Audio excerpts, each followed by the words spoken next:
Hello everybody, we're back for Group B of the 2022 Amazon University Esports Masters, powered of course by our partners Twitch Student and Intel.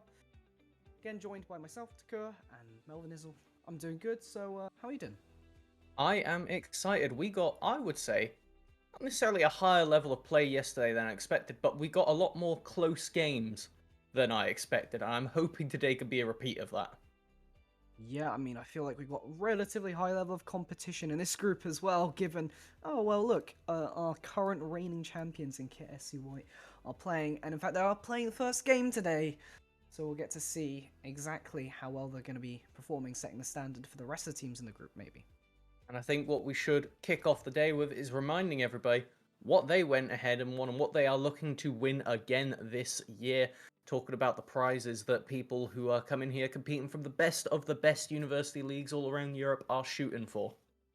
Absolutely that, and that is 14,500 euros total, of course, and that is split relatively, I mean, distributed correctly between first, third, fourth, and then all the way to 8th place. So placing top 8, you get a nice little cash reward for participation, but that's not the only thing you're getting because there is an experience factor here as well. Absolutely, this is going to be the highest level of play for a lot of these players. I say a lot because some of them we have got today are proving that the path to pro is very, very real when you are competing in these university leagues, and none show it better than Kit SC White, who I feel like we should probably, it'd be a sin not to open up the day talking about them. I mean, we literally have to open up the day because they are the first game on. It will be Germany versus Italy. I believe we should have the schedule available soon for all of you guys to see. Aha! And Here there we it is. go.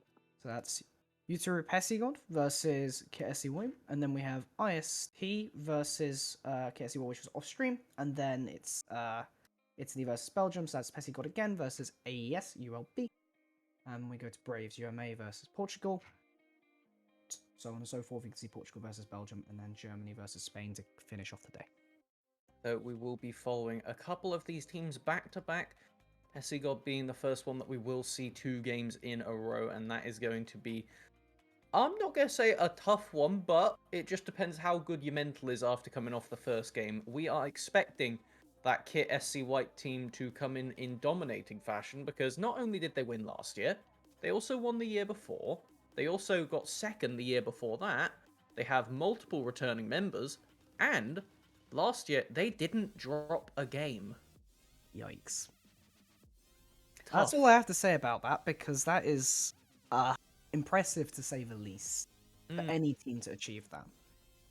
When you clean sweep an entire league that is meant to be the best of the best, I mean, what are you supposed to do? Like, what do the other teams look at and go, well, I mean, I don't know, we were talking about yesterday that the Turkish representatives did very well until they faced Kit SC White, and then oddly enough, they stopped doing well. And that was the case with every single team that looked at them across the rift. So now we're looking at Pesigod to see if they can take something to the masters of the league, effectively.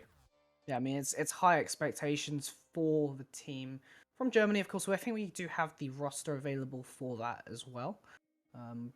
Relatively experienced team. Some of these players having played before, I believe Redeemed being one of the more experienced players on the team. The gentleman here in the top lane, Striker in the jungle, Redeemed in the mid lane, Matthew for ADC, and Cat IRL. I love this ID as a support. It is a good one. Everybody bar Matthew returning from last year.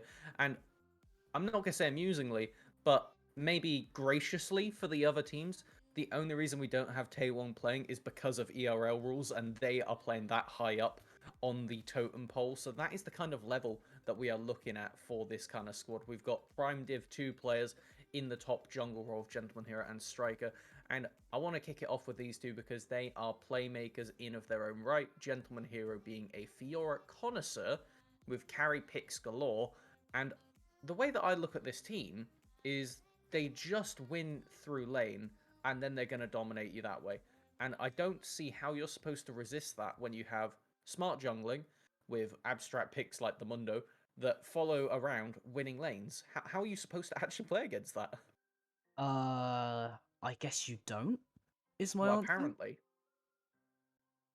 I will also say that that vein currently on the screen for Catarel, that is likely just Not there going to for be the, locked just in. there for the meme.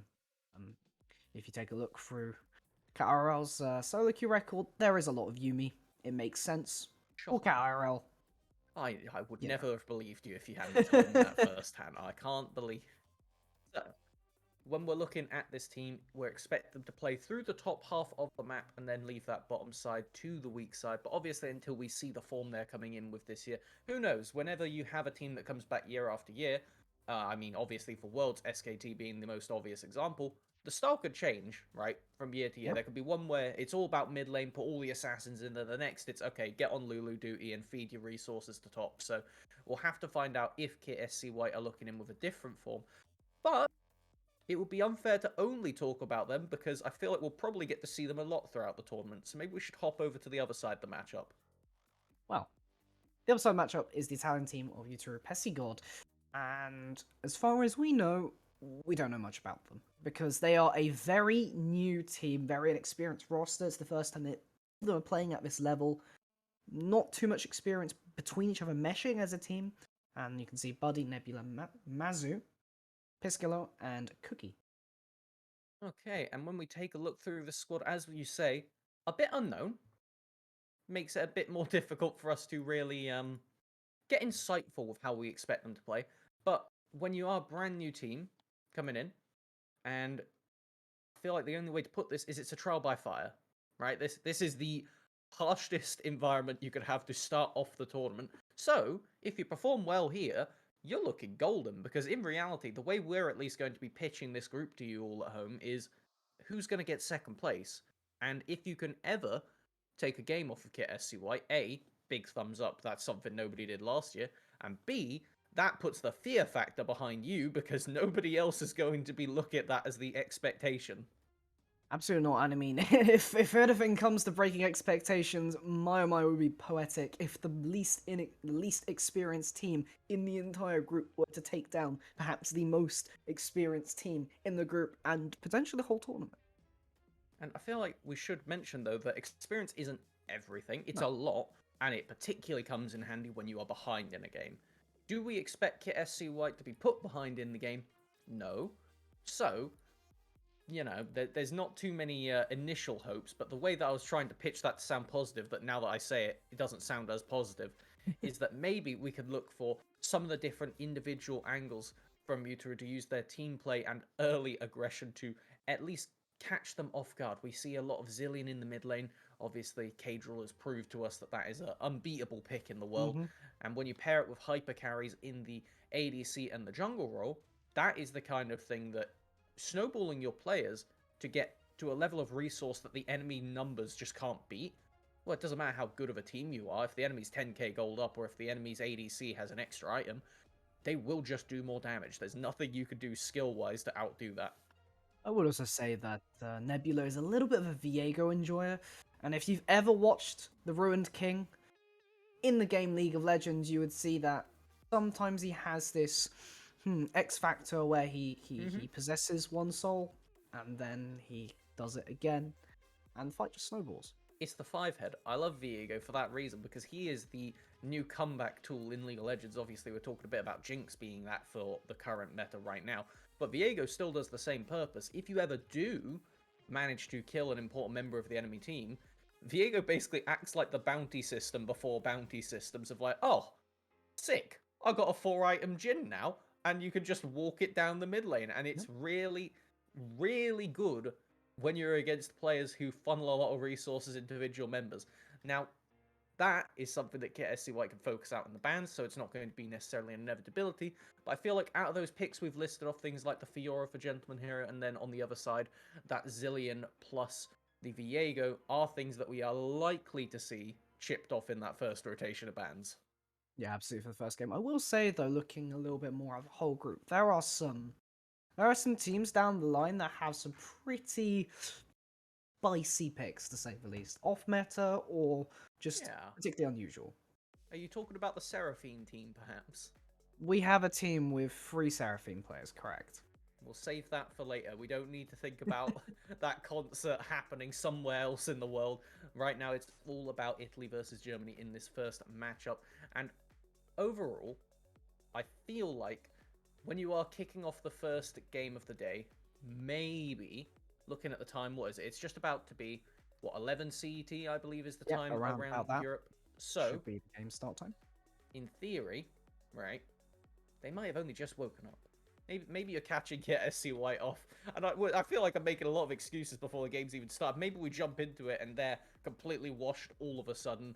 And then Utah Pepsi God is going to... I said it again, Pezzy God is going to It walk is it hard. through. It is It hard is though. really It hard, is and I hard. don't want to do it, but every time my half illiterate nature reads Pezzy God with an extra P in it because I've only ever seen the word Pepsi in my life. That's how much of a degenerate I am. Just get myself a Pepsi sponsorship and then you're good to go. That would be That very would be handy for great. me. Yeah. I don't But know. no. If they win the tournament, maybe. Yeah. I mean, That would be I impressive. mean, good publicity, no?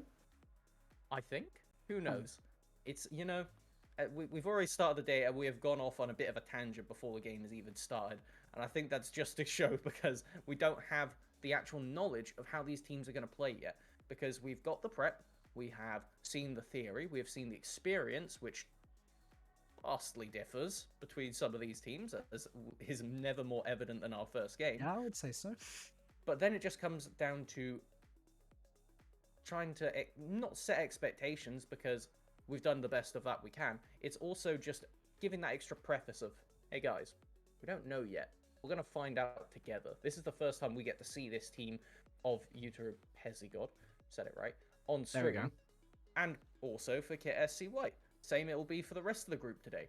And that is where it's going to be important because, to remind everyone, it is the top 2 teams of the group that make it out. That is why we're saying it's the battle for second place, because we expect KSC White to get first, but if anybody else shows up upset against that team, and then that would posture you very handedly for making your way to the last chance qualifier in second place. Of course, so second place, as well as you just said, you move to the last chance qualifier and you play out that bracket, but if you get first, you get a little bit of an extra break, move straight to the next stage of the tournament past that, which is nice, but arguably you can say, well, playing the extra games in the tournament beforehand might give you a little bit more experience, might give you an idea of what the other teams are like, and that could arguably give you a bit more preparation, but the break is also quite nice, I would say. Yeah, I feel like for KSC White, they don't need the extra time to warm up, so they will be shooting for first, and anything less than that will be a disappointment.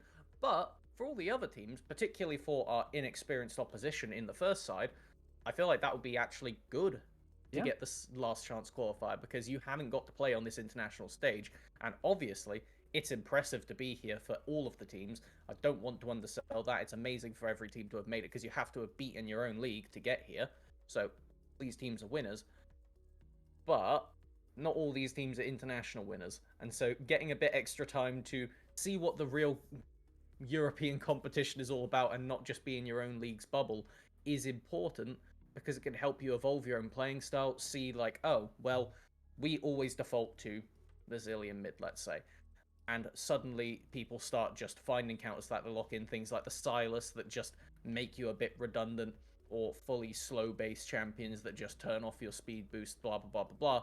And it's only through playing these games where enemy teams need to consciously be looking for angles to beat you that you will get that level of improvement that is just iterative and taking you to the top. And that comes by adjusting to the level of competition you have. I mean, we saw it yesterday within 0-2 and BME slightly, where they did so well in their own national leagues. They come here and they realize, oh, wait, this is a slightly higher level of competition, and you kind of have to adjust your team to that. Not that you're necessarily capable of doing it, but it's more that when you get used to a certain level of competition, a certain level of play, you can get complacent, or you can just get too accustomed to it. And Yeah, I think play that's more well put. games, that helps. Definitely, because it's not something that people try and do. You don't try and get complacent at the end of the day. It's just a matter of not seeing what the rest of the Yeah. competition has to offer. Because when you are big fish in small pond, you come here and now you're suddenly small fish in Kit SC White's pond. What it has appeared to be, at least for a little while. And now everybody in this group is in a very small pond with a very big fish, and it's time to see if they can actually take away some victories from them, or more importantly, see who actually comes out on top between the rest of them. Yeah, every win is definitely going to matter in this group. It's also a 5-team group, so that's even more reason for that to be the case. But we are going into picks and bans now. Finally, the first game of the day is beginning. 5 seconds left on the first ban. Any predictions? Fiora. I'm expecting the Fiora ban at some point. It will be the Vigar taken away initially. Okay, you're not against that conceptually. I think it's a very obnoxious pick. Don't know if anybody was playing Clash in the audience yesterday, but I'm sure they had their plenty of Vigar games because it's just one of those super obnoxious ones. As we do see the Tristana removed by Kit SC White, and I think that that is the right way to go about it. We were talking about how scary a Tristana can be. We saw it on stream yesterday while it was in the mid lane, dominating that game that it was played in. So, time to find out what gets followed up with. How exactly does the Italian roster want to approach this draft with the Jax as the next ban? Yeah, it is worth noting as well, Tristana ban, that is a comfort target against Piscolo, and there's another comfort target with the Zillion there, so yeah, as you see, KSC White just simply preventing you from having any of your comfort picks, the comps you're used to. Nah, none of that. And I feel like now is a good time for us to quickly just recap the meta. We're on patch 12.5, not 12.5b, everybody. That means that Zeri is still playable. All the other ADC numbers haven't been tweaked yet. Ashe got her ultimate buff. And there is another one of those hyper-powered ones. Jinx has not had her Q nerfed yet, so her rockets are still coming out thick, fast at max range with minimal mana. So, as we see now, what other focus will it be? Will it be that Viego getting removed? Yes, all 3 comfort picks focused out. They are fine playing against meta. You can pick your Hecarim, you can pick whatever you want, the Zeri, things like that. They do not mind, just don't give us cheese. I mean, this makes sense. You have to remember that, especially at this level of competition, whilst it is high, these sorts of random picks that you don't expect, not necessarily random, but experienced picks, can offer a lot to teams that they don't necessarily otherwise have. Because it isn't, I'm going to keep practicing meta every day that you sometimes see in pro teams, whereas I'm going to play what I like to play that is also good, and then some meta. So we do open up the draft with that Zeri, and the question is, how are you going to try and dominate it in lane? Because this is a champion that is very vulnerable in the lane phase. Yes. We didn't see Ashe at all yesterday, and I was waiting for it because that arrow is so damn quick after the changes. As soon as it leaves your screen, it is basically flying at you like a Jinx ult. Like, I don't know the actual numbers behind the Jinx ultimate speed, but it's very quick, that arrow now. Firing it down a lane sets you up so well with the Lulu being able to turn the Zeri into that squirrel. I like what Kit have done here. They have left open the meta and they have said, we know how to body it. Yeah, I believe the numbers on the Ashe Ultimate now is it's 1600 units baseline, plus 200 units after every 1 second, and to put that into context, Ashe's attack range is 600 units, so it's quite fast. It's very quick. Very, very quick, as we do get the Volibear pickup. Okay, I like that as a champion in the meta, but it does go to show that they are wanting to accelerate through the real early game with this jungler. Now they need the laners to actually gank and get the work done, because if you do not have lanes that you can help facilitate tower dives, the Volibear loses a lot of its effectiveness, because it wants to be going to a winning lane and then just bop, turning off the tower into a kill. With the Leona, gives a bit more gank set up for that bottom lane, and means that now Italy are looking to take a bit more of a contest to this bot lane, not just going to forfeit it and look elsewhere. Oh. Redeemed, hovering through all the potential carry tops that we might expect Gentleman Hero to actually play through, one of these prolific carry top players on a very scary roster, and That's locked. that's locked in. That's locked. We get the Heroes Fiora in our first game of the day, and I feel like it couldn't be more cinematic because, just to give you a little bit of foreshadowing for later on in the day, the next time we get to see Kit SCY on stream, we've got two Fiora fanatics in the top lane playing against each other, so this is going to be setting the stage for, this is how it's done. You can watch and then come back to me later for tips, as we do get the Poppy ban to help protect that pick. No other dashes on the team, but it is a big nuisance for Fiora because she would like to be constantly trading and bullying the lane, but Poppy just means that you are trapped in that Vanguard's shield and not able to walk it out, especially when Volibear's coming up there. It would be particularly a nuisance. Absolutely don't want to have any of that. Kindred targeting out Striker a little bit, one of those pocket picks for the player there. And also, I mean, imagine you lay down Lamb's Respite, and then you go in with your tools, you bring in a Stormbreaker and everything, and then they just turn the fight afterwards. Not particularly fun for your team to deal with at the moment anyway, because you have I would say, quite a lot of commit, actually, between the Volibear and the Leona. Yeah, the thing is for the Zeri, though, is she's one of the champions in the meta that the best way I can put it is you need to pay a Malzahar tax against her, because if you don't have some really reliable point-and-click CC, this game we do have the Polymorph from the Lulu, but that is it as of current. If you don't have the good point-and-click CC, she could just win a fight because she gets to kite you. I haven't seen Fiora versus Zeri, and I think unless we do see Hero going for a Stride Breaker, they will not be able to keep the Zeri within range for long enough to actually handle them. The question is, with these last two picks, what is it going to be? We will get Striker's signature Mundo jungle, even though it's been nerfed time and time again after it came into prevalence near the start of the season. It is still something that they are playing and still something they are winning on. Mundo does clear incredibly quickly, and he's a big beefy boy in the front to help keep your Ashe and your Lulu protected, which is probably quite nice to have this game. It also means that Fiora can probably spend a little bit more time in the off lane if you have someone as a frontliner as well.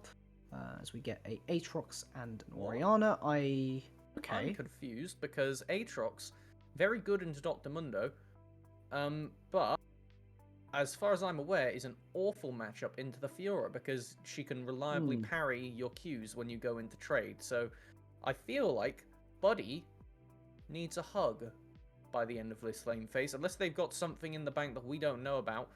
I don't like the look of that as we do finish off with a Victor. I'm really hoping that they weren't expected like a Fiora mid and they've done their research, because otherwise this is a big confidence play from the top laner of Pesigod. Buddy is an Aatrox player, so at the end of the day, if there is anything to talk about, it is that, well, he's comfortable playing the champion, and maybe it's not the best matchup for Aatrox, but he thinks that, well, my alternatives I might not perform as well on. It's my first game of the day. Fair. I'm not necessarily fully awake. Maybe the muscle memory is what I want to fall back on a little bit. I mean, looking at the other champions they could have looked to pull out that they play, things like the Camille, I don't know if I'd want to take the Camille versus Fiora matchup necessarily against Hero in this first game. Thinking about the other champions they have in pocket, fair enough. We have decided on the way to go about things, and now we have the comps locked in. Where do you want to start? Well, there's a lot going on here, I would say, but part of this focus for me is at least in the bot lane between the Zeri and the Ashe Lulu. Most definitely, if you can keep this Zeri controlled throughout the game, then the pick is, well, worthless at the end of the day, because they are one that if you ever do get to pop off and get that speed stacking up before a fight, then you can really just run through and never get caught. The Ashe, though, has the slows on the auto, has the stun on the ultimate paired with a Lulu that can control them. I think that this bot lane should be able to handedly hold down the Zeri pick. Unless we get something ridiculous coming down this bot lane. But even then, I feel like just overall the tools that we have from Kit so far are set up beautifully to manage the Zeri, at least in the lane phase. Yeah, once again, just like yesterday, we're seeing teams draft wonderfully into each other, recognizing, well, these are some threats that we should probably take a look at dealing with, and then respond relatively fluidly to what other people are picking. And, well, in regards to something drastic happening, well, we had a level 1 effectively win a team a game yesterday, so you never know. Yeah. I suppose that could be the angle. Aatrox does have an exceptionally good level 1, so maybe we get some cheesy ganks. I'm trying to think of what other tools they have. The Volley Bear, not the best level 1, because you really do not want to be leveling that stun. It completely ruins your jungle clear. Outside of that, they have the Leona. That is good. Leona is always able to dominate an early game, but let's find out firsthand as we are already hopping into game. There it is, back onto Summoner's Rift. Another time, another day. We are here. The first game of Group B of UEM. Now, as we do have the immediate run up to top lane, they know Gentleman Hero does not have flash. If they find him, he dies. Oh, here we go. Ooh. Okay. I was expecting a lot harder of a commit onto that one, if I'm going to be honest. I mean, because they just didn't want to do it. Play a little bit safer. Striker. Gonna throw out the briefcase.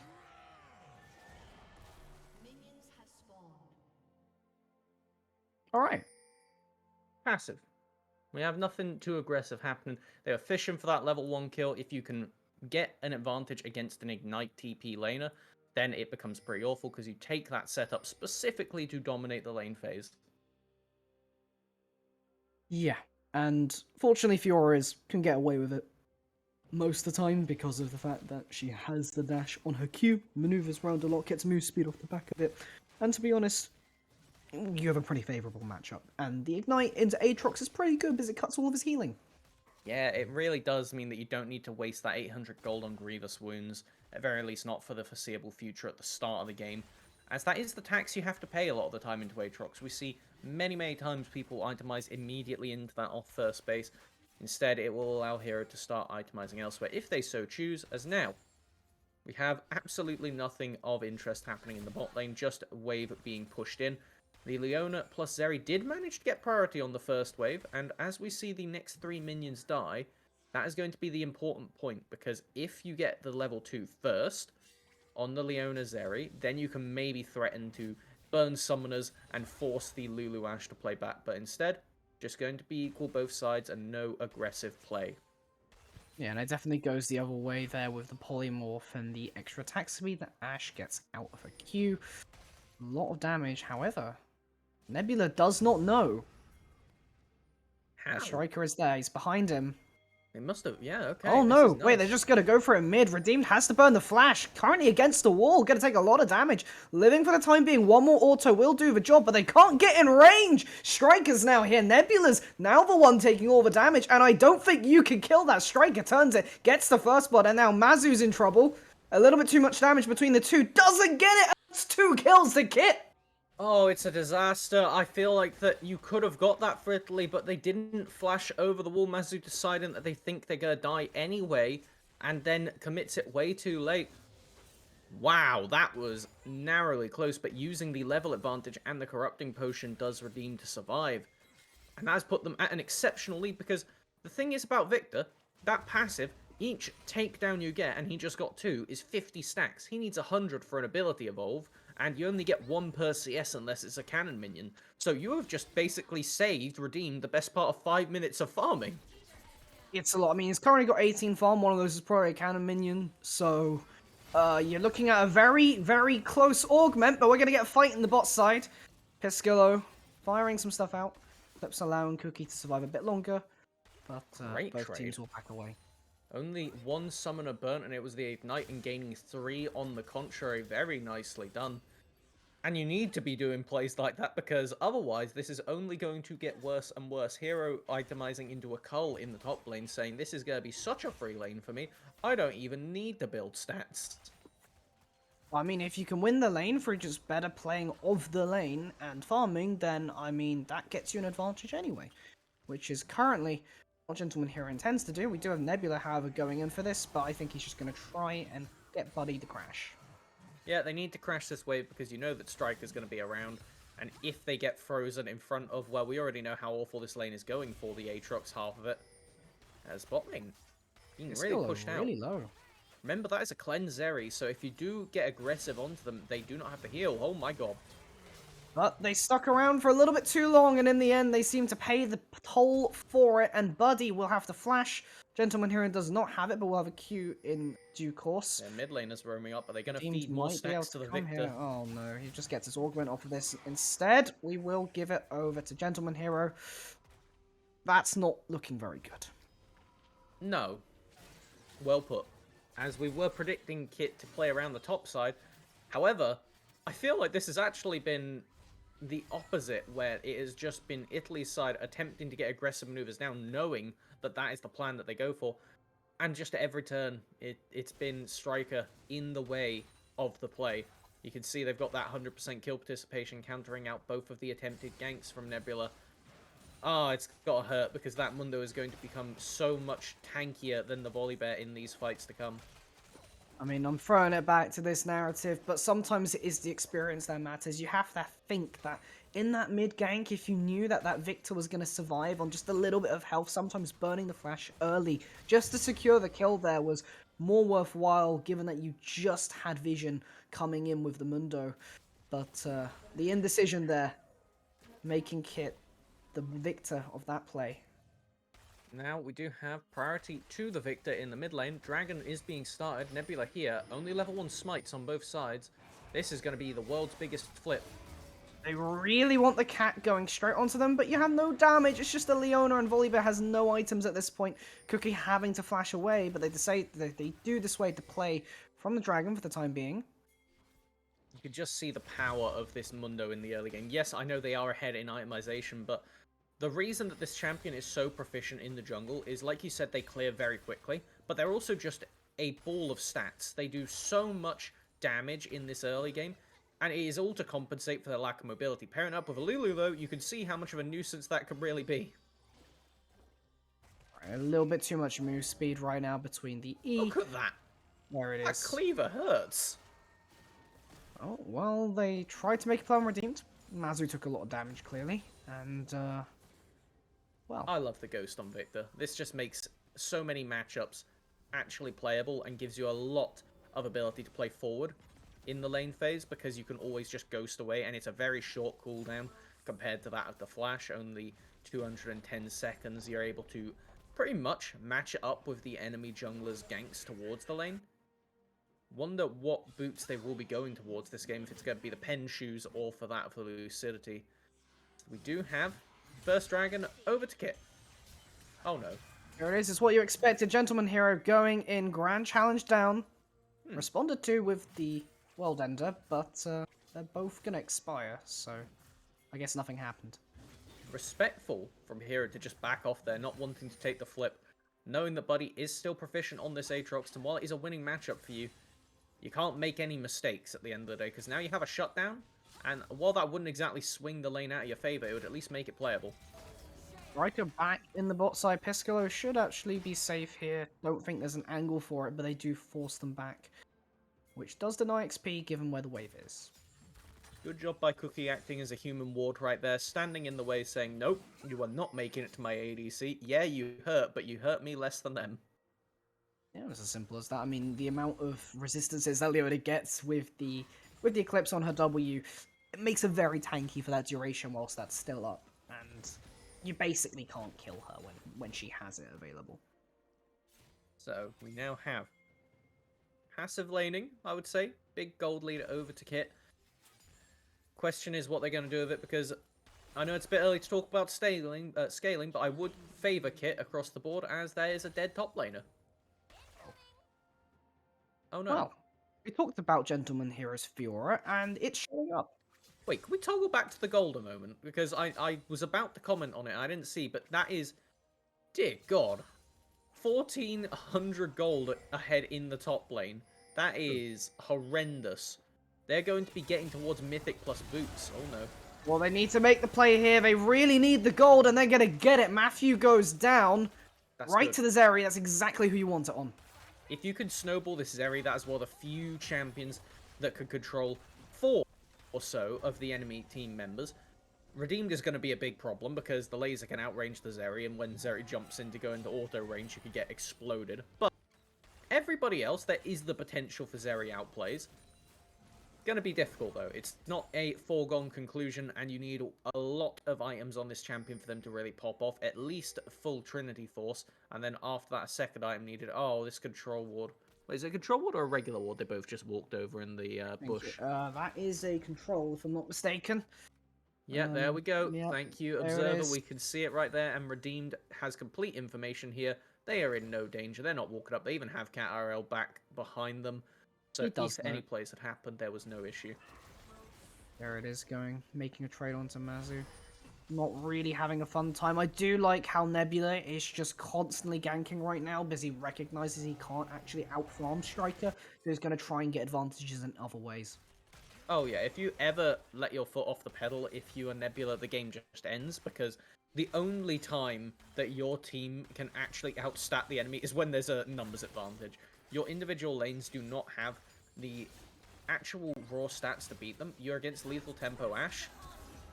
Okay, that's aggressive. Oh, that's a hard engage right there. Going to take some tower shots, traded back by KRL and Matthew. There goes the Enchanted Crystal Arrow, and there goes the rest of the arrows in her quiver, picking up the kill versus Leona. Thank you for the demonstration, Matthew, newest member to the team, and they are coming up with a good first game so far. Playing their weak side duties very well, and I'm excited to see what they end up doing with this Ashe if we end up making it to the mid game.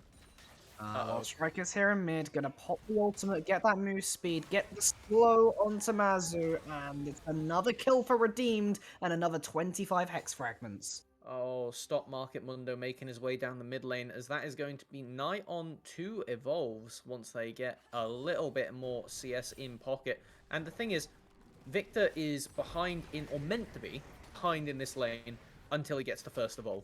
Because of all the acceleration from those 2 kills, he has already got that. Oh no, hold And on. you can see it with the amount of damage he's doing to this Leona. Nebula trying to get the kill into Striker, but he's just too damn tanky. A double for Redeemed, and I might say that he has his entire kit evolved at this point. Okay, Cat RL is quietly the MVP of this team. Every time a play could go skew-whiff and out of Kit's favour, they have been just hiding in Fog of War, waiting. And obviously that is helped by the fact that their ADC is playing so well on their own. But you have to give credit that this Lulu is always there with the wild growth or with the shields when it matters, and it has made the difference so far, stopping shutdowns going down multiple times. Absolute dominance from Kit right now. You can see the gold in the top corner. Gentleman Hero looking to get a little bit more of that with another solo kill against Buddy. He really does need a hug, doesn't he? Yeah, I mean, when you're going to debut on the stage against this team, it's going to be rough. When you're debuting on the stage against 2 of their mains, it's even worse. Oh, Striker, he's relentless on this Mundo. What can you do? Stonks. That's all there is to say. Picking up the Hex stack, that's a little bit more investment. Bullish, I'd say. Ooh. And a Mountain Soul. I don't think we're going to get there, but as far as the Mountain Rift goes to help, at least it sets up for potential combos with the Orianna. I know I'm being ambitious here, but we need to give some hope over to Yutaro on the blue side, because it's rough. Yeah, Passigod really needing to pull out all the stops right now to try and make a comeback in this team, and I think Nebula's going to play a very big role in that. What else do you think that Passigod needs to do? They need to just funnel as many resources as possible onto this Zeri. In every way, it should be Pisclo getting money. You want to be just leaving camps for them if possible. You want to be feeding them XP. I would say even sacrificing lanes to get ganks down here. Oh no. Oh, they're going to sacrifice the owner for no particular reason. Instead, getting caught out there in the bush. That's almost a 10,000 gold lead at 14 minutes. Looking for another one in the Zeri here. I think she really needs to use some cooldowns. Gonna just go over the wall. Nebula getting really low just from Redeemed. Oh no, Striking flanking out. hero. Laying it down. Gentleman with the teleport. Buddy might get another... Oh, he lives just about on the thread of HP. In fact, all of them do.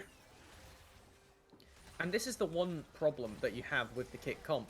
And that is, if the Ashe Arrow isn't getting a super important member, you don't actually have very good chase down potential. Lulu could speed up a single person, But you have a Mundo, he can't go over walls. You have a Fiora, she doesn't have flash. You have a Victor. Okay, Victor's quite good at chasing. But you don't actually get to stick onto the targets. The thing is, though, you've already pushed the enemy team into their base, effectively. So that really doesn't matter, because they don't have anywhere to run, is the big problem that you're going to find as the game goes on. Well, 15 minutes, that's 11,300, along with 2 dragons.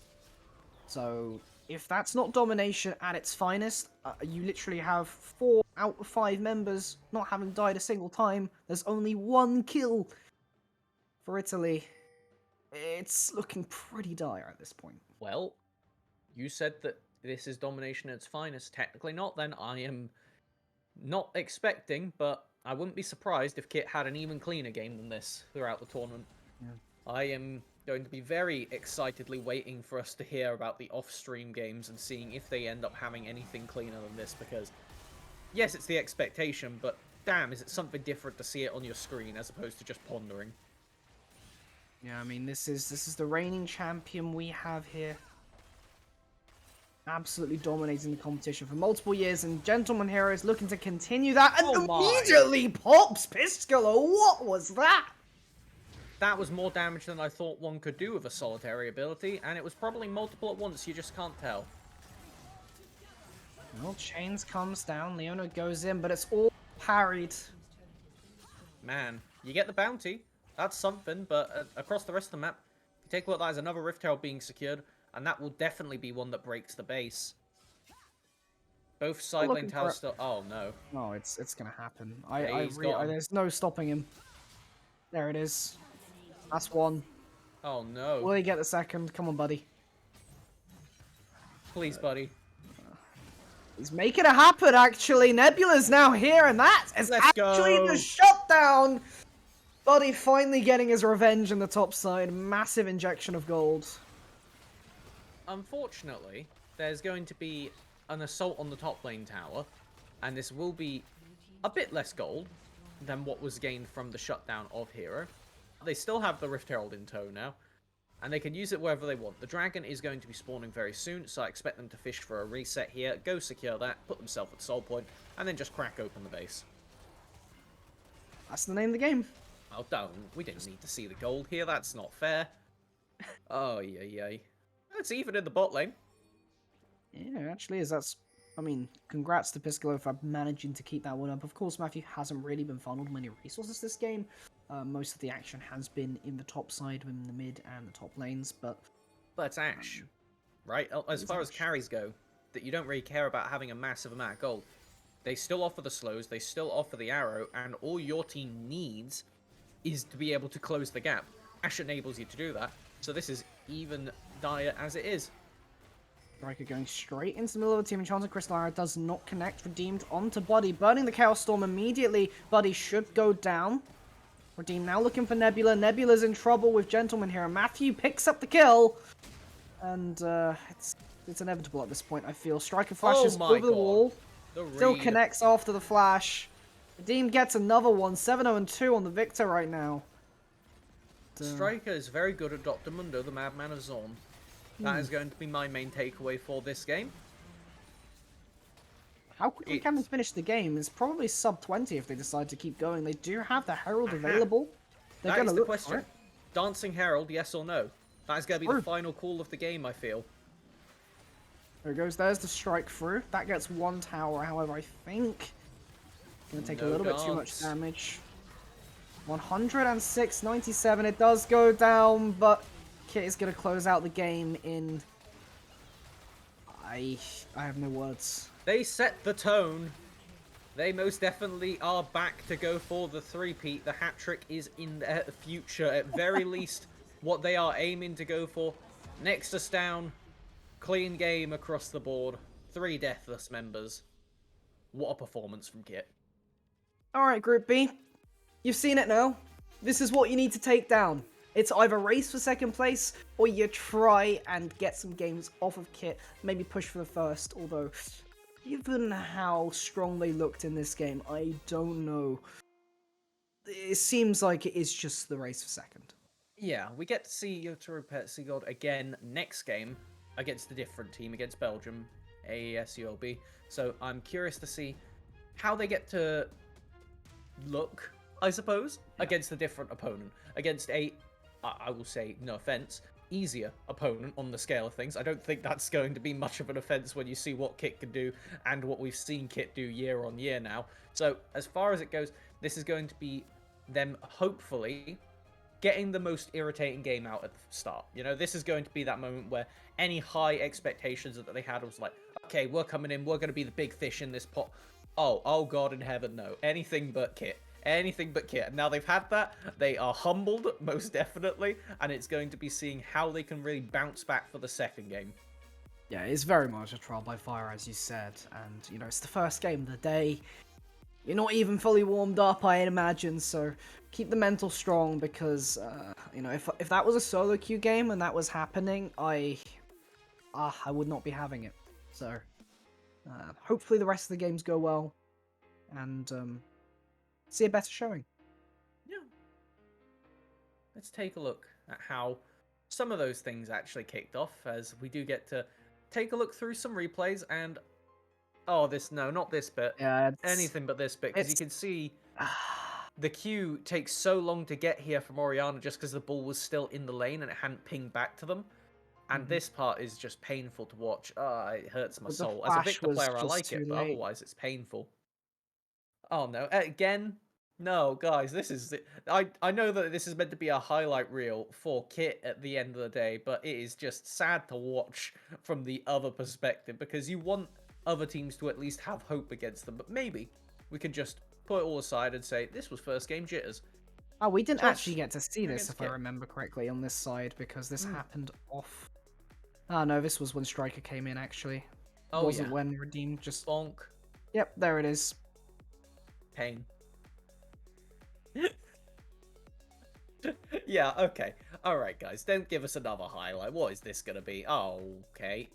I remember this one. This is where we get to see Cat RL have that big impact, showing up and just putting any hope down.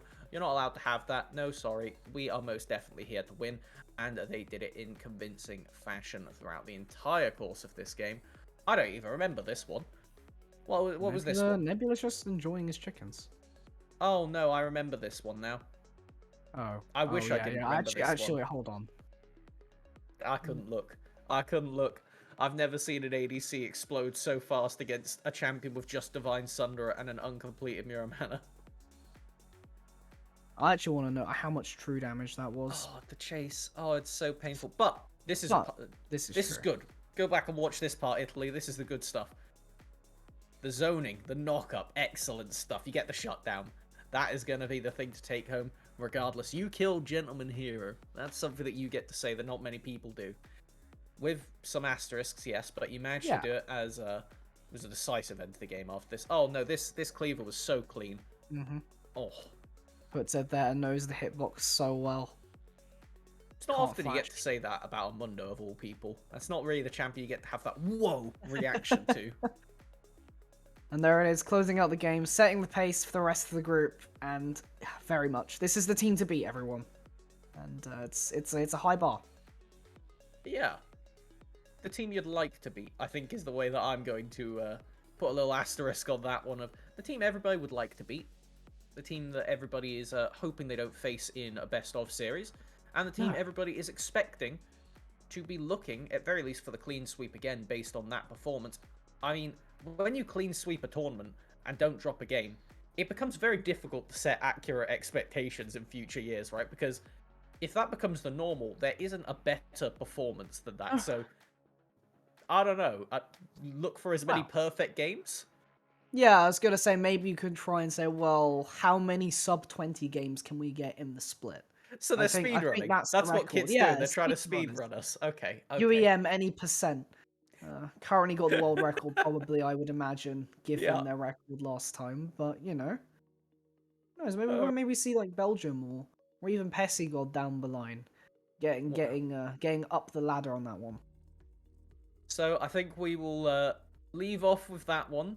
I don't think there's too much more analytical points we can really make to see how far Kit will make it before they finish their any percent speed run, or if they will be sent back to the start and have to do it all over again. That is it, though. Remember that what Kit are trying to win is a pretty large prize pool, Oh, yeah. 14,500 euros. That is the total, and first place gets the lion's share of it. There it is for all of you to see: 5,000 euros for first place, 3,000 and 2,000 for second and third, respectively. And of course, if you place top 8, you do still get a reward.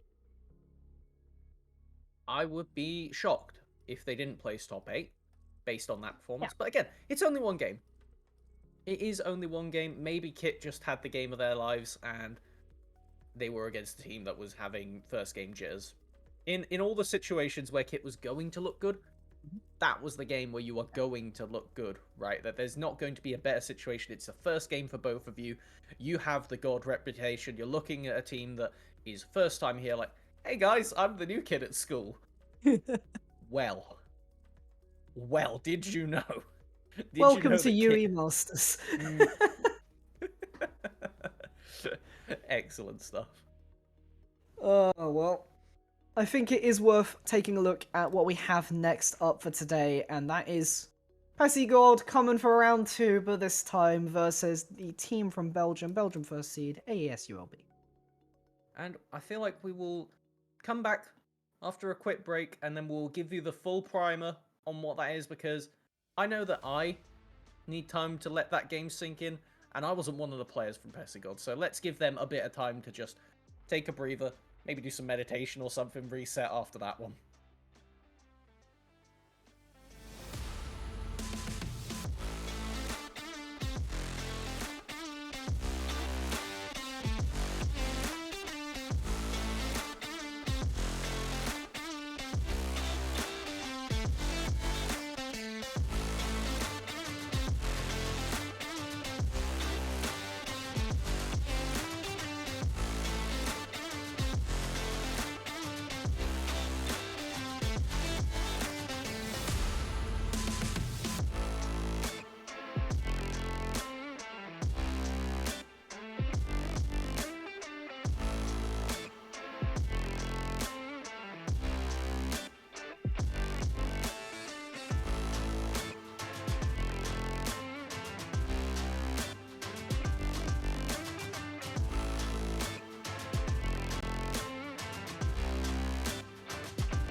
Hello again. Hope you had a good break and meditate or rest up after that one because we're back with the next game of the 2022 Amazon University Esports Masters, powered by, of course, Twitch Student and Intel. But we do not have the same game that is written on the schedule. We're going to get a run back with KSCY. Yeah, that game was so much of a shellacking that all the other ones have finished, and now the only teams ready to play are Kit and IST, so we are going to just take over with that one. And for all those that didn't see our first game, you'd be forgiven for jumping in and going, oh, maybe it was just a long pause before the first one. No, Kit just won that quickly. No. They dominated their competition, and 20 we minutes. really should talk a little bit about this team before hopping over to their next contenders. Yeah. We've already discussed KXCY a little bit, but their opposition today is IST, the seed from Portugal. And I would say that we have a little bit more of an even matchup this time, as it seems that some of Portuguese players have a little bit of Division 2 experience. And as far as it goes, we will be looking at the mid-jungle from both of these teams. We've got Taith and Semide for the Portuguese IST team, and as we take a look across them, we have got to see how they actually look to approach this one, because these are both ERL Div 2 players of their own right, playing in the LP LoL. So I'm going to be very curious to see if they can contest the absolute dominating nature we just saw from Striker and Redeemed. I mean, obvious question for me is if we see things like that Mundo and the Fiora come through, I surely don't think that IST will allow that to come out, but if they did, Prometheus in the top lane is the kind of player to have a wacky answer to it. It is worth saying that from the information we currently have, it is not Warrior Pepe playing in the jungle, but rather Taith, who is their substitute player, but of course is also a pretty strong player in his own right. And I really like the narrative that comes around this team, because both Taith and Semide actually play in the LP LoL, but they play on separate teams. And I adore the way that they phrase this in the little document that they gave us, was that they have joined, they have come together from opposing sides of the Rift to join forces and try and battle for the top spot in Europe. So if that is not as anime protagonist as you can get, I don't know what is. And when you are heading against the anime villain of Kit SCY, I feel like it's a pretty suitable time for us to say maybe this could be the angle where we see Kit get challenged. And if it happens in Game 2, then we have got a very spicy tournament in our hand. Exactly that. And one thing that IST do have are a few spicier picks, as we did foreshadow earlier, and what these sorts of picks might be able to do is throw KSCY off a little bit. Would you like to take a gander at some of them, Melvin? Alright. Prometheus has solidified themselves as one of my favourite players to look at the OPGG of, because it is like opening Pandora's box. They are a Volibear top main, something that for the longest time wasn't too uncommon. Extremely good Interanectum was the initial answer where it came out first. But behind that, they have things like the Yorick. They have Renata top lane in their history. That makes no sense, but if it means that they have got all these different things, the Malphite as well, in the pool, then surely they've got something special that Gentleman Hero has not seen. I know they've been playing for a while and very successful for a long time, but come on, this game has so many champions at this point. Like, there's got to be a level at which you look at it and go, oh, okay, that's new, I guess. Let's see what it does. There's over 150. It's like 100. I don't think it's hit 160 yet, if I'm not mistaken, but it's very close. A lot of permutations that you might have to learn for lane matchups, and it's not necessarily not playing into them on game at all, because you could see them in other roles, but it's also not knowing specific matchups and how to go about playing that, because that throwing you off just from matchup knowledge can really make a big deal in terms of how you get leads. And one of the other leads that they can look to really leverage is potentially flex picks in the champions, like having things like that Volibear come out. Obviously, you expect it to go to top lane, but it's a completely viable jungler. I mean, Kit made it look like it wasn't one last game, but nonetheless, it is a very good champion in the current meta for being able to accelerate your laners. And when you are playing two very skilled teams against each other, you kind of have to look at it and go, okay, are we going to say that we are good enough to play things like the Victor, play things like the Kassadin, which is something we may see on the ban bench potentially with how much IST have it in their proficiency, and then just outlast the opposition and win off of that? Or are both teams going to focus their early game strength, things like that Dr. Mundo again, and then use that to leverage across the map and try and snowball the game? It is really just going to be about how much respect each of these teams have for each other. We saw it last game, to be fair, with Kit's draft. They immediately banned the Vex and the Poppy, two picks that are notable for being able to stop dashes and prevent champions like the Fiora from being able to do what she wants to do, and that's the sort of thing I would expect to see from both sides in draft this time, responding to what has been picked and what might counter you. And I didn't put my finger on that until you just said it, but they banned both of those champions with anti-dash mechanics. Only Gentleman Heroes Fiora had dashes last game. For This the is true. entire team, it just goes to show how much Kit want to play around their top half of the map. And because of how readable that is in Champion Select, IST have two options for my money. They either A, look to go down that bot lane and blow it open and try and snowball the carry that might be able to contest, or B, you pick laners that can actually take it to the top half of the map, and then suddenly we have a close game on our hands. I think it's hard to nail down a weak point for KSC White, Mm-hmm. given what you saw in the match previously. But if anything, I think Matthew in the bot lane, being the newest member of the team, and honestly having a good performance but not anything standout, I feel like that's not a bad place to target, especially when you have Pires on such a champion ocean Oh yeah. as an ADC player. Absolutely. We've got the mages, we've got the ADs, they have got a lot of different variety that we can see coming out from, I think, things like maybe going for the more aggressive route, like that Samira Rel combo. That's something that is creeping back into the meta. I don't think it's too high up there, but it is something that is definitely playable in the right spot.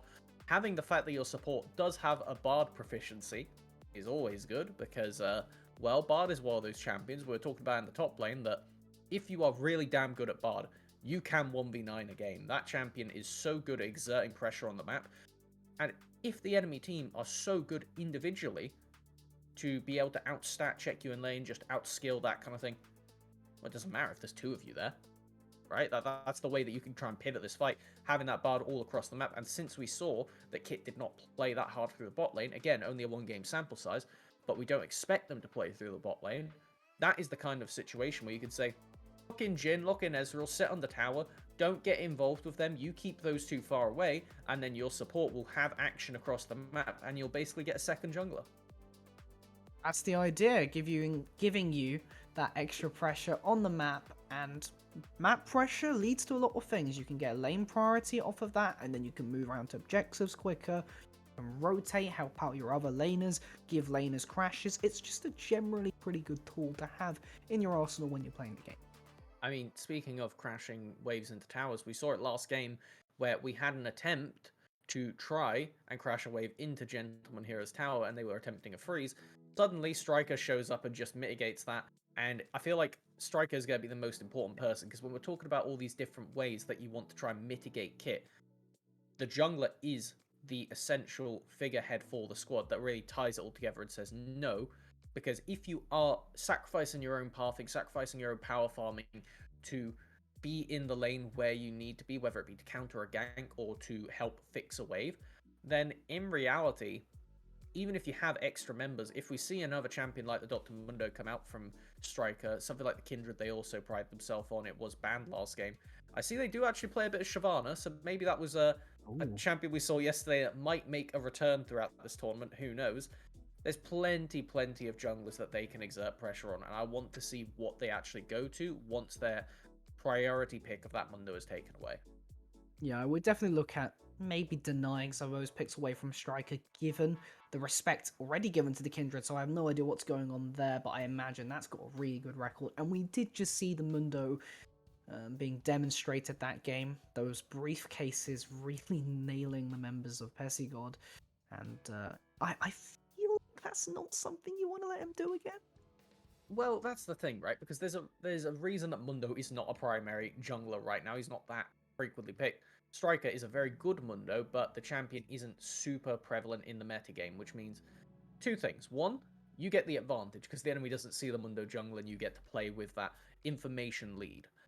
Two, the Mundo isn't in meta for a reason, right? He is very good at what he does, but he is only good at what he does. If you play champions that can outmaneuver them, I think, ironically, like the Kindred as well, who Yeah. could get over walls, that kind of thing, and just kite the Mundo out, then suddenly they become worthless. This tank just sits there in the jungle and power farms if you pick an invading jungler who can contest them constantly, or a similar power farmer, something like the Hecarim that can actually battle with them in team fights. I'm not going to pretend I know the Mundo jungle matchups, by the way, but these are just propositions that maybe Striker will kick down when we get into a game, but it's always good to theorize how we might see IST try and attack that jungle pool.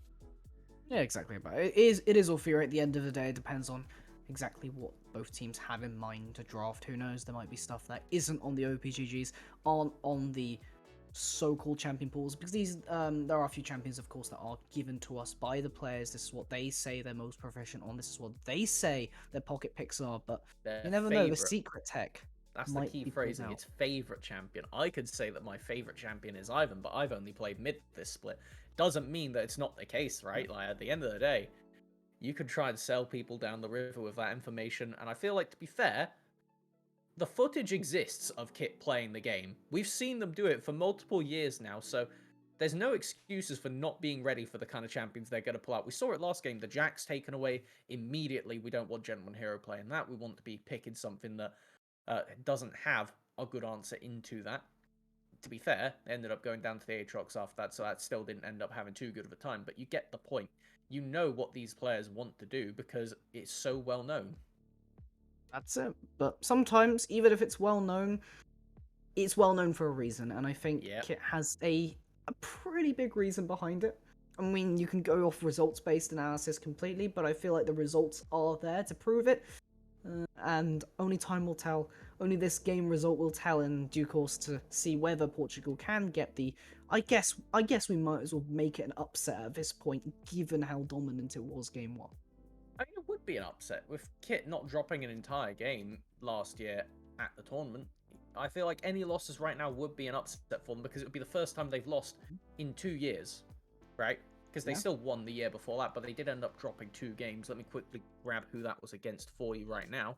I know that one of them was against Bristol. Let's go Bristol. And then the other one was against Belgium's EPHEC, EPHEC. There was a lot longer name that followed that, but nonetheless, it's something that we should point out that maybe we could see something from Portugal because when we look at the historic title holders of UEM, Germany and Portugal are two of the ones that have had it multiple times over. It's the name of the game. They have won a lot. Before Kit's reign as the dominant team of UEM, it was the University of Porto beforehand for quite some years. But right now, that roster's gone, and we have IST in their place, seeing if they can, I guess, retrieve the legacy of their Yeah. country.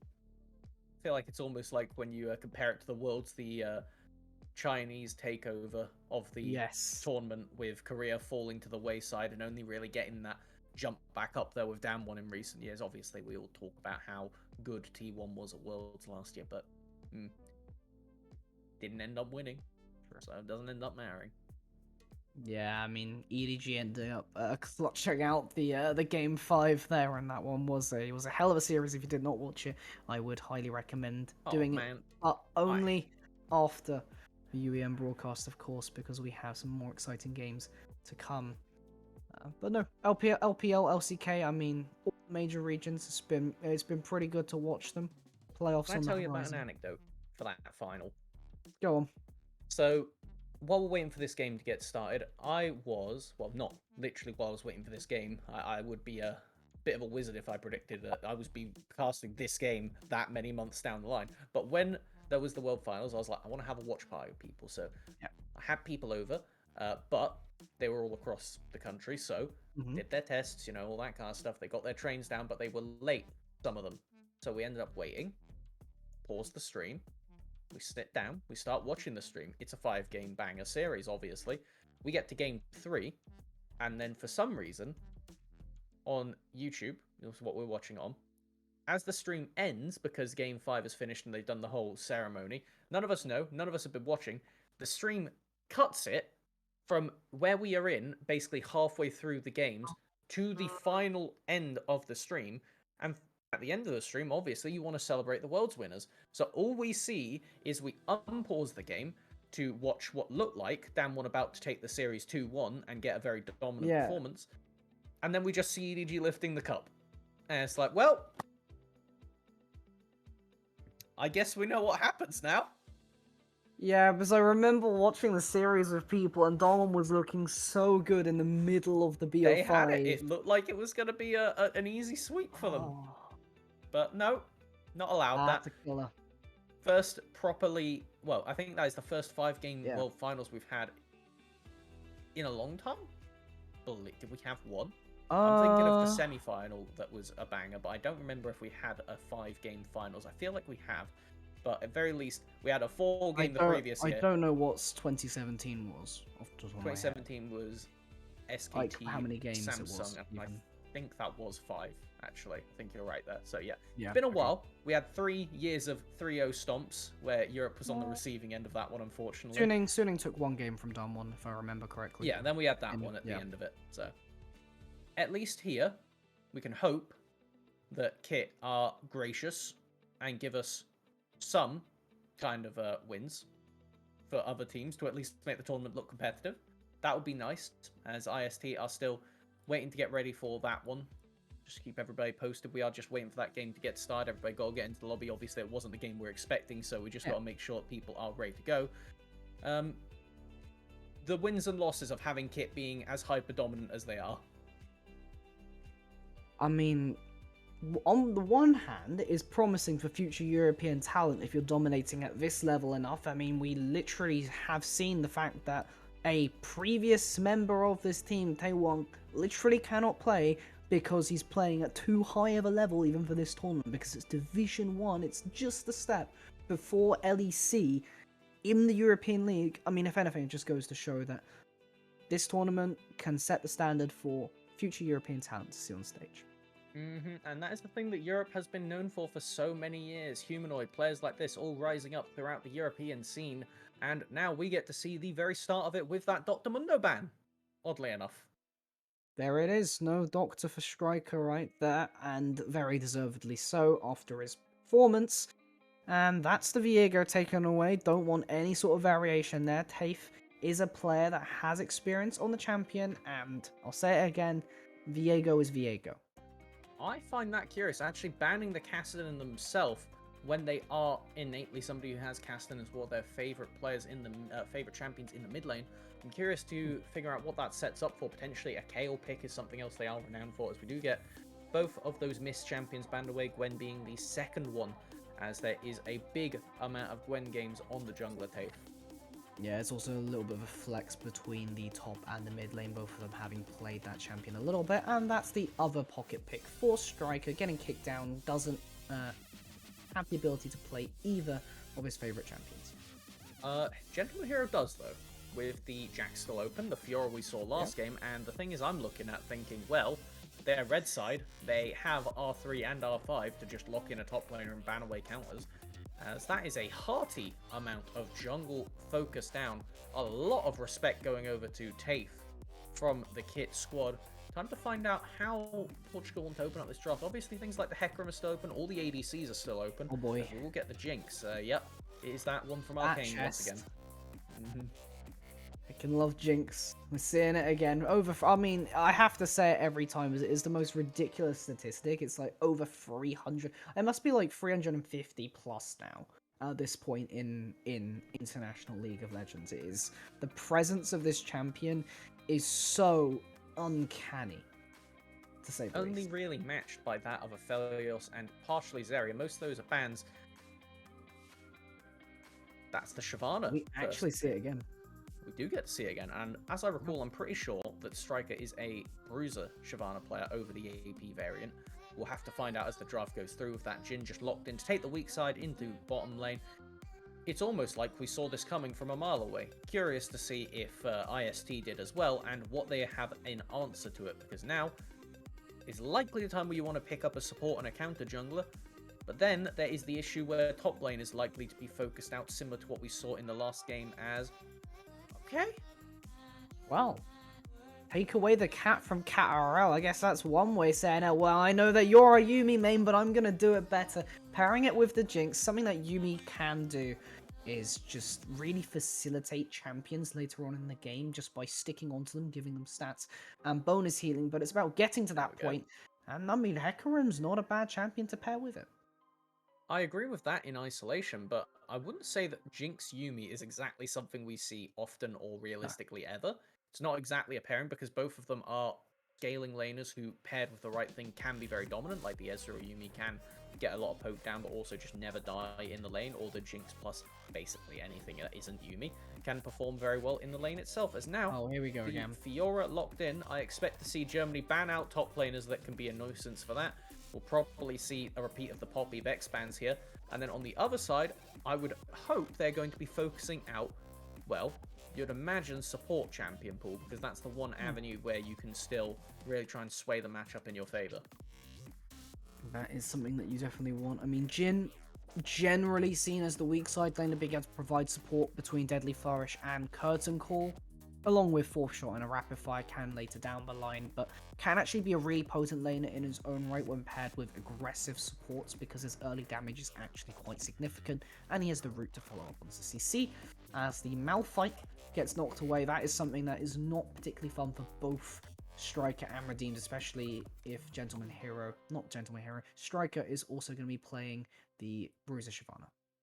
That is very respectful, actually, taking the victor away from that one, instead saying, all right, Redeemed had a killer game on it last time around, and obviously they were fed up a little bit, but you do not want to be having a champion that could just guarantee mid-priority after a certain point when you have the Shyvana. Very good power farmer, and also getting priority around those dragons is going to be important, as we do see the Zillion taken away Right. as presumably a mid lane ban, because you would imagine that Zillion plus Hecarim, very scary. Zillion plus Jinx, also very scary. And having the Yuumi to heal up Bebe that doesn't get downed by your burst is going to be key. We do get that Karma that was hovered by Kit banned away now in the last part of the rotation. And it's got to be a support here. Surely you just lock in support and then leave Redeemed for counter pick. Giving Redeem the count. Redeem looked amazing last game. Obviously did get quite a few resources given to him early on by the botched gank, and that is pretty significant for Victor given the upgrades, but still looked very good. That is a Sona, and I was expecting like a Nautilus. That could go mid. Technically, yes, we did see Nuke Duck do it, but I don't think it will be. So one of the reasons for Sona is that she is in answer to Yuumi in the sense of she matches in the healing, and oddly enough, Yuumi doesn't exert any pressure in the lane phase in most circumstances, so all that poke that Yuumi throws out, Sona can match the healing, and also she is an actual champion in the lane, so she can match with poke with the Jhin. It's decent facilitating, and will provide a, well, both of these two are basically like a health pack as the game goes on for their own team. Currently looking at the Gragas hover, and that does get locked in. I suppose a vacuum neutralizer versus the Fiora in the top side, and oh my, yeah, okay, IST really want to scale. I feel like when you're looking against a team that doesn't have that many good acceleration tools, it makes a lot of sense, because the Jhin, good facilitator, but the Shyvana, most telegraph diving in the game, you know, because she has the Fury bar, when she can actually ult at you aggressively. The Fiora will have to see what some of them end up taking this game, as they'll pivot it over to a Corki. Alright, we do get Scaling City. I feel like I would be beyond shocked if Kit make another 20-minute game out of this one. Yeah, a little bit of Resident Sleeper in the mid lane, sadly, but I mean, farm it up, you get the win at the end of the day if that's the game plan, but 20-minute win, sub 20 with a Corki Sona game, Not happening, that would be a miracle. I feel like that would be a miracle. Something would have had to gone drastically wrong for them to be able to run it back in such a dominating fashion. Okay, so getting general pictures of both of these comps, I don't think this is a domination either way, because everybody, short of top lane, has just said, put the arms back, I'll see you at 30 minutes, 3 items, let's go. Take it nice and easy, everybody chill out for the foreseeable future, and then we'll actually start fighting. Obviously, there are tools to get proactive, particularly past level 6. Both of those junglers have unstoppable ultimates that can do a good job there. But for me, in the top lane, is realistically the only actual lane that Hmm. can get anything done on its own, because everywhere else needs jungle facilitation for gangster, well, for kills to go down. Yep. What do you have in mid lane? I suppose you have Cage if you manage to land it. For IST, I mean, top, yeah, Gragas has it set up, but the problem is that Fiora can parry that if you're skilled enough with the timing. And then bot side, well, I got nothing. Yeah, Jinson is not exactly going to be fishing for kills, at least until 6. Post 6, you can maybe argue it because the Yuumi is going to be, again, not that useful in the lane. She needs a bit of itemization before she becomes the absolute monster that everybody hates to play against on their own. So, as we are getting ready to hop into this game, get your pillows, get ready for a nice little nap for the early game. Saying that, it is kit at the end of the day, so maybe we get something completely shocking, and we might see them just try and pivot it into an early game win. Yeah, make sure you set your alarms as well, because I don't think it's going to be a nap for the whole duration of the game. Although we do have the Predator on the Vigar, something that we do see quite often on this champion for the ability to be able to make some roams more effectively and get those cages for the CC and the kill. We have 2 tiers and a cull to open up the game, along with longswords on both ADCs. I I have never seen such just mutual Activity. understanding of a game state. Like, see you at level 6, my guy. I'm gonna farm. It's gonna be all about min-maxing that CS, the XP gain. If we could get a bit more of that in the opposition, that is gonna be where it really matters. And so the only objective that we should be caring about is going to be the dragons, because there's a Shyvana in the game again. That is it. Massive priority for both teams, and when you have scaling picks, you have Corki, you have Vigar, you have the Fiora, you have the Jinx. Dragon stacking is paramount to being able to get these later advantages in your fights because it's a scaling objective. This will be the game we get Cloud Soul. Yeah, You I absolutely swear. know it. This is going to be the time around, as in the mid lane we do have the first strike on redeemed for the Corki. Obviously means they can farm up a bit extra gold than would otherwise be possible. And then on the other side, it's a Vigar, so they can farm up AP, where it would otherwise not be possible for other champions. So, this is actually just going to be like a resource management game, is the better way to look at this one. We are playing a bit of Farmville live on stream right now. Farming Simulator, who can play it better? That is the name of the game today. And ZS scores and various other metrics for determining gold and XP advantages are going to be what you want to look at, as Gentleman Hero is just forcing Prometheus out of the wave, kind of what you'd expect at level 2.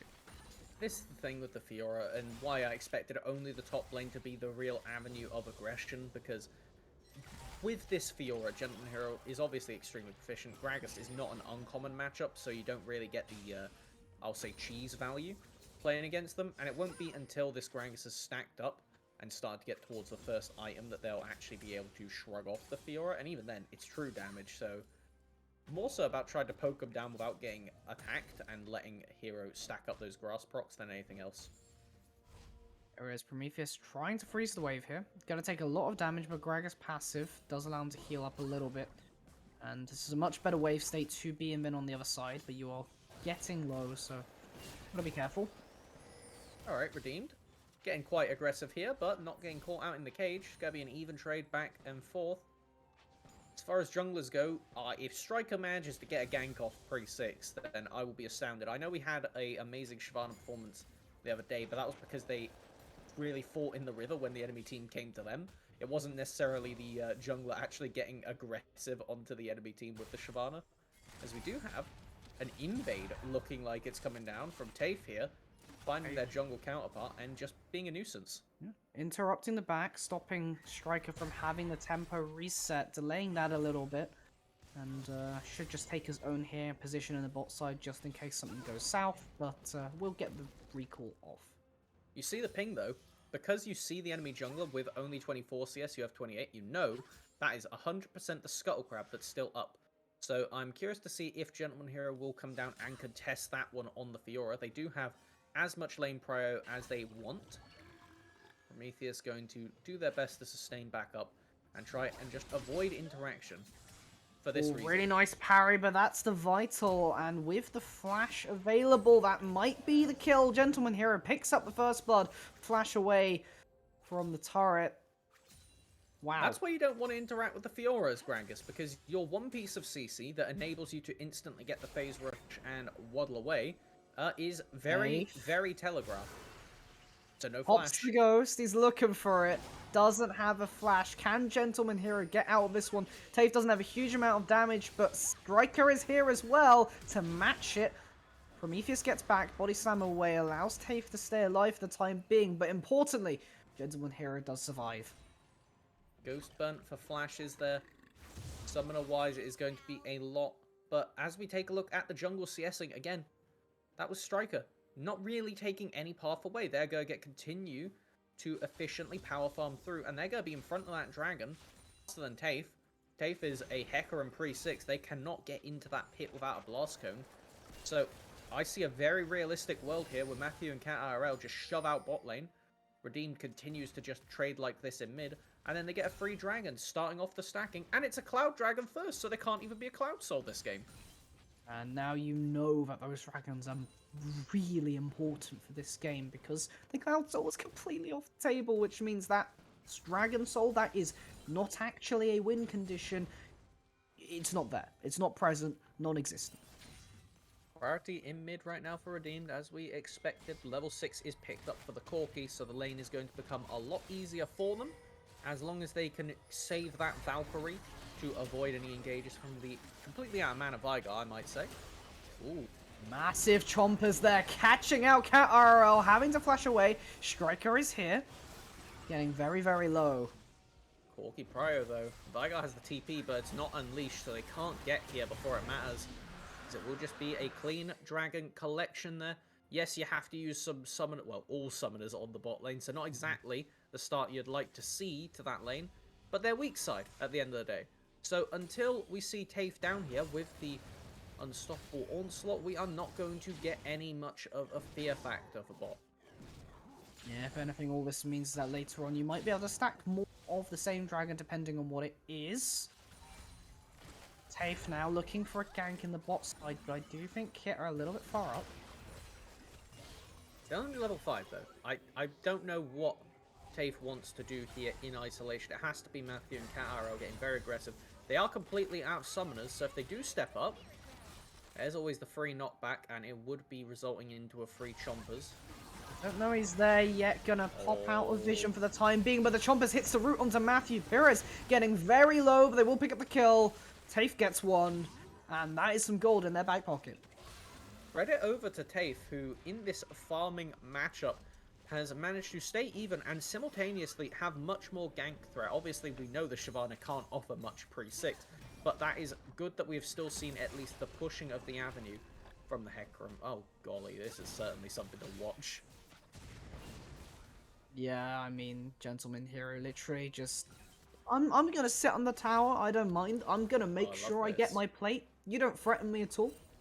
You're just a fat man currently with a cask. That's all you are to me. Striker gets both. They managed to get out with both the blue buff and the Gromp, taking that CS equalization and turning it into a benefit. Having to flash away, still getting very low. Dodges away from the rocket. Now Redeemed might actually be in trouble, having to flash. Onslaught of Shadows to follow. Ooh. Tafe picks up another one. Okay, IST, you are getting stuff done. Striker going in, but you know the Gragas is here.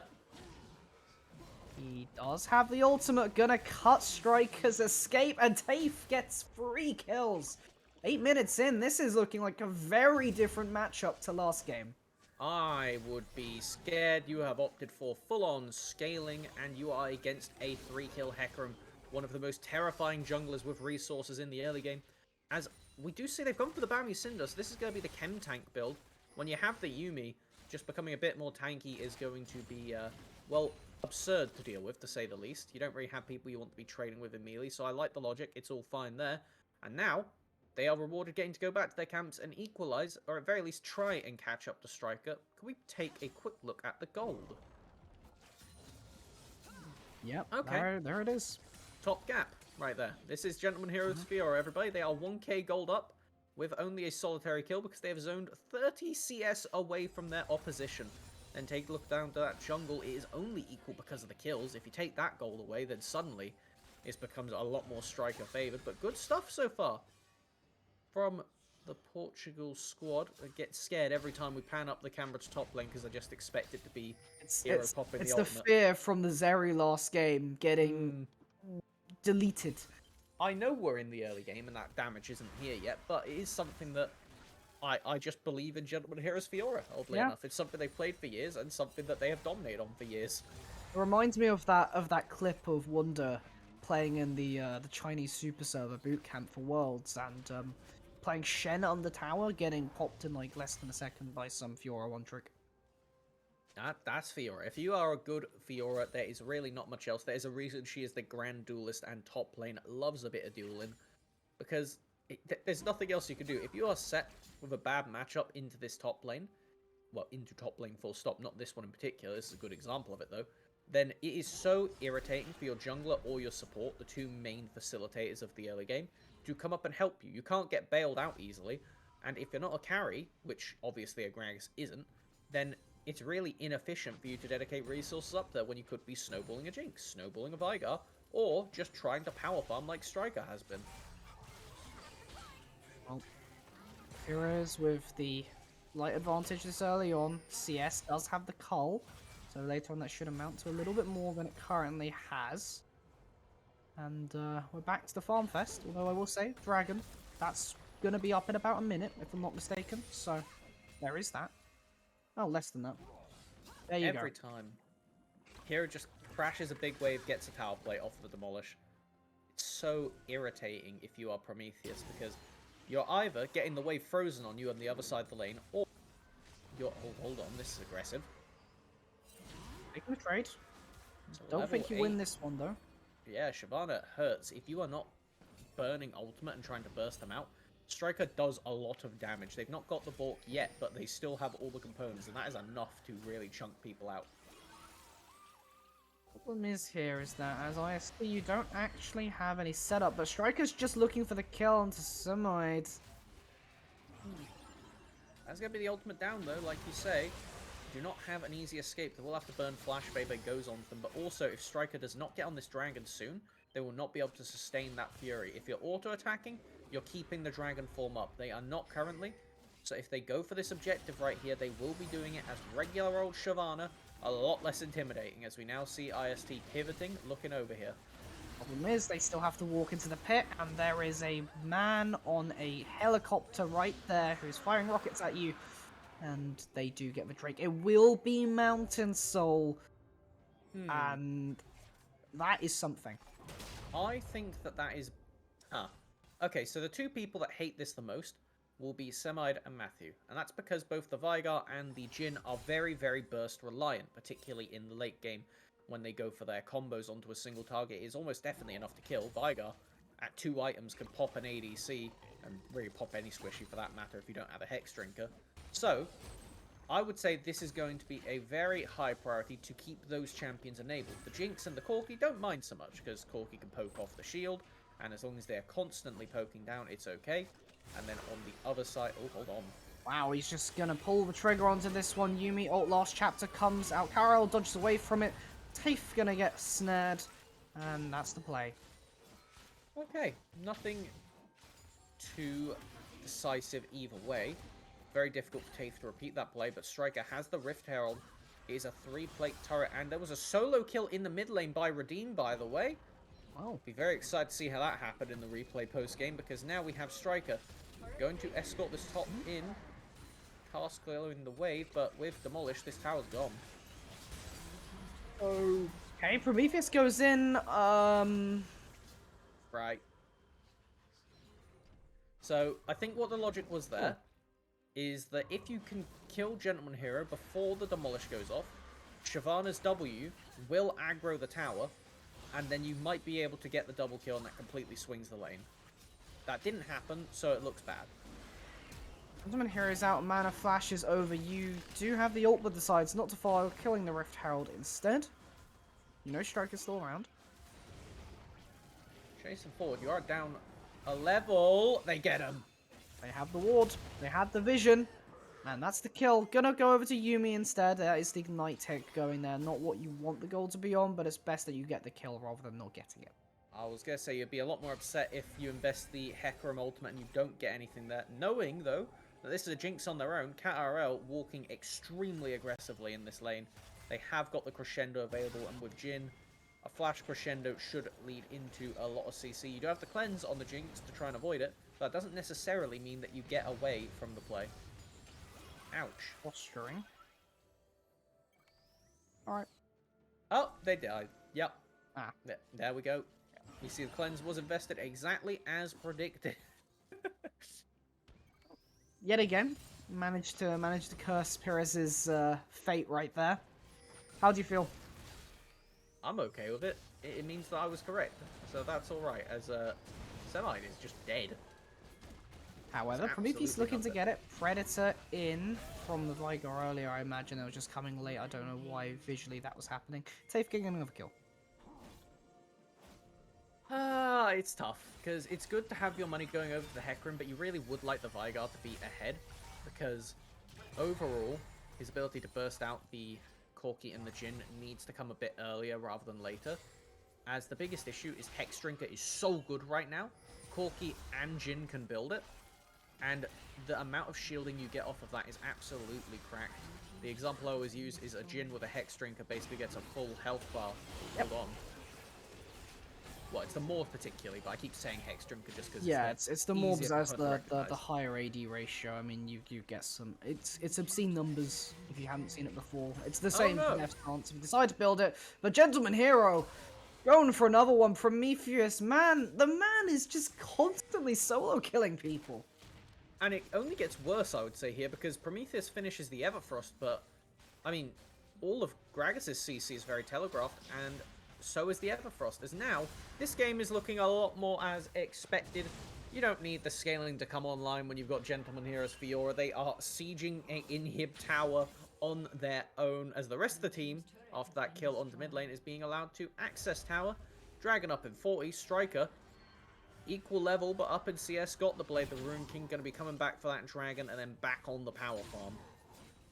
Yeah, taking the tempo, making sure they have the time to set up adequate vision for this pit, because it's Mountain Soul. You really need these dragons, and Tafe is looking to get a pick before it happens. That's a huge amount of damage onto KRL.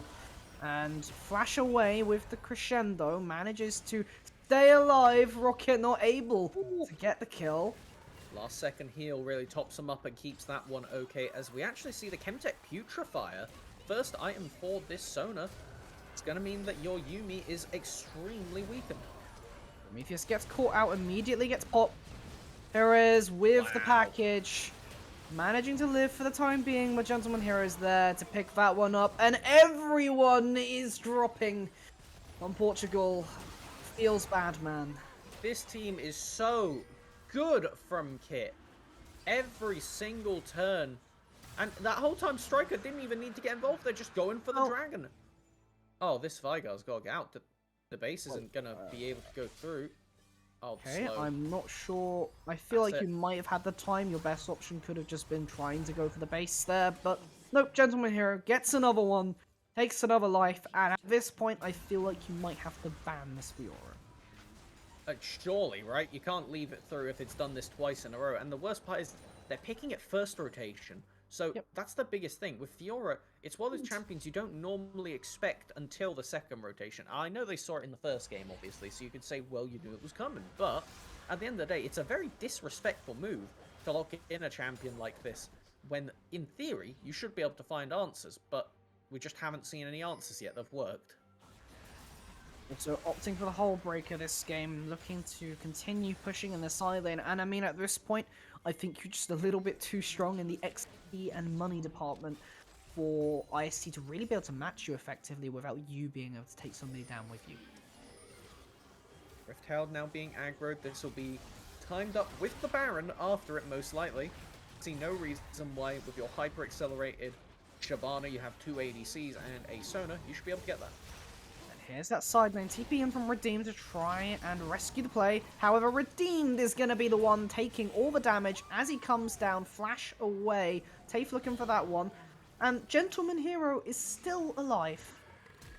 I mean, they're walking out, but actually might be able to get out. The resistance from the Hull Breaker giving him so hard to kill. Look at how much damage Prometheus is dealing to him.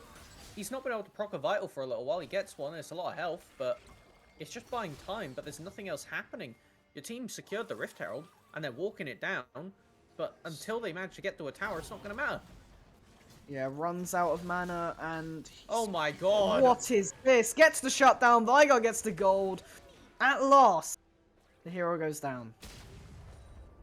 Actually, using plot armor, is that allowed in a tournament game? Because, I feel like this is not very fair with the amount of time that took to die. Did they even have boots, actually, at that point? Because I know that they've not finished the boots, and I didn't pay attention to it being in the inventory. I'm pretty sure Gentleman Hero had the tier 1 boots. It's just that the mana moon wasn't complete at the time in the inventory.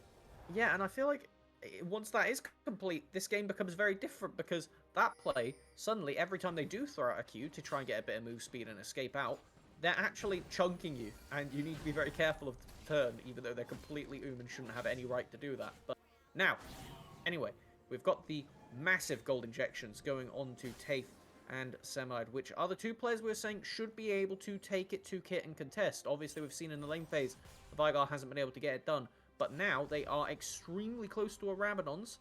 Can we actually get an update on what that Vigar's AP is at the moment? Because I'll be very curious to find out. As big cast.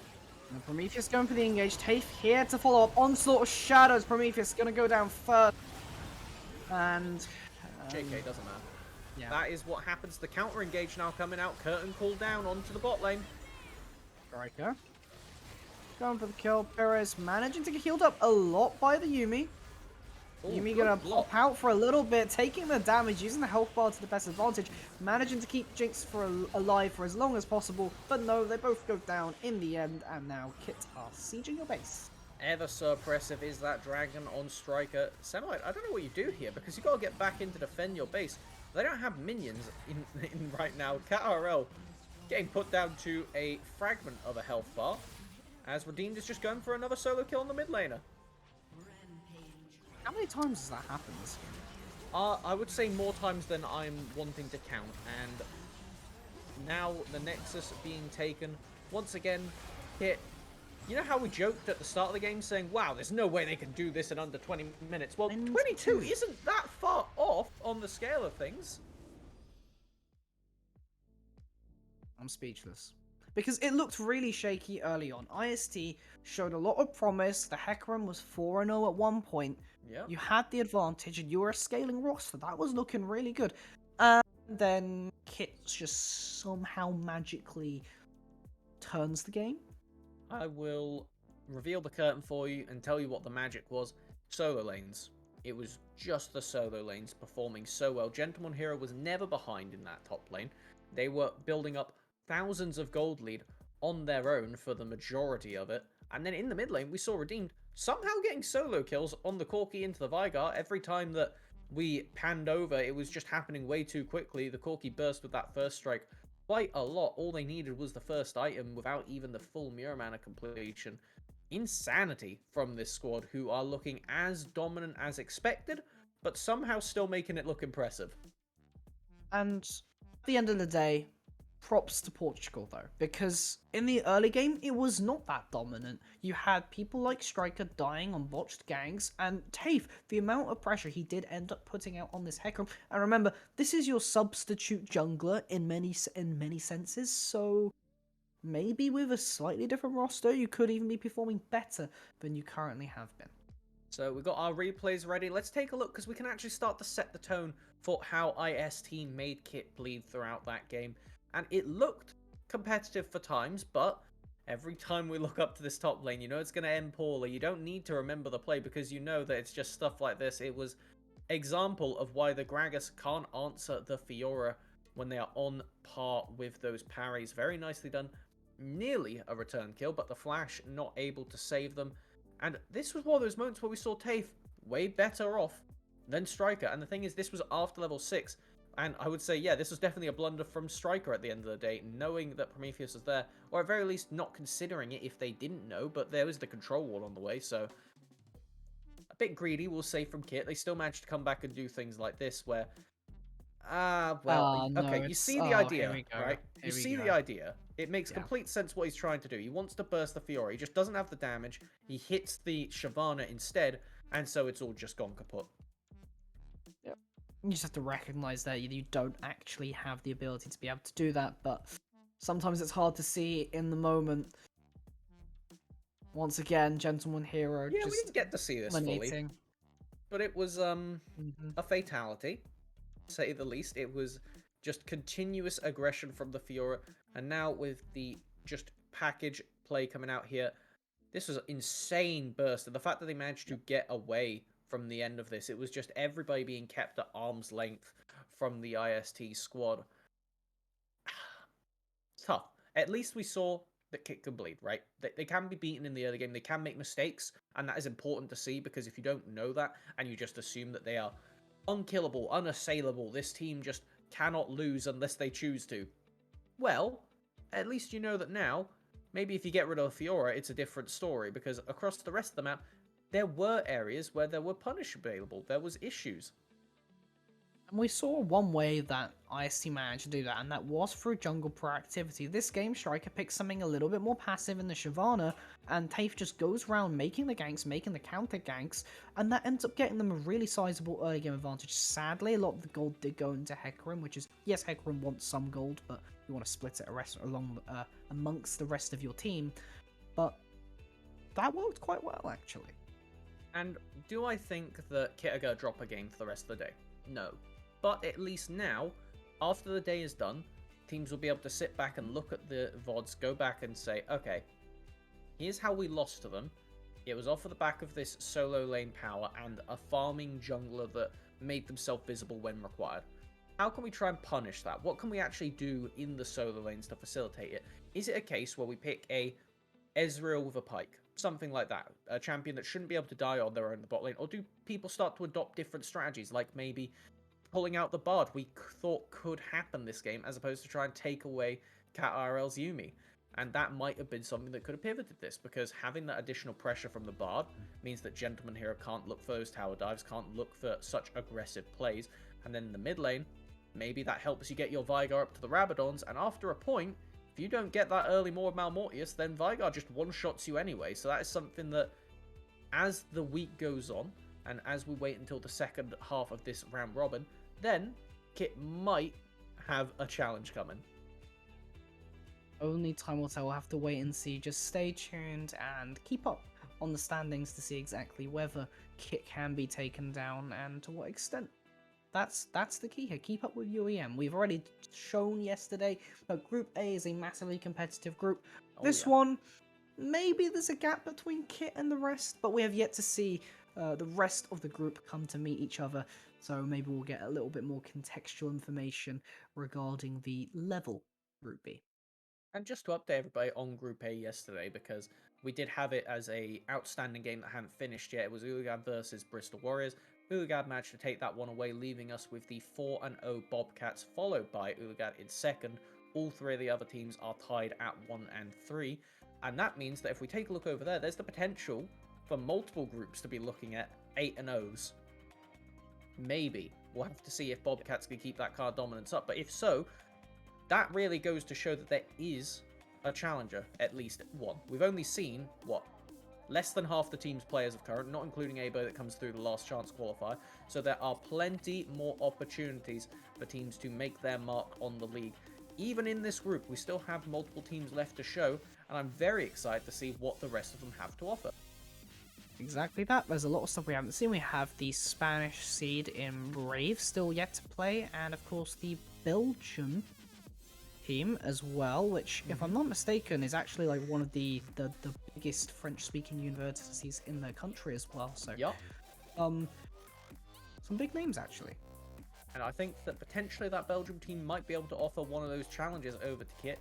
Don't think we have that game in particular on stream, but we'll have to keep an eye out on the standings as the games happen in the background. I'm pretty happy to go to break and then lay down from the Kit hangover, continue their any percent speedrun. Yeah, stay tuned. And in the meantime, I mean, taking a break, good time to check out our sponsors, Twitch Student and Intel. Go and look them up. Got some good stuff.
Hello again, we're back with the 2022 split for the Amazon University Esports Master powered by Intel and Twitch student. Hope you checked them out during the break. Again, Melvin Izzle and myself, Takua, and it's the third game of today between Braves, the Spanish first seed, and Portugal. I saw IST play, which, it was against Kit, so we can't say it was a defining performance, but they at least managed to make the gods bleed, which was impressive across the board. We saw TAFE playing that Hecarim in the jungle as the real focal point for the squad, and I think it just left us with more questions to see what this squad looks like a more evener position, something that doesn't have Gentleman Heroes Fiora in the top lane. That would help. And I do hope that the next time that any team matches up against Kit, they give him a little bit of a respect and First eliminate rotation that ban. one from play, Yeah. please. I It's would not one that suggest we, while it is good to see for us as casters, but it's not very good to see for competition purposes. We don't need to see the freeload that pick is generating for them. As now, we have got IST looking to try and bounce back from that first loss, as you would expect, considering the opposition.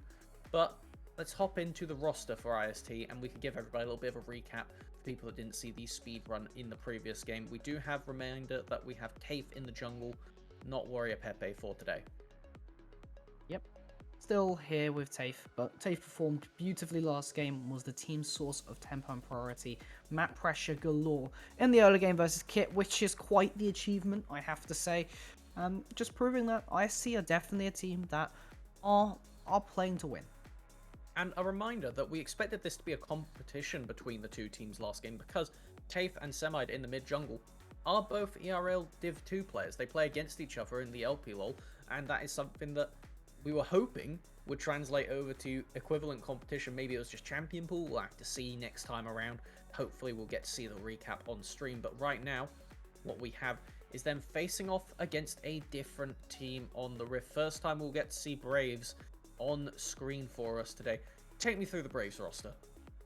Well, the first thing I would like to mention about the Braves roster is that there are 3 Seraphine players, so Cayetano, Wika, and Cartamanio. All 3 of them have a little bit of Seraphine in their roster, and then Okanya and Nacho in the top side.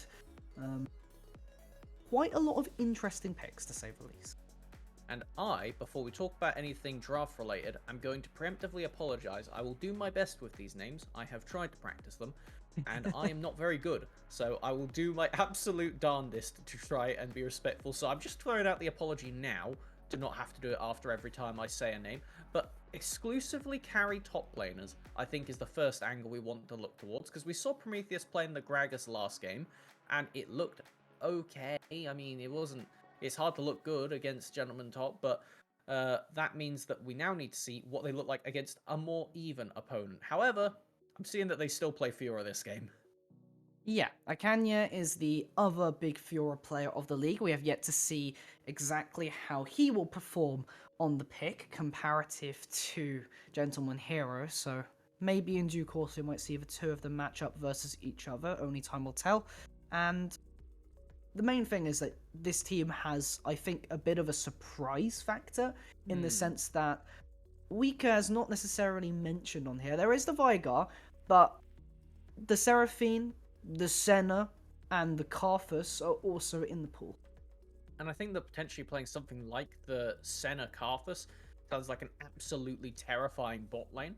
Be very curious to see what that is. But for me, the biggest concern for this team is that mid lane champion pool, where it is mainly just the Seraphine and the Corki, and then Vex, Syndra kind of facilitate on the side, the rest of them being much lesser compared to that, which makes you susceptible in the ban phase, because if the enemy team is scouted and had a look and said, wow, we could just play the Vigar and then take away some of the other ones, and suddenly we have nothing but good matchups.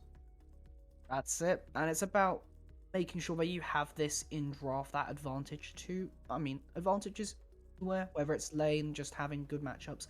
It's nice to have, absolutely that.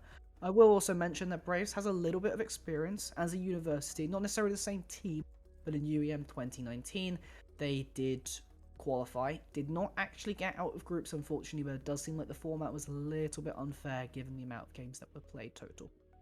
So as far as it is, we're looking at the inexperienced team versus the inexperienced team, but Tafe. Tafe is the only person that is currently chopping in with actual experience for themselves. And while they didn't end up doing too much in their previous run at the tournament, they are hoping to change that this time around. Got a very powerful roster, what we've seen on paper. We just need to see both of these teams prove it on the server. And that is the most important part for me, because remember everybody, we're on patch 12.5. I like to say it every now and again to remind everybody we are not on 12.5b, which means when it comes down to those pick and ban priorities, we are still Jinx and Aphelios land. What was the thing you keep saying? Bat chest? I think that's the line, isn't it? The one from Arcane. But Zeri, we've seen it twice now. Hasn't done much in either game. I'm very curious to see if we do get that pop-off Zeri performance, particularly from Weaker in this game on the Brave squad. That's it. And Seraphine on 12.5, we mentioned the patch had a few little changes, mostly in terms of scaling, slightly weaker in terms of just being offensively strong in terms of the 4AP builds, and more towards the support shielding facilitator style that Seraphine also brings. And when you consider the other carries that this team has, when you have people in the top lane that just play only carries for the Braves, and then on the jungle, obviously, heavy AD focus. I don't think we've really put a big question mark on that one, but it's Zed, Viego, these kind of AD champions. We don't see anything that's really screaming, oh, yeah, they got Diana. Like, we expect players to be able to go towards those kind of picks because of the level we're at, but we haven't seen it necessarily. And while that would normally be a big problem where enemies could look to ban you out, they have so many AD champions, and bot lane has a lot of scary APs is the main thing. Pulling out mages in the bot lane, very good for best of ones because you disrupt what the enemy's expectation is. It's something that you are very unlikely to have experience against, or at very least have much experience against. And it's kind of what we get to see, that wonderful mishmash of regional metas, where we get to finally see a lot of teams challenged in ways that they haven't previously been. And that's the beauty of this sort of level of League of Legends. It's a little bit different. The meta's there. It's definitely there. Don't deny it. We saw the Hecarim. We see the Jinx. We saw it last game. It's there because these picks are strong.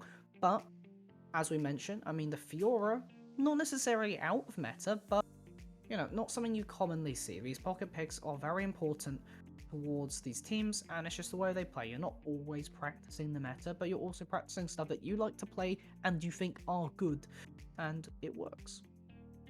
I mean, at the end of the day, it doesn't matter how you win the game. If you take the W, that is all that people will see when they go back to look at the game. That is all we can see of Kit last split, of going, wow, they didn't lose a game. So, obviously, that's extremely impressive. And for these teams is going to be trying to, for at least IST, bounce back and get themselves in a decent position to contest that second place spot after the first round robin.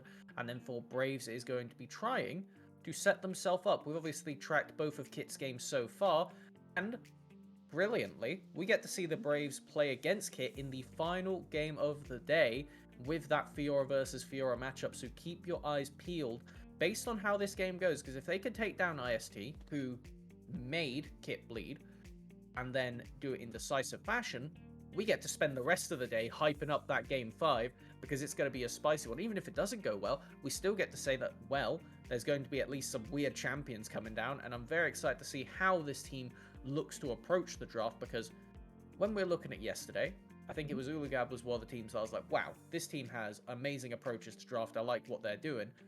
But Braves have unique approaches. That doesn't necessarily mean it's correct, but it definitely means it's new. Although I will say that the mid is a little bit of an unknown, mostly just because of the play rate between the Seraphine and the Corki. If you take a look at the match history, it's LOQ, both the Seraphine and Corki are hovering between 90 to about 125 games on the Seraphine specifically, compared to the next greatest, which is the Vex, on something like about 10 to 20. So the differential is drastic. And you'll notice that across a lot of players, because at the end of the day, you play what wins you games, and you also play what you enjoy. So if you enjoy a champion that wins you games, why would you not spam that to absolute oblivion? And when it comes to professional, that's the only time now when we start to see that challenged, because if you are only able to play them, if you are a dirty one-trick like myself, then you will be banned out and punished and lose the game. Now it's time to find out if these players have a lot more depth to them. Obviously they do, because they made it here by winning their own tournament. So none of these players are going to be falling at the first hurdle, right? They've all made it over step 1. Now it is this is new, we're in international play, we're against other winners, everybody here won something to be here, so we need to be able to match that skill, and we need to be able to actually try and think on an equal level, I suppose is the way to put it, because you can't underestimate anybody that makes it to an international tournament like this. That's exactly that. Sometimes it's hard to remember this, especially today when we've had Kit pretty much wipe the floor with their opposition, and then you think, oh well, they're just so much ahead, they're just another level above, and it feels like these other teams aren't actually as skilled as they are in reality. It's just that for some reason Kit has a magical roster which has managed to succeed in past tournaments as well. And I wish I could remember the exact name of the team because I was anecdotally just looking through the previous year's histories to see if there were any teams that made a splash that weren't Kit. And I saw that there was, I think it was in 2020, the team that was in second place in their group proceeded to completely dominate from the team that won the other group. Because oddly enough, they had been suppressed by the win rate of Kit. They were something like 8-2, and Kit was 10-0, and it's like, oh well, obviously we're not going to look as good. And then they just absolutely smash everybody else because when you are looking against the best, everybody else looks poor by comparison. Now we finally get to see a game without Kit in it, and we can hopefully get a very close match so both of these teams can build up their confidence for one of them the rematch and one of them the first match against Kit. And for all you viewers out there, this is a great way of actually contextualizing the general level of this group, because right now we haven't had that. We haven't had any contextual information because the information has been Kit. I know we talk a lot about Kit, but to be honest, it is the team that is the reigning champion, and they got to defend their title. This is the team to beat, and you just have to remember that.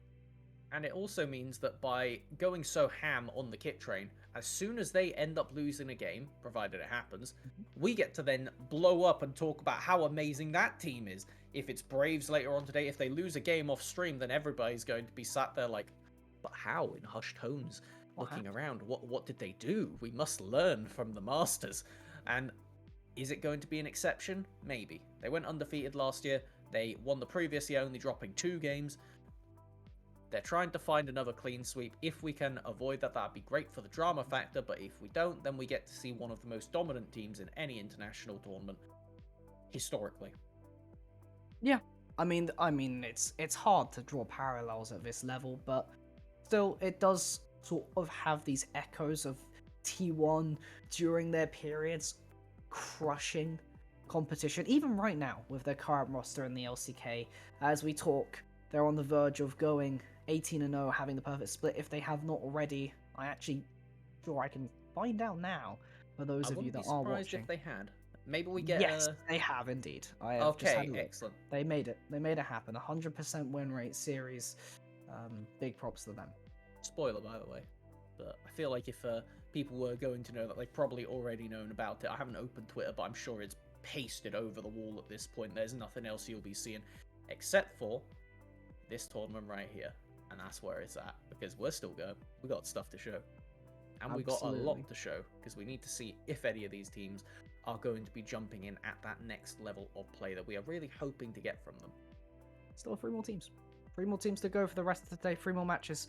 And that's a lot of League of Legends, I would dare say. That's a lot of League of Legends. And we like League of Legends here on UEM. That is what we are about. We are here to watch and discuss and enjoy the game that is League of Legends, made by the small indie company Rito Games. So, I think that it's about time that we cut our rambling short and start talking about something that isn't the game to come before the draft actually ensues when we eventually get to that one. So what do you want to talk about as our next vamping topic while we wait for that to start? So, I don't know. Honestly, I mentioned Rito, and I'm just saying, I actually, so they announced the client changes actually. I hadn't heard this. Please tell me. Well, they're looking at doing a few things with the challenges integration, right? So it's making it look prettier, and I don't know if you've seen it, but the post game, the match history, the screen, like the stats, they're completely revamping that. Okay, I'm not against that. That's cool. I like that. But, I'm still sad as a caster that they removed the match history website. That was an invaluable tool for being able to go back, and I got reminded of that this morning when I was like, okay, I kind of want to just quickly open up some of the kit match histories from last year and see what they did. Womp womp. Couldn't do that. Website's gone. Sad. Unless you had the screenshot, it's just not available. Yeah, it's a bit of a... I imagine it's something internal. You can't necessarily keep up the system. Costs, probably. Pain everyone. Pain for everyone. That's just how it is. Although I've just been informed that we have 10 out of 10 players in lobby, and that Braves is blue side. Okay, so when we look over to that top lane, it is going to be the question, because we saw, obviously, in both the games today, very biased. We've had that Fiora picked on R3, and when you have, similarly in this game, Braves with a heavy carry player in the top lane, against somebody on the other side like Prometheus who knows all the different kind of weird counter picks they have in pocket. Maybe this is the game we get to see something like the Yorick come out. Maybe we get to see the absolute cheese fiesta up in the top lane, where we get based carry against something that throws the meta to the side and says, no, actually, I much prefer to play this game instead. I actually don't remember the last time I saw Yorick. I actually don't remember. He's sort of faded into obscurity almost. And he's one of those champions that hides in the shadows that, for good reason, you don't see often, but with Hullbreaker being really good right now, still for melee champions, it is something that I wouldn't be surprised to see, and also I would be curious to see how teams contain it, because short of getting a Hextech Rift, it's very difficult to try and match the pressure and rotate around to stop a Yorick in the side lane. Yeah, Yorick has that pressure mostly owing to his Q, the Ghouls, and the Maiden, of course. The Maiden is so annoying in a side lane, though, because when you have something like a Hullbreaker on top of your Sheen Mythic, anyone trying to match you is sort of having to deal with two of you at once. In essence, it's just another health bar that's dealing damage, and that's not particularly fun when Hullbreaker's giving you a bunch of resistances. Very true. As we're about to hop into the draft, here we go. Let's see what gets started off. Obviously, still the Prime ADCs available. We do get that Gwen instant Seraphine ban away. Three people very sad for Braves. Like, it was going to happen.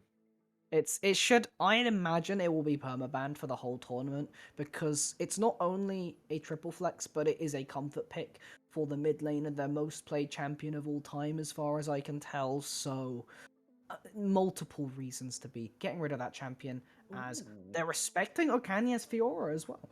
I mean, they just had a very upsetting game against Fiora, so why not get rid of it? If they're not confident with an answer for it for today, they might as well just write that off. Question is, though, will they ban away the Corki from the Braves and really pinch down on that mid lane pool? Because Zeri, still open. Very important one that I want to highlight here, because it's something I imagine Spain would be looking towards as that's a Trundle ban. That sets up for things like the Viego, potentially. That's one of the big ones. Obviously, Xin Zhao was the main countered champion by that Trundle, so we do get the Zeri choice. Yeah, that is the Zeri. It is not the B patch, so Zeri is much stronger on this patch than otherwise.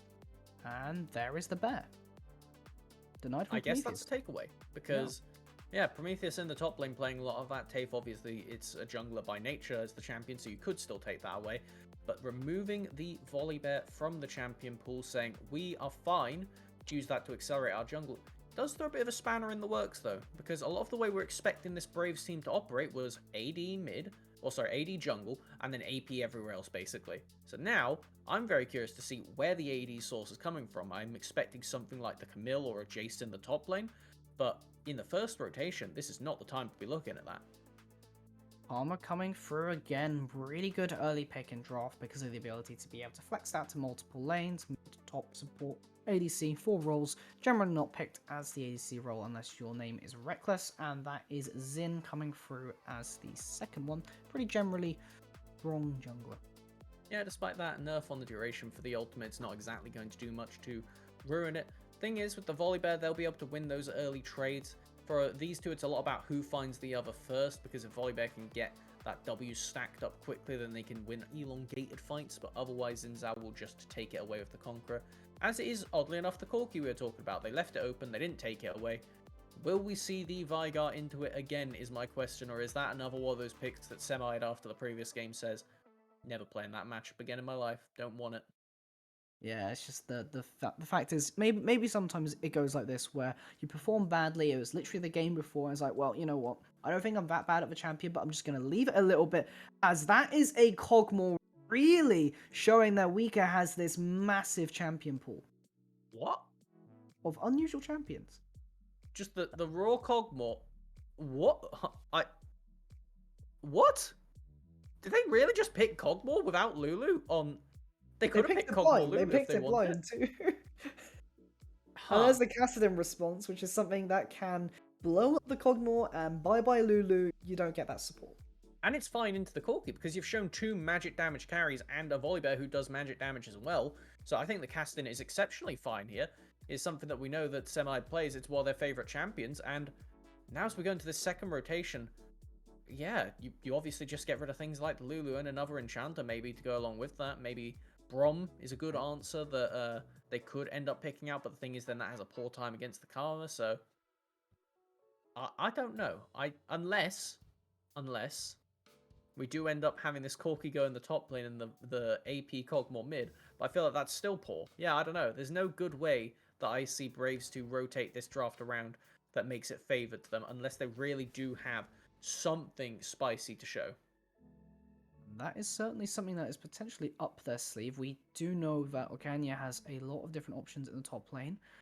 I am assuming that this Volibear is going jungle for the time being, but that's not necessarily the case. That could be swapped around. Still waiting on the last ban. I will say I do quite like the Caitlyn ban from Braves here. Ezreal as well. I mean, that's a safe option, but the Caitlyn is something that can pressure the Kog'Maw a lot in the early game, and get rid of that is nice. But we did have this yesterday. I'm not going to be caught out by it for a second time running. That could always be the Karma sent up into the top lane, just to neutralize whatever carry we end up getting out. And as long as you pick ADC here, and it's something that can work with Karma, work with other things, Tristana fine in that category, then you can actually just keep that as a question mark over the Braves' head for the entire rest of the draft now. You have to lock in a top laner here who can simultaneously handle Karma, but also not get countered. My first thought is Camille, but Renekton's open. Well, given today's games, Renekton no longer has the presence that he did yesterday, so make of that what you will. Not a happy croc, I guess. However, that is the Thresh coming through, one of Carthamenio's champions that he does enjoy, along with the Seraphine, of course, and the Silas, which is quite unusual. I wonder if we'll ever see that come out from him. As we get a few hovers. I'm not going to comment until it's locked in because there's no point going for that one when there's so many different options. So we will get the Poppy. Okay, well that is flexible between the top and the jungle. I feel like it makes more sense in the jungle because unless you lock in a definitively dash-based champion in the top lane, then it's not necessarily a good thing. You can lock in something like the Cho'Gath, and that absolutely slams Poppy into the ground. I'm very curious to see. Prometheus does have that wide champion pool. Obviously, the Yorick could come out, and that would be able to trap Poppy in the cage. The Malphite, I don't know how I feel about that one. It's going to be able to survive against Poppy and the Volibear if it is going to be the flip coming out from Braves. We'll have to find out realistically which way those two champs are going. I have a feeling that it might end up being a Kanya, but that's not confirmed yet. Currently, Nashor has it. Okay, looks like the Poppy's going top. So we'll be Poppy into Malphite, and then Volibear for the roaming power. I'm quite interested in exactly seeing how this bot lane fares, however, because fresh Kog'Maw is not exactly something I'd expect to see. No, the thing about the Cogmore is they really do need that protection, not in the way that Thresh normally offers it, but in the way like a Lulu where it actually makes you just a frontliner. Thresh enables you to step further forward, but then pulls you back. Cogmore, as soon as they activate that Bio-Arcane Barrage, they want to be shooting non-stop with a W, going on everybody. And if you aren't able to get away with that and put out maximum damage on the W, then the champion just doesn't do much. If you can, and there's a reason that Cogmore came back into prevalence last year. They brought Wit's End into the highlight for the first item on ADCs because of how good that item was. I don't know. I haven't seen him since. I know that Wit's End was chipped down for ADs. I'm really curious to see what exactly they've got in plan here because Cogmore's just not a champion you see often with good reason. Right, so I actually do play a little bit of Kog'Maw, not quite as much as some of the other champions that I enjoy, such as the Aphelios or Jhin, but something that Kog'Maw can do is itemize a lot of tank items. This is something we did see previously. Oftentimes, the best first item nowadays tends to be the Rage Blade because the amount of raw damage you get off of being able to duplicate Arcane Barrage procs is massive. So just getting that online as fast as you can is really good. And then going for defensive items, you can go Wit's End, you can build Randuins, that's a very common thing into heavy AD comps, and occasionally you'll see the Frostfire Gauntlet coming out as a mythic option, but more commonly it is the Shield Bow nowadays because the shield is relatively large and you keep the damage. So, as we are hopping over to the game now, we finally get to see what happens with this, as Volibear didn't pick a Smite here. I'm curious by that. That has got to be a conscious decision because you always get a base to get that ward. So I wonder if they were trying to figure out what TAFE had first, maybe, and then make the decision based on that. Opting for the blue smite gives them the ability to close the gap onto bottom lane primarily. That is going to be the main window once they have unlocked that blue smite, because you want to close the gap onto the key carry of that Tristana. I would like to point out something from Rika's rune setup and itemization. He has decided to go for Hail Blades.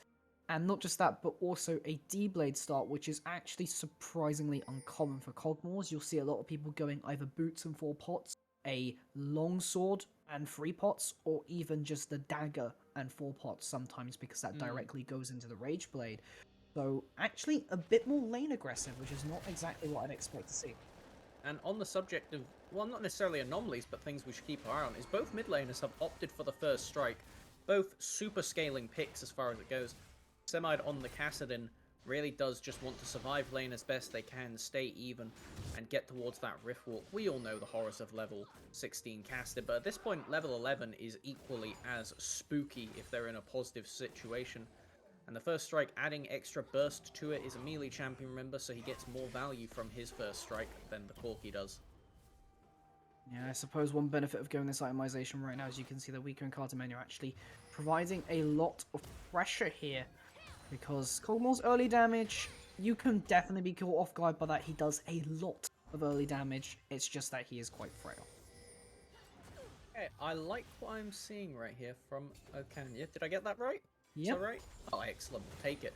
Because they are walking up and trying to keep Prometheus from hitting that level 2. Because the thing is, Malphite is very oppressive in trades. Both laners have gone for the Corrupting Potion, but Malphite, he gets his shield back by just not getting into combat. Poppy has to pick up the buckler. Ooh.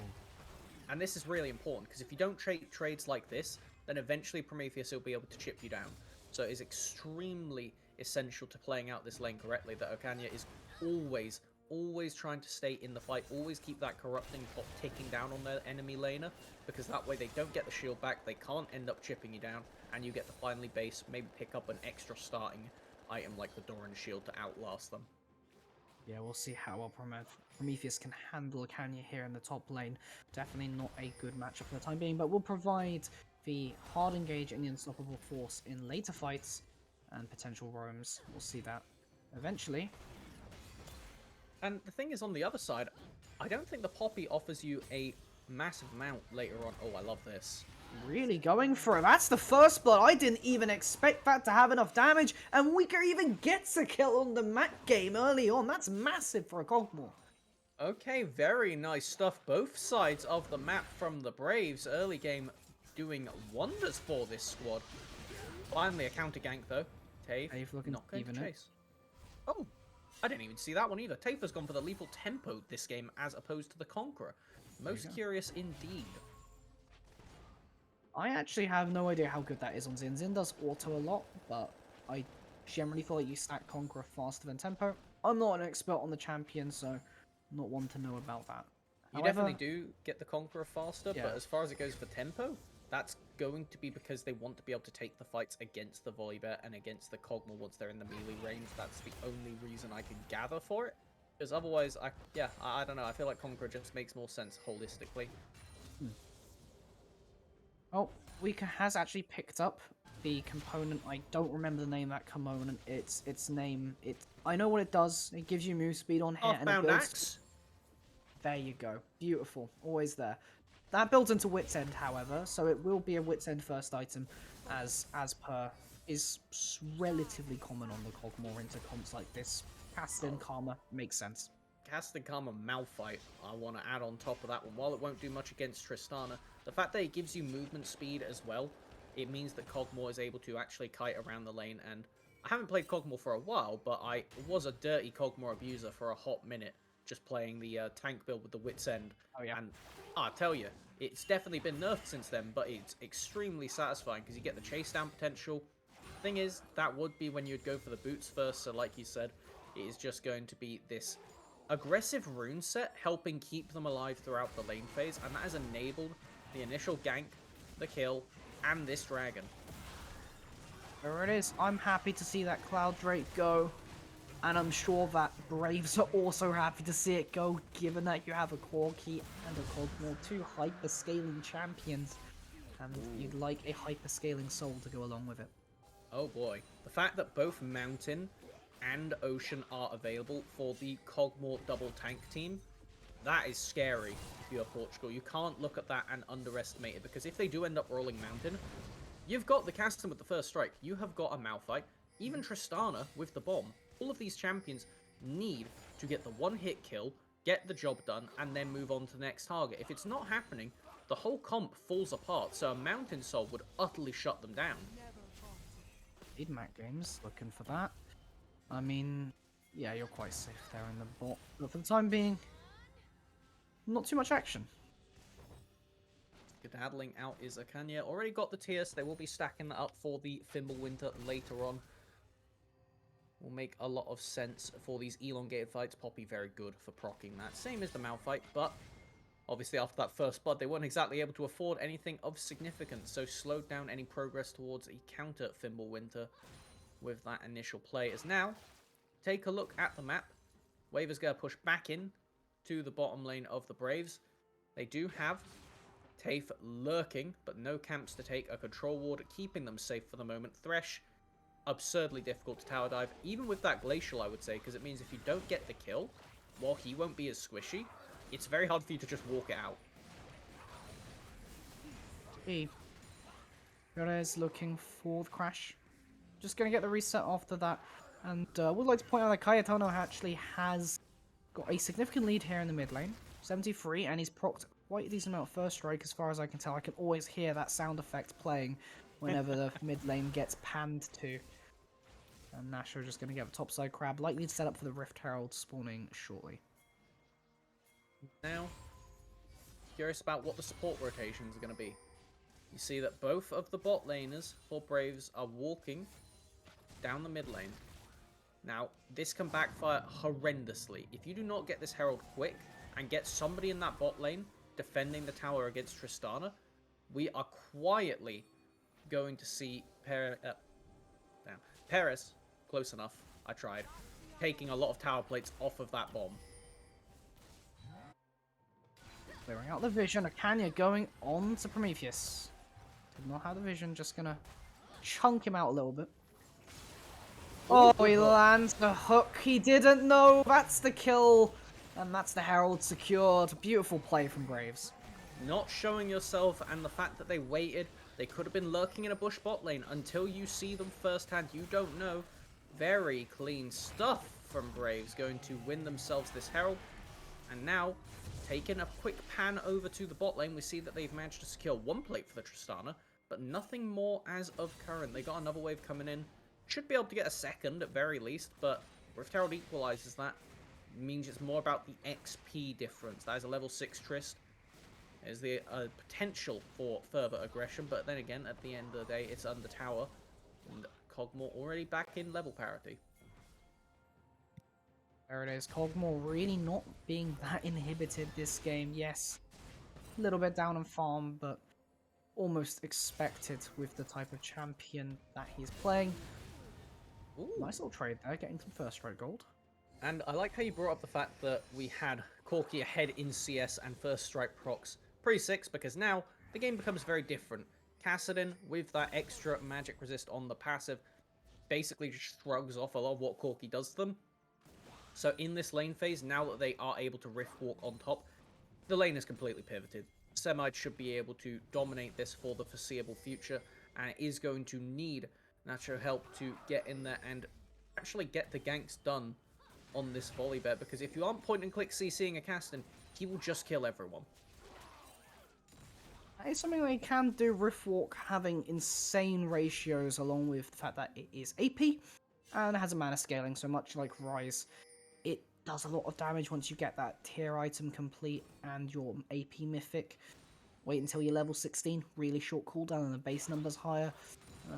Yeah, not a lot of fun for other people to deal with. And I like how we were setting this game up to be a bit of a snooze fest in the early game, but Braves have been, I would say, far more proactive than we had any expectation for. There is a 2-level lead on the junglers right now. That has quietly occurred after Tafe ended up dying over at that Rift Herald fight. And, oh, that is really not good, because especially with the lethal tempo, you do not have the sustain that a Conqueror would give you in a fight. Well, Zin does get health back now. Let's find out what we get for the soul. This is all important right now because it's an ocean. Yep, that's massive. Wicker now might be able to get it. Well, that's the package coming in. Matt Games just caught between a package and a wall. TP in response, Samide looking for it, but cannot get anything right now. And I feel like that teleport will not be able to save this turret at the end of the day. You have 4 members here. It's just about how aggressive you want to be. And we see on the minimap right now. Let's take a look over to the top lane because Prometheus is forced to ult away to safety. Oh, Akani's very low. Tafe is here, has the damage, goes in, flash away, flash response. Oh, they need this kill. No. Oh, it's so minion sad. Nicely done from Akani to walk that one away, managing to zone off their enemy laner and survive. Maybe they'll lose one tower plate, but with the teleport, this is not a duo that could dive you here. Absolutely not. I think you can get a few of these before Akani can get back to lane if he wants to burn the teleport. Looks like he's deciding not to for the time being. I'm guessing they're waiting on Sunder Gold. There you go. There it is. Okay. Just wasn't worth the value to TP up there, especially because they want their bot lane collecting the remainder of those tower plates, because when you kill the first tower as bot, you can rotate your lane. And Poppy is going to do absolutely fine against this Tristana. No Mythic as of yet. We'll see if they manage to afford that on the base. It probably won't be a... there it is, the Kraken Slayer, although I will say that this Cogmore is probably building towards the Rage Blade next item rather than Mythic. Mythic will generally come around the 3rd or 4th item slot. We'll see what he does decide to opt for the time being, but honestly, if I'm Wicker right now, I am chilling. Yeah, the Cogmore is in an absolutely fine position. The people that are meant to be threatening you are being put way too far behind. We even saw briefly in the mid lane that Cayetano was doing great stuff on the Corki. Oh no. That is the power of the Halo Blades here, managing to get the immediate damage off. I'm actually not entirely sure what managed to kill Beerus there, but Nasho down. Mac Games gets the response, which is massive for IST right now, getting a little bit of gold back. I feel like that was not necessarily an overinvestment, but it must have been a minion auto or a flying cog auto that hit them at the very end there because they were out of range of anything else. Ooh, hold on a moment. No, this is very narrow. But this is really close to Shilbo almost saving it, but that's a shutdown to Semide. And that's a lot of gold into Cassidin. But we just pan back to the top lane, get Mac Games dying to Wicker immediately. The Halo Blades giving him so much immediate attack speed, a killing spree, a double kill. And now the Cogmore has even more gold. He can get the tower plates. Amazing stopwatch by the Thresh there. Very cleanly done. Is going to survive that. Malphite has Flash Ultimate, but I don't know if they even have enough damage to kill Cog here. Yeah. Not even gonna try. Not even gonna try. All they do is save the tower plates. Yeah. It's something. Oh, hold on a moment. Poppy ult kill. Poppy ult kill. Oh, we love it. We absolutely love to see it. Take a bow. Take a bow, Okanya. That was crispy clean. There it is. The Poppy recall. That's a cool recall, actually. It, like, turns the hammer into a bit of a helicopter to go back to base with. A Hextech connoisseur. Yeah. I think that's probably one of the best Hextech skins in the game. The rest of them aren't exactly anything to shout home about, but that one is that one's cracking. That was very good. Yeah.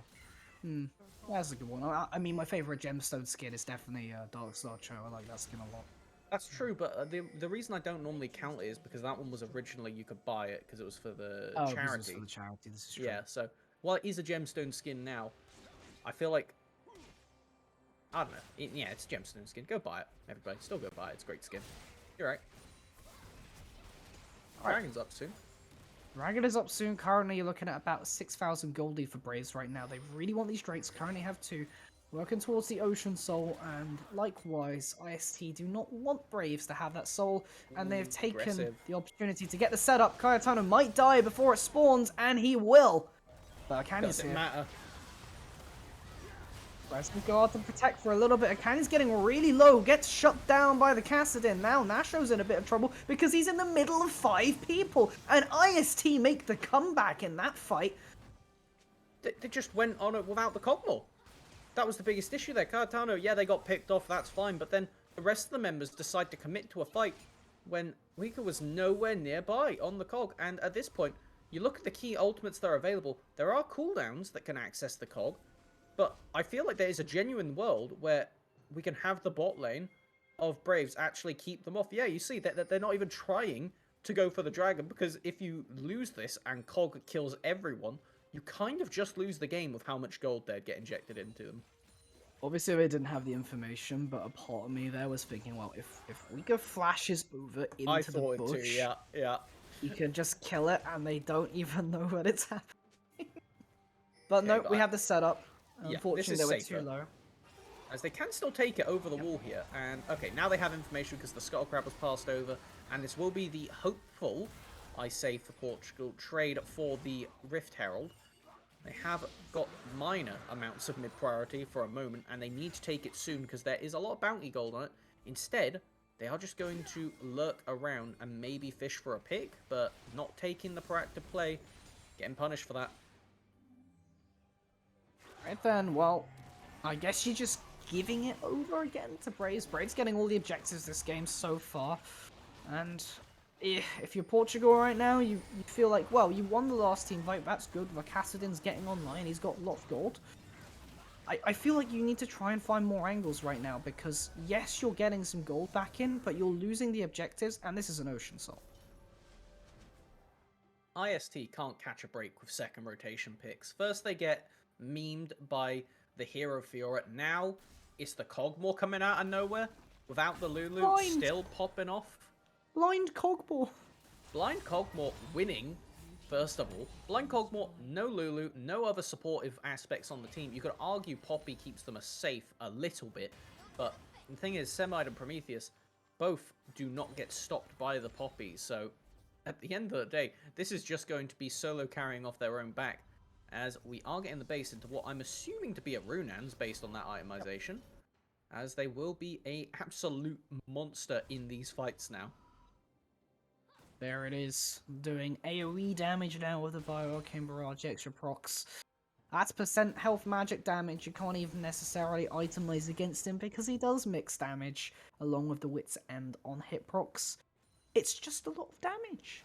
Now, we're bigging up the Cogmore a lot, as we should be, but there is the ticking clock of a Cassidin Tristana, who eventually become really difficult to deal with. I'm not going to say impossible, because I feel like that is asking for a caster curse to occur there, especially when you have such a powerful Cogmore, such a good champion with the Ocean Soul too, because if they do get to that kind of tank itemization, third, fourth kind of stuff dropping in things like the Randuins, then they kind of become unkillable.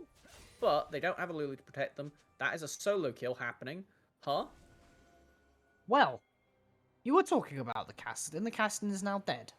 Save it for the replay. That's what we're going to say about that one right there. Don't know how that managed to go down, but that is rough to say the least, as Ganya. Unable to get the ult off, Unstoppable Force managing to interrupt the Keeper's verdict, and that means the Keeper's gonna go down. Tafe picks up the kill.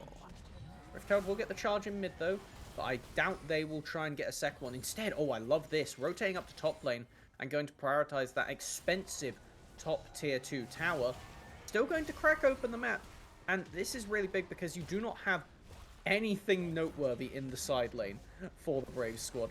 Poppy, as we just saw right then, extremely susceptible in the side lane. She can't save herself if the Malphite waits on the ultimate trade. Then across the rest of the map, Corki, he doesn't want to be in a side lane. He likes being in mid and poking out the opposition.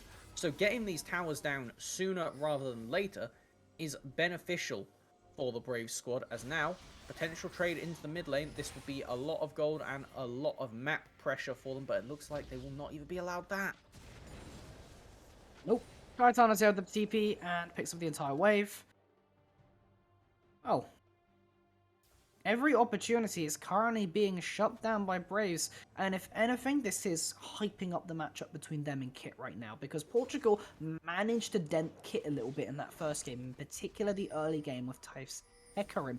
But right now, Braves are actually dismantling IST slowly but surely. Now, there is still the window for that to completely backfire. Cassidin, nearly at the full Seraphs for this next team fight. They should be able to have it stacked up before the dragon spawns, and it is a team fight you need to take. IST cannot give up this Ocean Soul without doing anything. Whether it's trading multiple towers on the rest of the map, that probably won't be worth, but at least it'll be something that keeps you in the game. I don't think you have great damage for a Baron, so in reality, contesting the Drake itself seems to be your only option. Fishing for a pick now. I like this a lot. You've got to get something done soon. Just jostling for position, going on to Nasho. Semite is safe with the Rift Walk, but if he takes a bit too much damage, he might be in trouble. And right now, he's getting very low. That actually might make the play back off. Perez is there, though. I don't know why he hears Cartelmenio Freds. And now Uame have the opportunity to go in for the rest of it. 2 down already for Portugal, and this is dire. Nasho going for Prometheus. Oh, it's done. Meaning. That's it. That's the free Ocean Soul if they want it, and the free Baron too. As long as Okanya can keep TAFE away from the objective, they can do whatever they want. And that was all off of the back of the aggressive play that Semide was trying to make, and then on the way out, gotta try again. And it just didn't. Got a big chunk. He has the Ocean Soul, though, and the Sunder. He's healing for so much HP. Is the 1v2 possible? No, not quite enough. Semite's damage is a little bit too high, but damn, that's a really tough Poppy. It's only going to get worse. The Thimble Winter isn't done. Similar to the last fight, the tier items are just starting to come through. As soon as this one is over and Prometheus upgrades into theirs, they should all be at maximum power regarding those items. And it had so much because you could just continue to use the shields to buy time for the ocean regen. And you are always going to be hitting people as Poppy. The only time you won't be is if you're getting chased down by the Tristana. And that's rare in these team fights because Tristana's have to be on the back foot every time. Yeah, I mean, Tristana right now, honestly, I mean, just the Kraken and the Bloodthirst are trying their damnedest to stay alive in the mess that ensues after Reeves goes in for a team fight.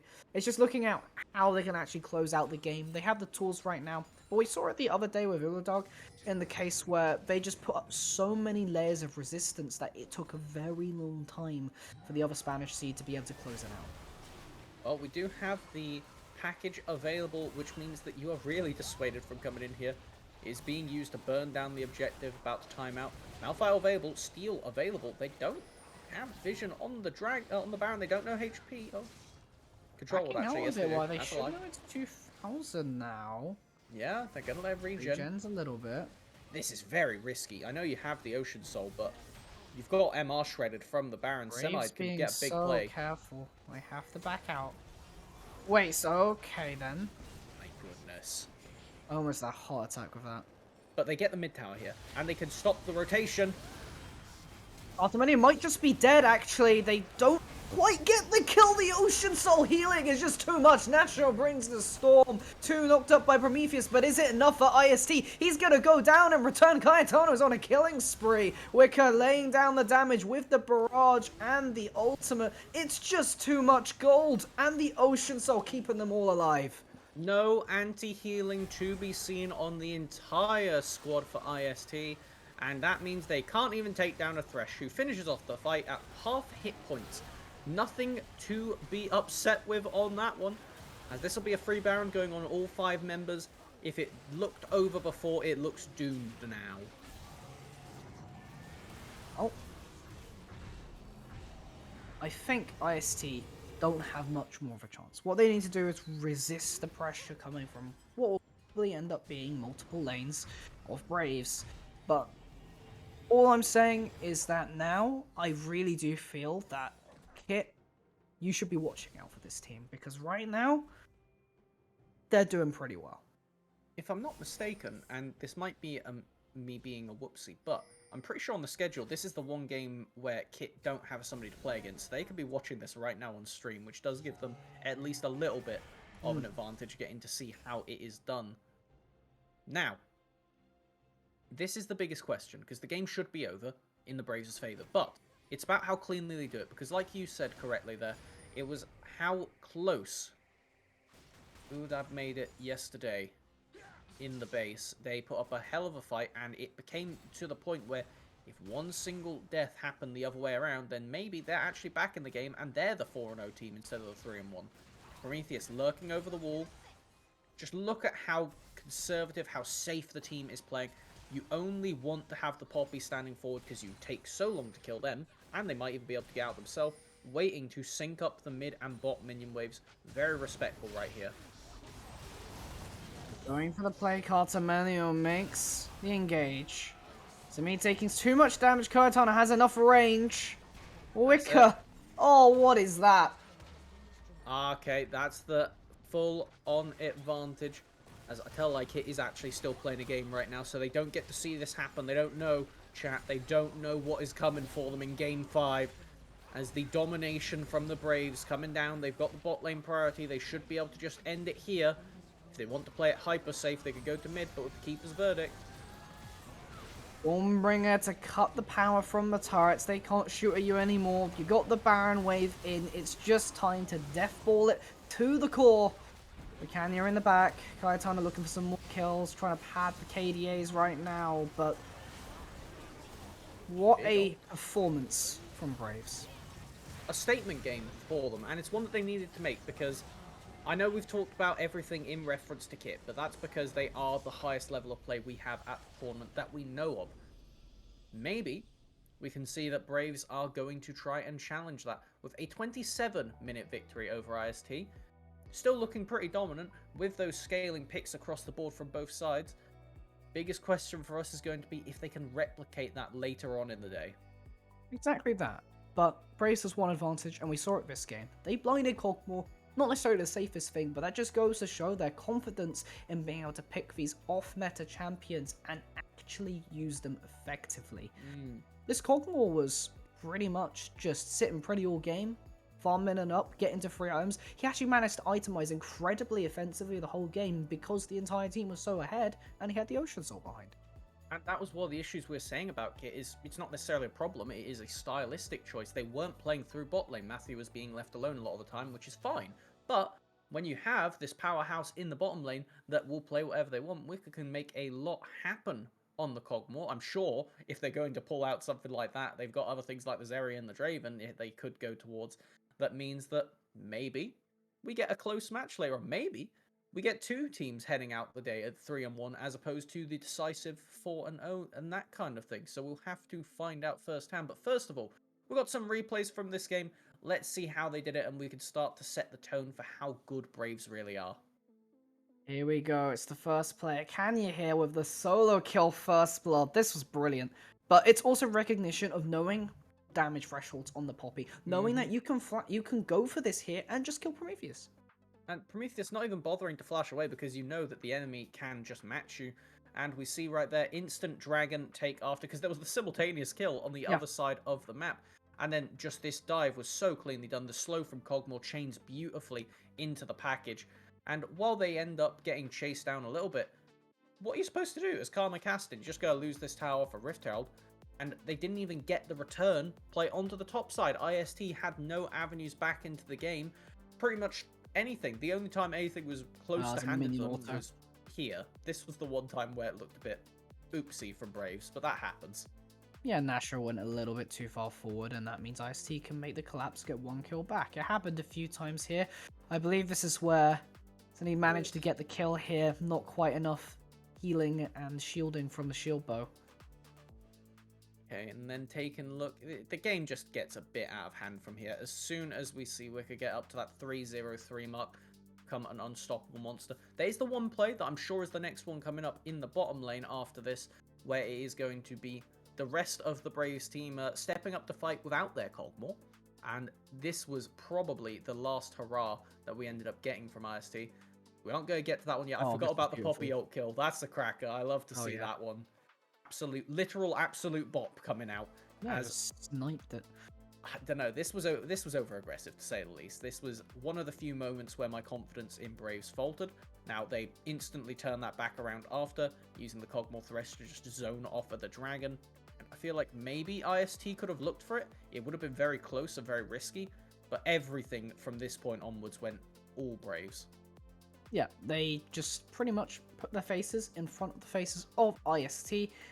And that was all she wrote, because that's what happened in that team fight. Then they ran it down mid, secured some more objectives, cemented their lead, and they ended up with a W. Soul. They can't even Ocean kill the Soul. Thresh in this fight. It was so brutal to watch. And there was no anti-healing across the board. You could see at the bottom of the scoreboard there.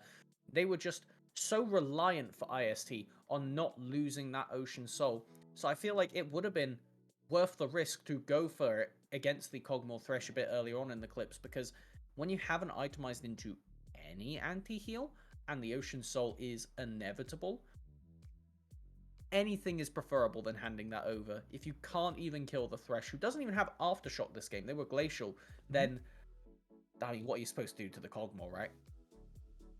Just really couldn't get onto him the entire game, and I'm just in awe that it was a blinded Cockmore. It's the same with the Fiora earlier when you... Blinding champions that are normally counter-pick champions just happened 3 times.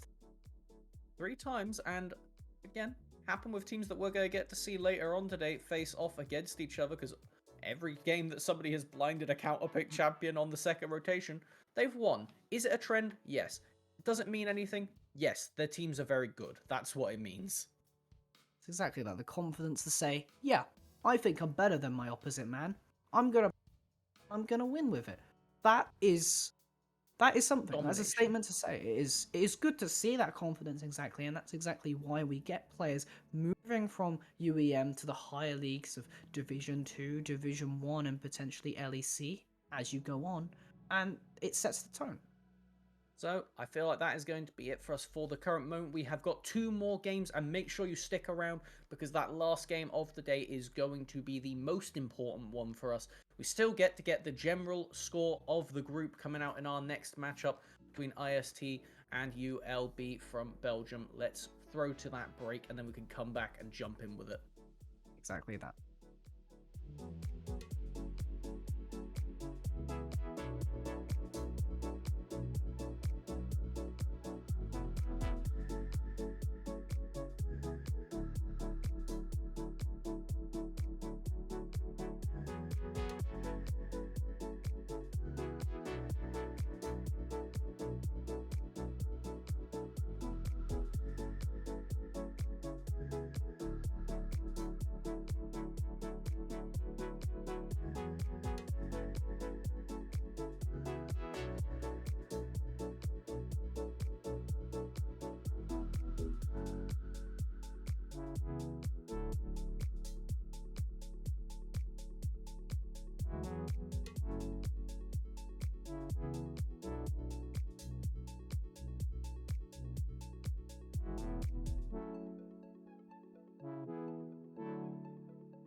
Greetings, it's the two of us, Takuma Melvin is back with the 2022 Amazon University Esports Masters once again, and it will be Game 4, briefly, between IST once more, round 3 for them, and Belgium AES-ULB. And we are looking at the new contenders, AES-ULB. I am excited to see this team play because when I was trying to theory craft teams that could maybe take it to kit, this was one of them that I was like, wow, okay, conceptually, I like what they got going for them because this team, similar to what we were looking at and saw the dominance of in our previous game from Braves, they have got some wacky stuff in store. It is on the mid lane and jungle, insane burst carries, and I'm excited to take a look at this full roster for you once we have that one ready to go, because they have got some nutty things in store. Absolutely that. They have, well, first off, it's a pretty big uni in Belgium, being the biggest French university in the country. That's pretty cool, I would say. They have, well, quite a few champions. I think the main thing is there's some assassins here and there. Oh yes. Between the jungle and the mid lane. The way that I want to set this team up for you, dear audience, is that they have a terrifying mid-jungle duo that have so many different burst combos they can pull out, usually finding the AP in the mid and AD in the jungle. And then after they look to snowball that, they bring that power to the side lanes to dominate. In the top lane, they have got Steel Armor, who, A, awesome name, B, I have phrased them as the give me your lunch money top laner because they just play stuff like Darius the Set. They will just beat you up. And we've got, guess what? Another Fiora player. Is this just the group of Fiora? This is the Fiora group. The duelist group. We had the control mages yesterday, and now we get the Fiora group. It's interesting. It's a little known champion, I feel, almost. I mean, you see it every now and again, but because of the amount of skill expression involved, sometimes it's a bit daunting to pick up the champion. Especially in competitive play, because it's such a mechanically difficult champion, like you say. And speaking of champions we don't see often, I feel like I would be remiss to not mention, yes, you see that in the support role. That is in fact Zyra. Sens is a very proficient Zyra player, which makes me very excited because when I was thinking about Renata on release, I was just looking at it like, wait a minute, this is just 2022 Zyra. And oddly enough, he plays that too. So they have got a very unique champion pool ready to come at us. I'm excited to see either of those. Either A, being respected and banned away, fair enough, or B, getting to see them in game because these are champions that if you play well, they dominate. It is also worth noting that I believe it is Garank playing today as a substitute for the bot laner rather than Omega. So we'll confirm that when the draft comes through, but I'm fairly certain that it's the roster that is locked in for ULB, and he is predominantly a Varus Felios player, which is much like me actually. Yeah, not too bad. They're having Varus not exactly in the best spot in the world right now, but a good answer with that lethality to a lot of other things. And when you consider we're talking about the burst potential from the mid jungle, this team just seems like it's going to be, there won't be team fights, there will be blips where you just keep your eye on the minimap. It's like, okay, there's all the blue dots, and suddenly they're just going out one by one as each target is bursted down respectively. I'm very excited to see if they can mechanically take that to IST. Yeah, absolutely. And we have a quick look at IST again. Yes, we've had a look at them 2 times, but it's worth just going over the roster just to remind everyone what we're dealing with. Prometheus, Tafsamid, Pyrades, and Mac Games. I mean, we've seen it 2 times already. They've done well, but I feel like they just need to adjust a little bit and get the team coordination in play because it's not completely cohesive. Yeah, that's a right way to put it for me because I like them individually, and these players have shown promise in different respects. I like their eye, is the way to say it. I like how they look at the game, how they try and approach different fights, but it just hasn't been down to the execution. I think that the best thing this team could do is take something more simplistic this game. This should be their easiest opponent yet on the scale of things. At least, you know, we haven't seen ULB on stream yet, so maybe we're about to find out that this is a 3-horse group as opposed to a 2-horse group. But IST, they should be up there contending. All of these teams should obviously be contending. That's why they're here. They earned it. But I feel like this team has a lot more we haven't got to see yet. Exactly that. It's about making sure that you have that team synergy, and sometimes the team synergy takes a little bit of time to build. They are a new team. They're young. They're an upstart. This is exactly what they said. Yes, they have competitive experience, but they literally mentioned they're not used to playing together. They are not the same side of the rift in Division 2 because they're on different teams. So And sometimes coming into a new roster, it could take time to develop. It's as simple as that. Exactly. This is just something that might be a slow burn for IST, even if they don't end up having the biggest impact at the start. I'm hoping that by the time the second round robin ends up rolling up, we will see all of these teams ready to compete. As for ULB, I am very confused. I'm excited, but I'm confused. As we take a look again at the roster, we've got them popping up, and I like everything that this team has individually, and I like the theory crafting, but it might be one of those cases where it is a lot better in your head than it is on the Rift, and that's the only part that worries me. Yeah, I see where you're coming from. There's a lot of individual picks that in isolation are pretty cool, but they don't necessarily mesh well together as a team.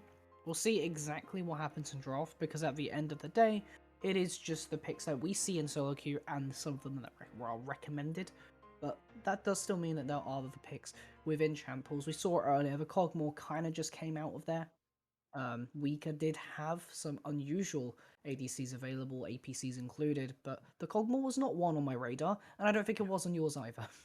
No, it was definitely a unique one that they pulled out, and I like to see that because it shows that they've been scrimming, they've been practicing this kind of stuff, ready with the dart technology to make sure they can surprise teams. Because again, remember, this is a double round robin. It's all best of ones. You only get to play each team once on the day. So if you can pull out a surprise pick like that Cogmore and go, hey, were you ready for that? No, of course not. And then just pull out the win off of the back of it, that is all that you need to do to make it to those best of stages. And we should at least give credit over to ULB because they did make it to the last chance qualifier round 2 last year.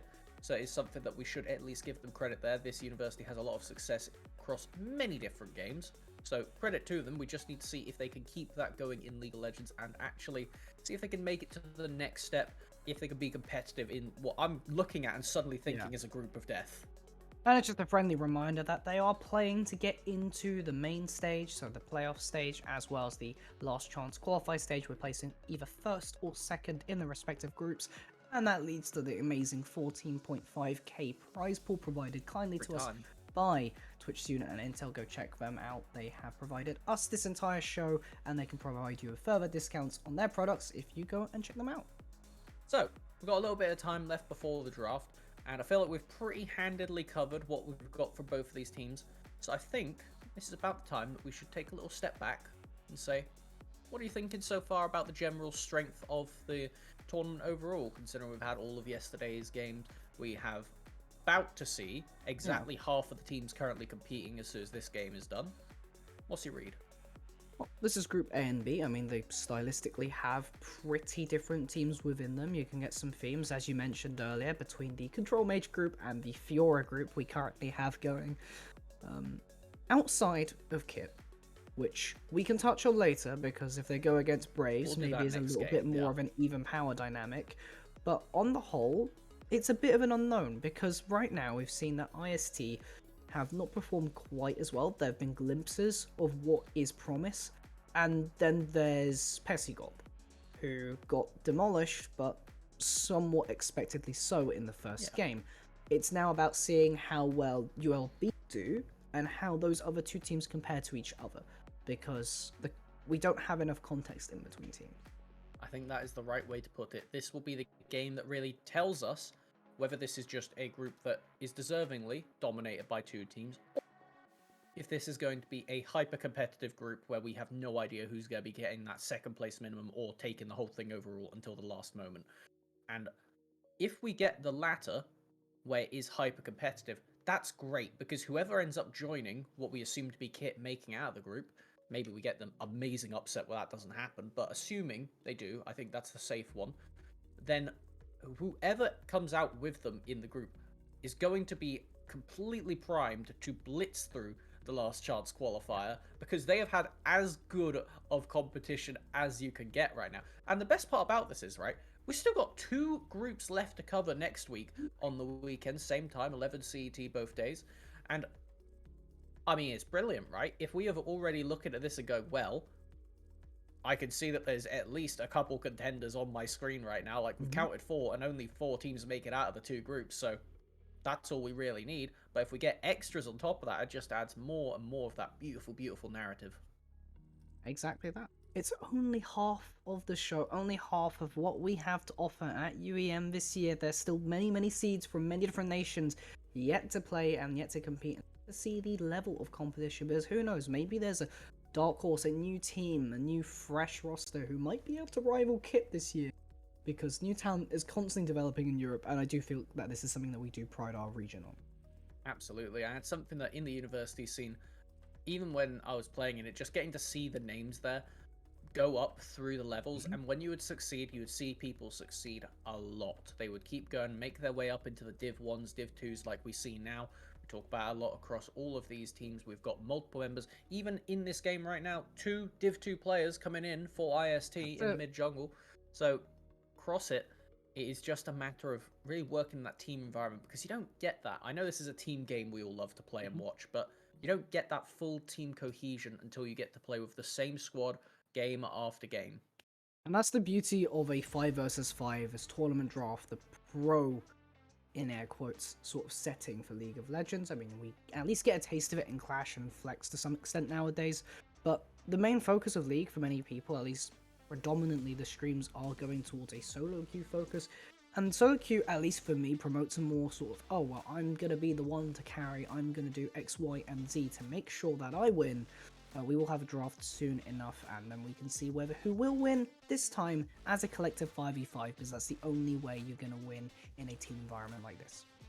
I think that this is a really good opportunity for IST to have their comeback, set themselves back up with some tempo, and really try and stabilize. I think that's the right word for it, because you need to stabilize your position in the standings, because if you don't, then suddenly you start slipping. If you end up going 0-4 or 1-3 in the first rotation, it becomes really difficult to do that comeback in the second one. Obviously, it's not impossible, because all the teams that get knocked down to lower ends of it in the first half will be trying very, very hard to make sure they are finding any windows to beat out that top 2 squads. Right now, the only thing that matters is IST versus UOB. That is all we've got ready for your screens. We want to be keeping our eyes on that Zyra, on that Rengar, on that LeBlanc, these very key burst carries that you've got coming out from UOB. And then on the other side, we have had some really unique picks. Time to see if they can actually make them stick this time around. Things like the Malphite didn't perform as well last game. The Volibear focused out in the top lane, as there is the immediate focus onto that LeBlanc. Yeah, you don't want to let Doctorkin actually have that pick. Here's the thing with LBs, when LBs get ahead, you pretty much dominate the entire game. I think a great example of this was Last Worlds, where it was Fnatic versus HLE, and Chovy's LB was really ahead. The rest of HLE weren't necessarily, but it was just such a big problem for Fnatic to deal with that it kind of just won them the game. Get the respectful Rengar ban, 2 out of 3 right now. If we get a Zyra ban on the 3rd, then that is going to be all of the primary picks for these players, at least for the players you can physically ban out, taken away. And we've talked a lot about being a one trick and how that can be a negative experience for you in competitive play, but I can't believe it took me this long to bring it up. You can actually do well as a one trick if you have enough one tricks, right? The way that I made it to finals was we had a team of what was effectively 4 1-2 tricks, and it was impossible to ban everyone out.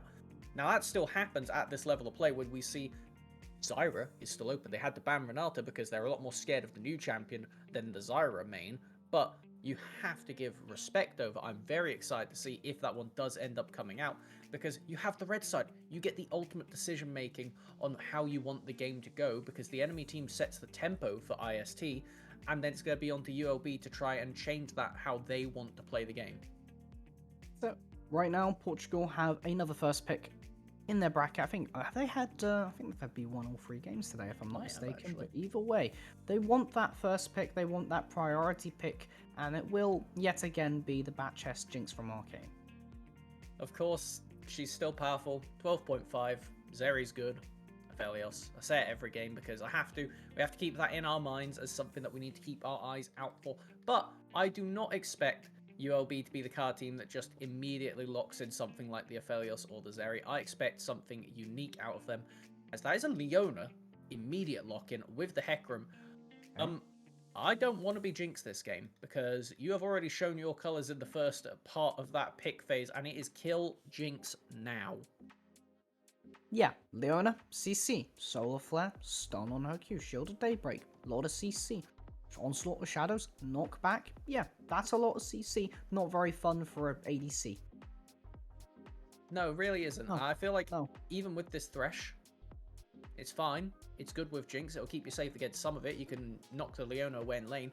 But later on, that doesn't stop Hecarim being a nuisance. And I'm sure they have plenty more plans for the side of ULB to see what they want to really supplement this dive tactic with. It works perfectly to what we expect from the team.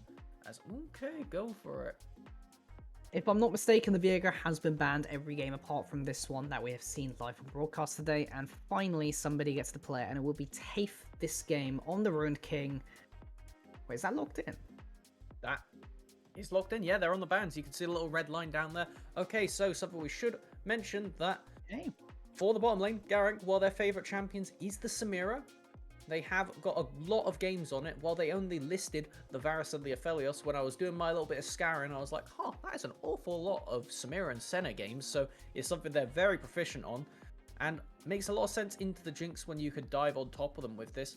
Now, this is almost perfectly set up their mid lane and top lane to go for more of their bursty-esque champions. I'm very curious to see what gets banned away. The customary Fiora bans that I feel like will continue throughout the rest of this group for the whole tournament now. And then I'm expecting another one of those mages, maybe like the Syndra, to be taken away. That is a very good tool into the Jinx, because you can always look to access them, and Thresh doesn't save you because the Jinx wants to be standing up to auto anyway. Well, no one gets to play Fiora this time. First ban, I believe, for this champion at last. I've actually want to wait. Okanya actually had it banned. Yeah, well, Fiora has been picked banned in all 4 games today. I should actually say Graves coming through, and then Darius, one of those give me your lunch money top laners, as you mentioned, denied from Steel Armor. Very what do you think respectful. Garrick's going for? I am thinking it's going to be just a set. I don't think it's awful, because I don't really expect them to want to. They could blind pick the Syndra. I think that's fine. There's not many really good answers into the Syndra. Ari is actually open. I tell a lie. She is one of the best blind picks still on the patch. But instead, we will just get standard resetty spaghetti top lane. Going to be the Aatrox. Not the safest blind pick in the world, but with Fiora banned, and Darius also banned, I mean, those are some pretty annoying picks when you are the Aatrox, so I think that they're going to be alright with this one. We'll have to find out what weird answer Prometheus has in store. Right now, it is the Ornn. Ornn providing massive amount of engage, and then the scaling for the Jinx, and of course, those... Better. I like that a lot more, because the issue is, with Ornn, he is entirely dependent on getting that big ultimate, but Samira has a Wimble.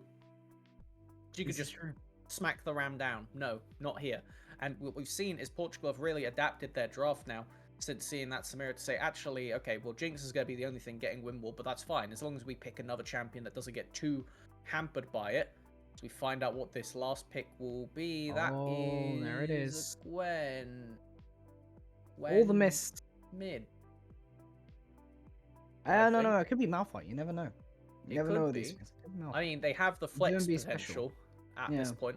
I say it customarily, not because these are actual flex picks, as there's the Syndra we were expecting to see, and I'm very curious to see what on earth you want to be putting against that preference. I doubt it's going to be the Malphite. You'd want that not there, because you're going to... Ooh, there we go, pivot, actually.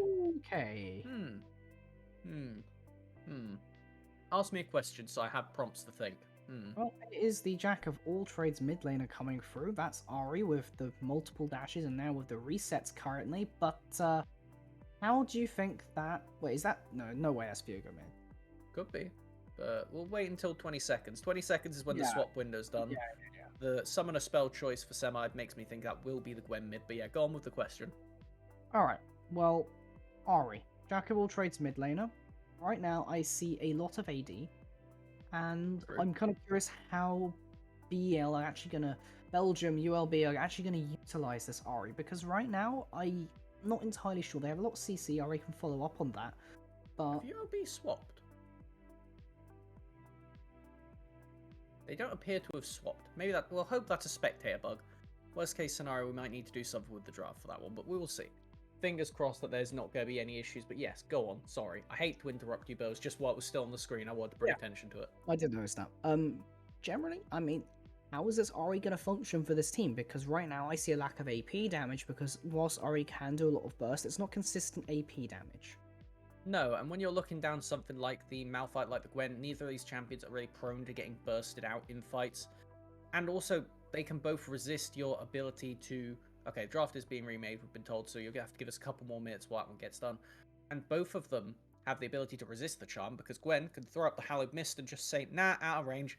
The Malphite obviously can go unstoppable with the ultimate, which means that this Ahri is going to have a tough time. They need to be working very closely with their jungler to focus out that Viego early game and take the pressure to the side lanes, because otherwise, well, I feel like IST might have followed my advice and said, okay, let's go for a simpler plan, take the Malphite, take the much easier to execute comp. However, then they decided, but let's make sure we have a little bit of wackiness with a Gwen mid at the end. I'm actually kind of curious what the Gwen mid was all about, personally, because right now, Gwen mid doesn't really have that many good mid matchups, and you basically picked it blind. Because let's face it, at the point you picked it in draft, it was no longer a flex pick, but rather, yeah, that's going in mid.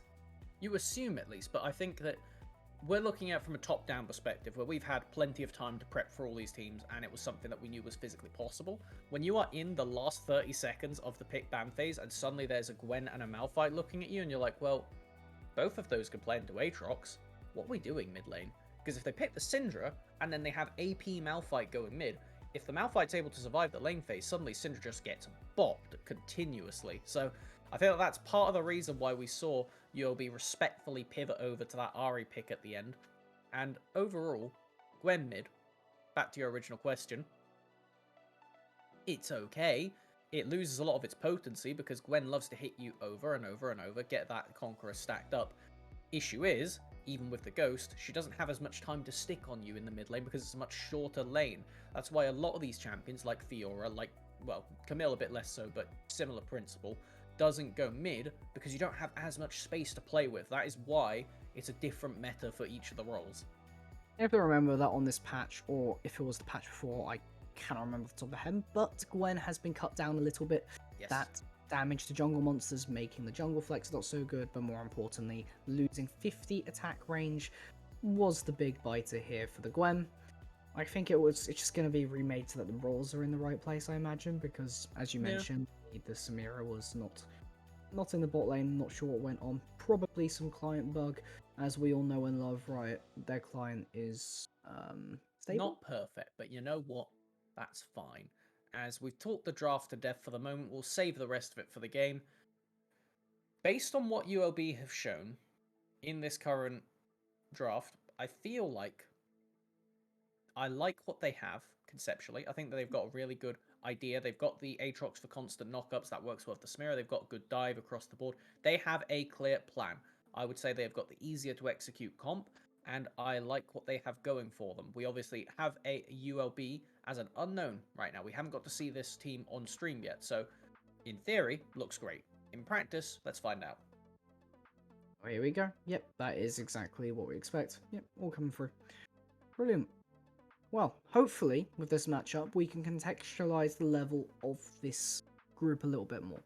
Because then we have another matchup that IST have gone against, and depending on how well ULB do versus IST, we can compare their performances between Kit, between Braves, and between them. So Maybe what we're with that- using, IST, they're the litmus test of this group then, at this point, because we've got to see so many games of them and so many games of Kit now, just by nature of how quickly Kit stomped the first game and forced us to change our schedule around. Now we get to actually see tangibly what the potential both ends of the group look like. Hopefully IST are more comfortable. I don't know how you exactly feel more comfortable with a Gwen mid, but surely Semide is going to be more comfortable than anybody else in this game is, I would hope. I mean, after you've had the amount of warm-up you had, the testing versus Braves and Kit, I mean, I would say that's a mechanical warm-up to say the least, getting your face beaten in on the Vigar, and then likewise the last game. Not so bad on the Kassadin, to be fair. Seemingly sure. did a lot better as the game went on, but was not in a position where he could scale in without sacrificing too much for the rest of the team. And so I think what that means is we've talked a lot about the mechanical aspect. We've talked a lot about what we expect the power level of this group to be by the time this game is done.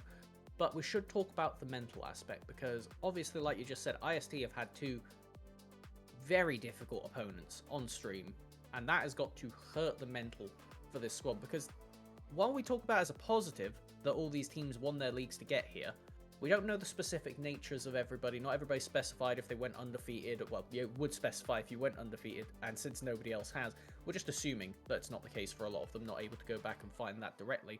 So, for IST, a team that won their league, this is something that we need to be almost putting on the side, because when you win everything, everything is going well. It's very easy to manage and work in a team environment when everything is going well. As soon as things start to go poorly, though, that's when cracks can start to show, and that is when longevity, extended team play year on year, part of what we saw from Kit earlier in the day, just comes back to help you and save you, because you have that experience knowing, okay, well, I can always rely on X even if the game is already losing. That's it. Well, we have to wait and see once we load onto the Rift exactly what happens. But mental, as you mentioned, is a very, very important thing, especially in long days. You have to remember they're playing multiple games back to back. There is stuff going off stream. Because it is a 5-man group, luckily you do have situations where you might not be playing for a match, and in the case of IST, the first game of the day was not one that they were playing anything in, so you got a little bit of an extended morning, I suppose. Give yourselves time to have breakfast, warm up, sit down, and get ready to play. But then for the rest of the day, you're chugging along, and here they are now. I mean, with two brutal starting opponents, they're hoping that they can turn their luck around.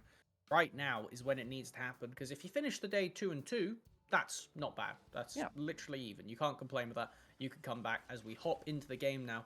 Let's see what wackiness we start getting, 30 seconds until minions spawn. if any. So my dancing. That's what we're getting. We're okay with that. Prometheus with the Prestige Edition skin. Like to see that, showing off his Malphite prowess. But no, team's just taking a very restrained start to the game. Basically drawing out 2 lines down the side of the map. But there you go. That's fine. We take a good 5-point opening. Both junglers just defending their own quadrant. This is as peaceful as you can get for a level 1. Just both teams not wanting to give over any excess information. If you show yourselves and walk forward to place down wards, if you go for cheeky invades, then you give away a lot. Like, for example, now, IST, while they do lose that ward, it gives away a little bit for ULB, saying we're probably starting topside, because they aren't leashing. Obviously, it's Hecarim. You'd assume them to start topside in most situations, but now it's all but confirmed. IST also, if they went a little bit slower, they could try and bait the leash bot side, but no, they'll instead just go straight to the lane. Decent timing. You could imagine that this is maybe because they walked around the long way, right? Yeah. Because they had to avoid getting cheesed in Tribush. So you don't know it for a fact. The biggest issue here is though that now the Samira Leona has priority. If they hit level 2 first, they can kill you. These two are very, very aggressive champions, and they have proficiency on them. So could we actually keep an eye on the bottom lane just in case? Because I want to see that level 2. I want to see if they go for anything immediately while they have the level lead off of this minion. And you have to remember, if Leona hits any piece of CC, then Samira can dash straight in. But no, both level 2s are matched, and there is no all-in available. Okay, that was the only thing I was really not worried about necessarily for IST, but it was definitely something that was expected to come. When you have the Samira, you want to be playing on the front foot. That champion stacking up the style rank is so important. So if you are ever getting pushed back, it becomes exceptionally difficult to do so.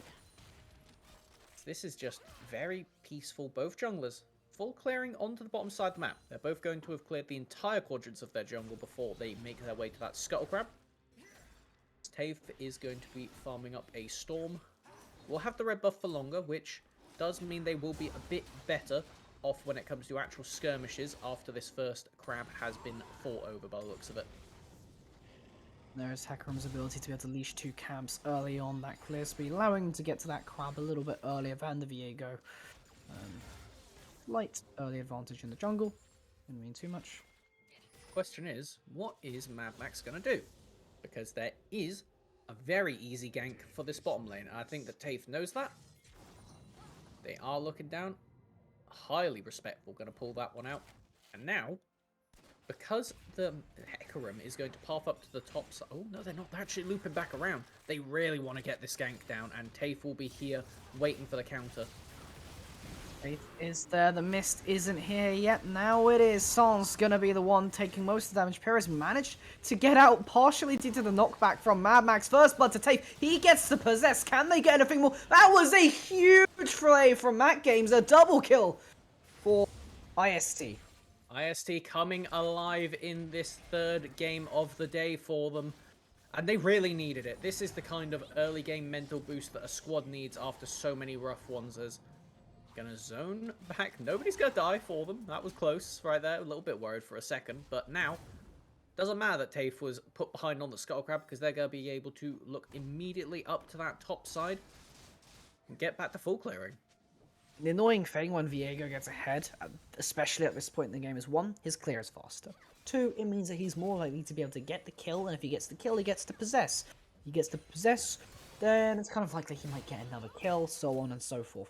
That is the tale of Viego, and sometimes stuff happens. Seeing an interesting story with this Viego, though, as they do have that half-bound axe built into the Triforce and the Wit's End. Neither of which were items I was expecting Viego to be going initially. We'll have to find out. I'm assuming it's going to be the Triforce, considering they've got the Sheen, but you never know. As they have been spotted out. Man advantage and level. Oh, good shoot. Lovely dodge away, but actually gets stopped by steel armor. Massive on the Aatrox. Okie dokie. This was a player that we didn't know all too much about, but they most definitely took their lunch money in that play right there. Very impressive. Managing to keep Tafe from getting out of those infernal chains. Nice overall, because not only does it mean that Mad Max now has the level lead, he's getting to invade, so he's going to get worse and worse. Hecarim, despite not getting much off of the bot lane play, will be accelerated up to level 6, far and away before Viego. Mod here, currently in the middle of the tower, farming up the wave, doesn't necessarily have a fun time in the early. Can mitigate some of that when she is immune, but Mad Max is here for the dive. Ignited down, she has the needles, but the ignite healing. However, the tower shots, Ari started tanking it, and the second one goes down, somehow manages to make the outplay on the tower. I feel like that was extremely aggressive from ULB, excessively so, because Ari hadn't backed at that point. Dr. Ken was only on a corrupting potion that I'm pretty sure was actually out of stacks. So it's only base damage that Ari's actually doing to you on the tower. I saw the attempt, right? Because you are going, get the initial 2 dashes to deal the damage, and then use the third one to escape. And with that kill, you'll get the passive HP boost that you now get, acts like a triumph. And then Dr. Ken gets away. Didn't go to practice, and now that is a massive amount of gold handed back over, with the initial play coming back in from Tafe again. And for another one, missed around the corner. Going on to Sans to begin with. He's level Now, 6. He's charging, and he does have Onslaught of Shadows. Going to go for the knock first there. Gets the fear onto Tafe. Really trying to kill this Viego before he can get a reset. They do kill him, but now Samira goes down. Can they get the Leona too? Dr. Ken is on the way on the Ari, seeing if he can clean up.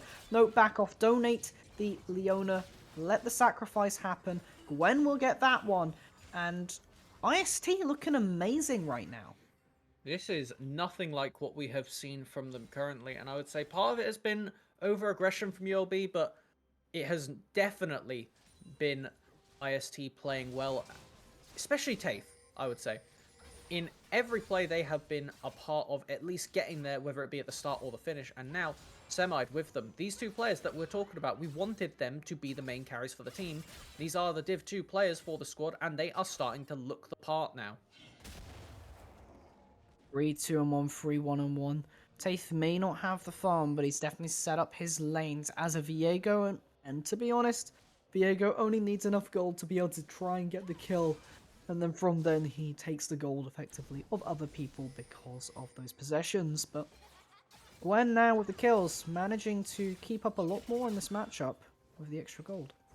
And we've not really got to talk about Viego much, but something we should mention is the quality of the steals they have this game. Because if you look on the other team, Ari, very, very good because of the charm. You only need to get that one ability off, and then that chains into your Viego reactivate ult.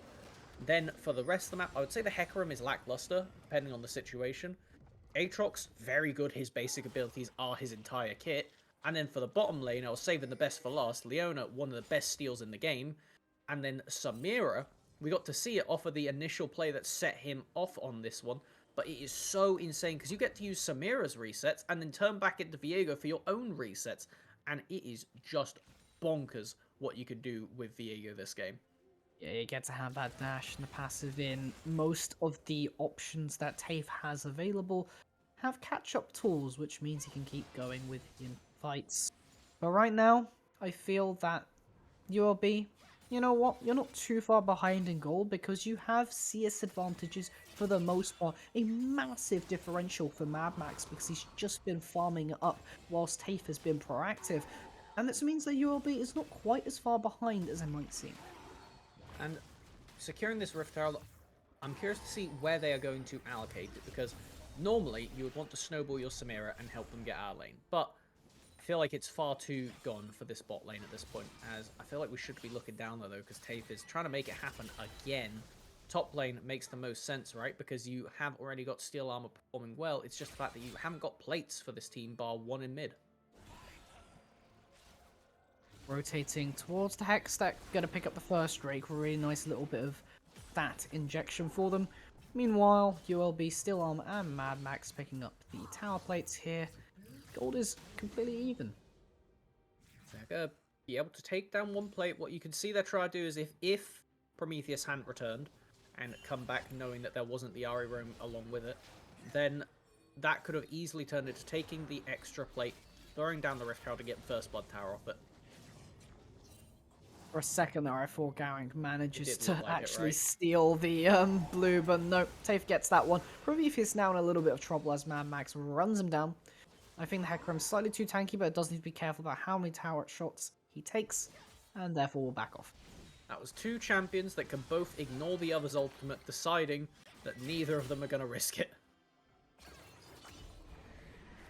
A handshake there, summoning the Herald on the top side, cashing in the tower plating for both of these carries. And I'm a little bit conscious now about how much gold Steel Armor has. Look at the CS differential, look at the fact that he's just secured all of the plating of that tower. And this is going to get the second charge, which means if they are ever left alone in the top lane, Oh, that has a differential. 600 gold Pinata. Oh, look at this hold on mid. Alright, TaF, Heartbreaker going down. Ari still has one more dash, there's no way. Yeah, that was scary though. And the thing is about Ari as a champion is she's so strong right now for being able to pop off in fights and just get those resets. But if she's on the back foot, she is worthless. This lantern out. Very even pressure. Once again, these Drake Souls might end up meaning a lot to this game with the way that things are being played out. Loud. Once again, it means we get an important soul coming into this one. I think we'll wait until we find out which one it is before we go too in-depth for it, because there's so many bruisery champions that an Ocean would feel almost just too good this game. Yeah, that's actually interesting because Aatrox amps total healing, so to technically amp the healing further from the Ocean Soul. I mean, there's 3 reset champions on ULB now. Ari, people may forget, but you do get the resets off of the ultimate, and then combining that with the Aatrox and the Samira, you can really go off on one. If a fight ever goes well, it pops off. And saying that, there's 2 on the other side. Viego and Jinx are the 2 comeback, well, king and queen of the game right now. Perez has sat quietly in the bot side, but has been assisted massively by the Viego in the jungle to be able to just kind of farm up, get a little bit of residual gold for assists. Yeah, you would have probably liked some of the kills there, but you're a Jinx at the end of the day. You'll scale up to a few items and do what Jinx does, get excited on the reset. And that just goes to show that... Wait. Look at the bot lane. There is a... Oh my word. Prometheus is just vibing out. Flashed away from unable to get that. And there you go. Really wants to use the R button. Samide now in the mid lane trying to get the 2v1. Will not be able to. That's a lot of shutdown going over to the Hecarim. Oh no, it never ends though. TP coming in, as this will dissuade the dive attempt. Oh my, but the flank They is have the here. flank. That's gonna Mad Max on one end. Now they're funneled into one. Choke Steel Armor popping the World Ender, going straight onto Matt Games. Flash away to safety. He will pick up that one. Another kill. Dr. Ken doing so much damage with the chase down. Everfrost to the slow misses the charm though. And that might allow Tafe to get out. Mad Max chasing for it. Nope. That'll be it. Wow, that was narrow, but it has equalized the game. And the thing is, a minute and 20 seconds before the dragon, take a look at the ultimate cooldowns. Ori, very short ult cooldown. Aatrox, very short ult cooldown. And then pretty much across the board, that will be the case. So everybody will have their stuff back up. It's just the summoners that we need to pay attention to. Oh, hold on a minute. Little Jinx might be in a bit of trouble. That's a lot of combined CC. Once Sans goes down, Mad Max tanking the tower. But maybe might die to Matt Games. Matt Games unable to get in range. Sans will go down as a sacrifice, but I think you'll take that. Yeah, I guess so. You're okay with it as the net result, but overall, meh. I'm guessing that's an overall meh play. It doesn't result in anything significant. Everybody's got to come back on the map for the dragon anyway. One thing you can say is that the ADC will be sped up by the Thresh, so I feel like this won't stop IST looking for the dragon if they want to. And I can't see why you wouldn't, because knowing there's only good souls left, this is going to be the high priority for everybody. Semide heading top lane has the TP, so they can make their way over. We need to keep an eye on where the vision will be for them to look for potential flanks. Here we are. The setup has arrived. You will be here to clear out the vision. Important to get these objectives at this point in the game. And that ward there, unless that gets cleared out, will give them a lot of vision to potentially see whether they're going for any sort of cheesy strats, or maybe just kill the Thresh as Mad Max goes in. Everfrost charm down, and I don't think that IST can take this objective anymore. Well, if Semide could get away from Steel Armor, they could, but no, they're just going to commit to the full trade. Throwing a lot back. Okay. What I was thinking was maybe there was a world where Semide could get the Fog of War and TP back in, but no, this fight continues. Oh, that's the unstoppable force onto 2. Really late stopwatch will keep you alive for the time being, but I'm not sure there was any in that one. Dr. Kim manages to land the charm, flash away from Tafe to stay alive. Heartbreaker, the unstoppable, keeping him in the motion. And it's an Infernal Rift. This actually sucks for Viego, because it removes so many of the areas for you to chuck down that mist and hide. Mid lane, though, Steel Armor, they want another. Gale Force, Iris buying time. It's just an inevitability for this poor Jinx. Who's going to get the kill is my biggest question. It'll be the Hecarim. Okay. We have got some very fed bruisers this game. Oh. Yep, thanks for proving my Speaking point there. of, Yeah, okay, we'll take it. So, I think we should talk about the biggest difference between the fed members of ULB and IST is that ULB ones are tanky but offer way less net damage. On the other side though, the Viego and the Gwen, if they ever get into a fight and get a good angle, they will just win it on their own. Biggest issue is though, they need a bit more of the itemization before they truly come online, whereas their counterparts, the Aatrox and the Hecarim, are peaking in damage right now. nice little try there by Paradise to actually try and steal that Herald of the Jinx ultimate. Alas, it was not possible, but you know, the thought was there. Can I just say, we established it in the draft, but we're getting exactly what we wanted. This is a close game, and goes to show that this group has a lot to offer, with ULB getting pushed to the limits right now. Yeah, and I think this really cements the race for second place, actually, because, yes, Brothers, Braves even, managed to get the win earlier against IST in a pretty dominant fashion, but it does seem that they are still a smidgen below Kit as far as we can tell for the time being. And, well, if someone shows up here, then maybe it's about how many wins you can get versus Braves, and maybe that pushes you forwards. When you have a team that is expected to win all their games of Kit, every other game means even more, because you're basically playing, in that case, a double round robin with only 3 other teams, if everybody is expected to lose them, and it obviously means that any wins against Kit are basically like bonus points. You weren't meant to get like the extra stars at the end of Mario Party, you know? You weren't meant to have this win. This is just cheating at the end of the day, but it does its job down and you'd have to earn it to get there. Right now, we have entered a mini lull state, I will say, with no objectives on the board. Talking about Baron damage, it isn't great for ULB. On the other side, though, it's filthy. You have a Jinx, you have a Gwen, you have a Viego. All three of these champions absolutely decimate the Baron. So when it comes to that objective, if we ever do see ULB looking for a dragon, there is the potential for IST to just flip it and say, actually, we're going to go for the Baron instead. There's no threat of a soul for at least 15 minutes from now. So I feel like both of these teams would be at least considering looking at sneaky Barons. That is an option. Right now, they are currently just going for the red buff. That is the objective right here. Apparently, it is very important to both teams. But no. That's going to leash. Take a little bit longer for TAFE to secure that one. But what they were really trying to do is get some deep vision into this side right now. Matt Game's going to clear a little bit of it out. I don't know if the sweeper currently lasts long enough. Yeah, well, they do know that that is warded. I'm not sure if they're able to take that one down, but they know there is vision around.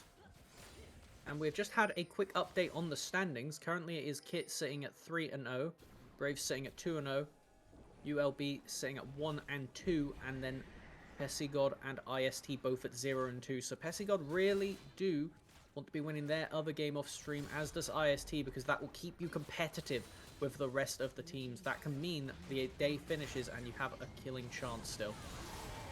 We get the engage, but that one does go through, and that means Matt Games is just dead. Rift Herald gets the second charge off. Opening it up a little bit. TAFE may be looking for a re-engage, but still chasing, still chasing. Doesn't land the stun onto Sans. Flashed away from the charm. Meanwhile, on the top side, we do have just Malphite trying to do what they can, keep the Aatrox off of the tower. It was the initial Rift Herald that got this turret to the position it's in, and now they are going for it. Steel Armor scaring Prometheus off. I don't think they'll be able to get anything done off of that World Ender, though. Oh, thank you for your tower shots and the chance of trying to get the kill there, laying some more damage down, but this Malphite is pretty tanky, has the armor against your AD, but Steel Armor is just really far ahead, so he's still doing a good amount of damage to him. But that shield backup will keep them okay. With a minute until the dragon spawns, Steel Armor has the teleport, so this is a great window for them to look to back. As you can see, Prometheus, not having to teleport themselves, wants to just follow up, seeing they can maybe set up for that ultimate. So they will just forfeit the dragon with nothing to gain on the other half of the map. Man Max and Dr. Ken just gonna kill that one up. Get that Infernal Drake. Something that Infernal does allow your ability to have is quite a lot of burst potential between landing their CC and then the damage coming through from the Ahri, from the Aatrox, and the Samira. Quite deadly, I would say. Mentioning that, looking at Dr. Ken, I've seen that they've bought the Shadow Flame. Now, if we look at shields on the enemy team, obviously Malphite has their passive one, so you'll usually get the bonus pen straight onto them. Viego and Gwen relatively squishy, so you also get pen onto them.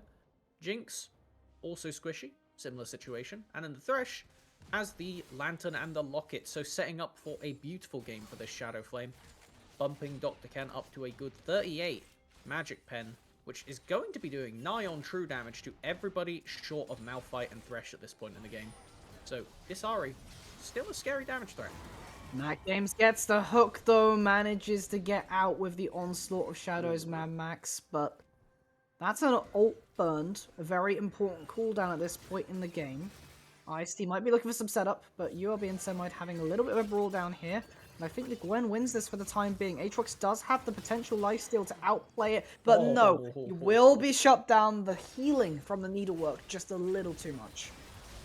And here's that damage coming through right there. The Nash's Tooth doing ever so much for Semite on that 1v1 down there.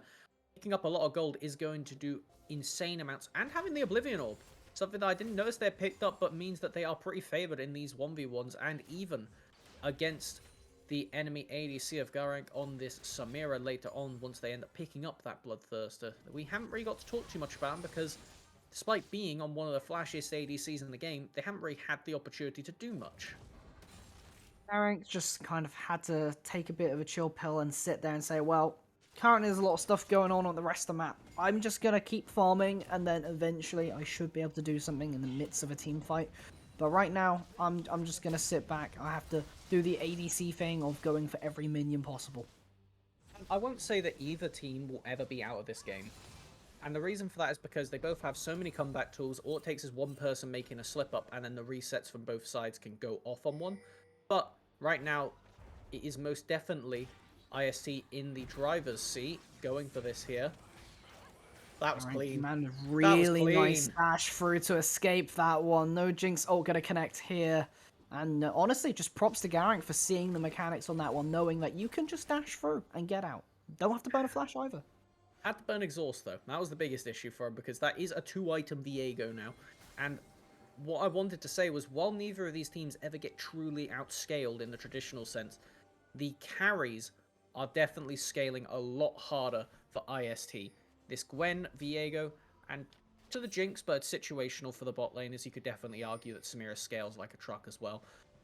It's going to be way more prevalent from now, seeing that they have hit the 2-item mark, as have the Aatrox and the Hecarim, who we were talking about earlier, but it only goes downhill for those latter two now. Uphill for Viego Gwen. Every additional item they pick up, they are going to become absolute monsters. Tafe wanting to lurk. There it is. So much damage from this Viego between his own blade and the Triforce, but he just gets locked up on the tower. 2 stunned. And let's see if you can get any more off the songs going in, but the only damage you have is this Hecarim. It's not enough right now, and just gonna have to leave. So importantly, that is going to be Summoner's Blown Flash off of the ADC for ULB and from the Viego. Kill doesn't matter so much to me right now because the biggest thing is now Viego can't flash into that pit. They have to burn ultimate and it's a one-way trip. I don't know why you're looking for this, trying to get some damage off. If you go all in, I'm pretty sure you just die here. But he's still going to go for it. Garrick has the confidence and almost manages to kill Semide, but it's not enough versus this Gwen. A little bit too tanky right now and levels above you. Doesn't invest anything long-term though. That will just be Gwen having to ghost away. I mean, the needlework will be back up before the dragon, so we don't get to win too much there for your ULB. I think in that situation, obviously it's bad to die, but you can at least give it the silver lining of, well, they actually used a longer cooldown than my respawn timer. Samira will be at that dragon fight, and there won't be a Gwen ghost, so that might, in the long term, actually come out as a W for ULB if they manage to get here and posture around the dragon, which they have not been able to just yet. What I will say though is that Semide right now working towards a death cap. And there are Infernal Drakes on the Rift. If they can manage to stack a few of these along with that, that is a lot of AP for this Gwen, and will be shredding through everybody on ULB. But they're squishy. That's the thing, right? There's an RA, Fear, CC, so many things that can contain this Gwen, and that Ghost really does enable them to lurk on the side and just wait with the ultimate, as Tafe is here, the Infernal Rift playing to his favor this time around, making it a lot easier to access the dragon. Everybody is here as the TP flank coming in from this Malphite. Okay. That was intimidating. Really using the Infernal Drake Rift to their advantage. When Mad Max gets the steal, he's going to sacrifice his life for it, though. Who's going to win the ensuing fight? Semide taking so much damage, dealing so much damage, even 2 steel armor, 2 down, but you get the Drake. Is Soul Point worth it? Well, they might be able to get the Purple Worm. Oh, they should be able to get this Baron. I don't see many tools to be able to contest. Whoa! Prometheus hits it. So much damage going on to Garrick. He might die for that. No, lives on a sliver of health. Manages to keep every member of IST alive. And they have come alive in this moment. I was looking at Dr. Ken's ultimate thinking maybe they can make a contest here, but Prometheus shutting down any hopes of ULB stopping this Baron.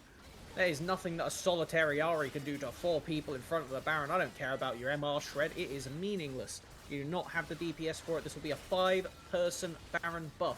So, taking that in stride, what that means for us now is that in the next 3 minutes, IST need to get a massive amount done.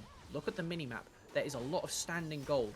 4 towers still alive outside of the base of ULB. So difficult for them to try and make up any accurate or real defense around those ones. So if IST could collect all of that gold, snowball an actual gold lead, because if you look up at the top of the screen there, it's dead even on both of them, then maybe they can use that to leverage around the next dragon fight, because you're right, it's not soul, it's just soul point. Here we are. This point in the game, gold is still somehow so even. Slight advantage to ULB, but it's really negligible given the circumstances. ULB might have some combat advantages in some senses given the Drake stacking, but there's a Baron buff and a very fed Gwen in the side lane who's almost level 18. Yeah, you need to send at least 3 people for my money to try to stop this Gwen, because Steel Armor will just get run down under tower. That Ghost we're talking about is gone, or is back, sorry now, and it's the 3v1 the wrong way. Trying to run down Steel Armor, there it is, gonna go down to Tafe. Getting the possess. Keep going in the top lane, you really need to be worried about this as ULB because they can just burst down most of your base. Gonna take 1 tower, that's gonna be the inhib shortly afterwards. Echo Remote is up on the base, but they need to be able to actually catch them, and yeah, the Thresh is there. Dr. Ken on the chase, but Mac Games round the corner hits the death sentence. Dr. Ken having to burn a flash. I don't know, man. This is going to be really tough for them to try and chase as the Jinx has grouped back up with them. Well played by IST. They managed to get all of the top towers, actually, and now they get to go mids. They've already collected on 4 that I was talking about earlier. Not the intended 4, mind you, but they're going to be happy with that because with that top lane inhib down, somebody from ULB will need to sit up there and continue to clear the super minions. Dragon is up in 1 minute and 50 seconds. You will need to have some really clean macro from ULB if you're to have any chance at contesting this dragon and looking for the soul. Very important for your team as a win condition right now because that Baron has just opened up your base a little bit more. You're a lot more vulnerable. If IST manage to win a team fight and get a numbers advantage, they might just be able to run down that base. But in the event you get the Infernal Soul, AP, you're probably a lot better off in mass team fights. And that's something that IST have to watch out for. And I want to see what Dr. Ken's AP is, if possible, because they have got a lot of good itemization with the Infernal Soul in their favor. But the thing is, Ahri is not a champion that is meant to be at this point in the game. You need to have used her to snowball the game and win off of that. While ULB did a fair bit of the snowballing, it has not resulted in a long-term victory, and her damage falls off awfully at this point in the game. As the game goes on, this sort of damage from Ahri does get less and less value. Fortunately, those Infernal Dragons are sort of mitigating that a little bit alongside the death cap. Extra percentage value is always nice to have AP, but in 40 seconds this Drake spawns, and currently the entire bot side jungle is blue. It is swimmingly for them, as Prometheus is just looking at mid. Garank is alone, has flash. I think they're just going to try and pressure it. Oh, Gale forced away. Nav Max now on the re-engage. Good defense. Saving their ADC right there. Doesn't have to burn anything beyond that Gale Force. That will be down for the dragon. And more importantly, you have postured brilliantly so you can pressure in the mid lane tower and then loop over to the dragon after. This could be an angle for ULB, but you do not have the numbers advantage yet. Double fear, that might be what ULB needed. Tafe gets shut down right at the get-go. Prometheus soon to follow. Mac Games, now it's just a death ball from ULB. They're going from one to another, but Semite's needlework shreds through the entire team of ULB. What was that? You cannot stack against these two. Gwen and Jinx carrying that fight. They're going to win the game off of this. Alright, lesson learned, everyone. Do not stack in the middle of a level 18 Gwen that is almost full build, because die. I feel like they should be able to end. I said it with utter confidence because you have the DPS. Jinx murders this turret. You've got it, right? Like, look at the respawn time. Nobody's going to be up. It's done. They've just gone and won the game off of that one play on its own.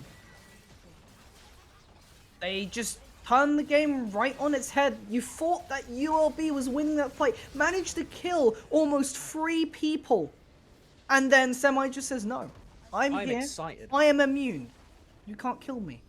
I need that replay, because what we've gone and done here is that now both of these teams are tied at 1 and 2. That's it. That's all you need to know. That is important for both of the. Sorry, I tell a lie. Wow. ULB are now 1 and 3, and IST are 1 and 2. So, Oh, yeah. Because of games Yeah. played earlier on. Yeah, that makes I sense. think I thought myself into a trap there. So that means that there is the potential for IST to finish today 2 and 2 and get themselves into that sweet spot. But before we even consider talking about the rest of the league, we need to look at this game again because that was the closest game of the day by far. Yeah. I felt like the 9-9 scoreline really did exemplify it for the best part of 5-10 minutes where neither team did anything and we just got to keep looking at that going, damn, it's pretty close. Yeah, all right. Mhm. Stay by, go do anything because it is even. As we see the play that kicked it all off, Tafe lurking around the bottom lane. This was so much because as we see Jinx pushed into the bush by the Hecarim knockback and their own summoner, they managed to escape out of this one. Oh, and And it that was really did do beautiful. the snowballing. Tafe did get punished not too long from now in the game, but it meant a massive amount towards actually being able to snowball on this Viego, one of the key mechanisms for accelerating the game. I mean, this was Not here. also so lovely from Steel Armor denying that on the blast cone.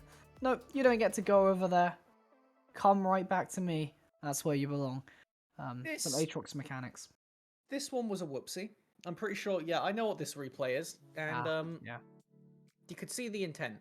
And the biggest issue was that they didn't get the kill quick enough onto the Gwen, because if the Gwen dies, Ari gets the HP, they get to walk out, and then it's a 1-for-1, most likely, which is still not great.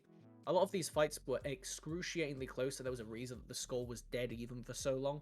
But I'm just waiting until we get towards those later dragon fights, the one that really ended up turning it around, because for the longest time, I was expecting ULB to have something in the pocket, because they really did get the early lead, but as soon as they slowed down, and didn't keep that game accelerating, the Aatrox and the Hecarim just fell off in comparison to the Gwen. I mean, it just goes to show how much back and forth there really was this game, because we literally just had a team fight where IST won. Now we're watching one where ULB won. This happened throughout the entire game, where each team continually win one team fight and then the other team will win it. This is why we had such even gold throughout, and then you see this here. ULB taking this one down, getting the Herald, and if I remember correctly, they lose the ensuing fight. That is a matter of just Gwen overall, because kills relatively even again throughout the whole point. This was all part of that lull state in the middle of this game that I feel like this was the real turning point where we got to see it firsthand. It was a very close trade, but Steel Armor's shutdown going over gave all the acceleration the Gwen needed to really jumpstart towards that Rabadons that we will get to see a little bit later on in these replays. And there's a lot of them for this game, oddly enough, because it was also our most action out of all the games, I would say. I mean, there's also a massive thing for Semi too, because we saw in game one Semi get completely neutered on the Veigar. Couldn't do anything, pretty much had no impact the entire game. Little bit better on the Kassadin last match, but a completely different look player, winning their team the game. And I feel like that's a great confidence booster, especially with Prometheus here, who also had a rough time, at very least in the first match. It was not groovy whatsoever. But this time around, on the Malphite, having that impact, and it's what we wanted from this team. We wanted them to keep those resources, give themselves an easier to execute comp. And again, while the Gwen was hesitant, watch this right here. It paid off dividends, just murdering the enemy squad with them and the Jinx absolutely dominant, and then go on to win the game off of that play alone. Gwen is one of those champions where when she gets to this point at late game, and then you clump on her, things can happen. It's partly due to, it's because of the way that her passive interacts with the healing and the amount of damage that comes through. You can't resist against it. It just happens. That part was the 3-on-5, because ULB had just done a great job of picking off two separate members. I can't remember which ones it was off the top of my head right there, but it doesn't matter because that is the game, set, and match. IST trying to go what they can for the last game of the day and take themselves up to that 2-2 point. Otherwise, they will be left joint with ULB. But we have got one final game for you that everybody is excited for. We got Kit. We got the Braves. Be right Very back. big one. Stay tuned.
Hello everyone, we're back again. 2022 Amazon University Esports Masters, powered by Twitch Student and Intel, and it's Game 5. It's the final game of Group B on stream for all of you today, and it is the two giants who are currently undefeated, and therefore one of them will be defeated in due course, and that is Kit SC White versus Braves UMA. And it feels almost poetic that yesterday we got to start off with the two teams that we didn't realize would end up being first and second, 4-0, 3-1, and we get to finish the day with the exact same thing. This group is shaping up to be extremely spicy, and something that I want to bring attention to for the rest of the standings, the ones that you don't have right now, is that if IST end up losing their next game to Pesigod, then that means suddenly we have the exact mirrored scores as we did from Group A, and we all know how exciting that was over there.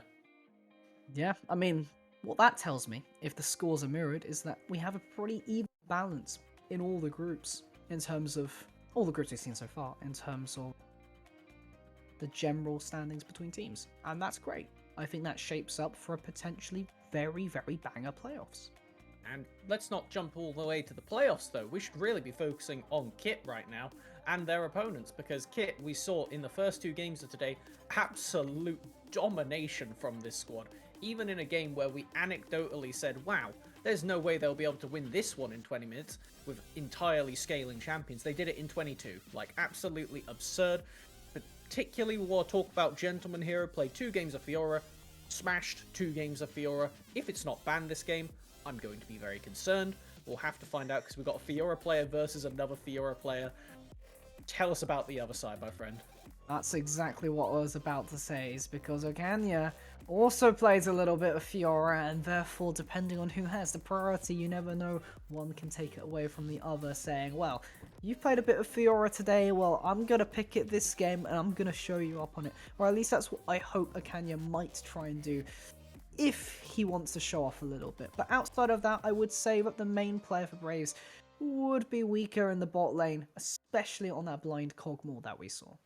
We didn't get to see as much of the Braves as we did for Kit earlier on today, but they are showing up as a heavy contender in this group. There's a reason that they're 3-0, and we want to see if they can actually take it to their opposing roster in this one, because if we do find out that Kit lose this game and we get to see it, A, that would be awesome, and B, it would be the first game that Kit has lost in 2 years at UEM, the third loss in 3 years, and it is all going to be down to this squad you now see on your screen, looking at some of those key champions that we want to be highlighting again, particularly that Seraphine, that is the multi-role flex pick that we expect to be banned away.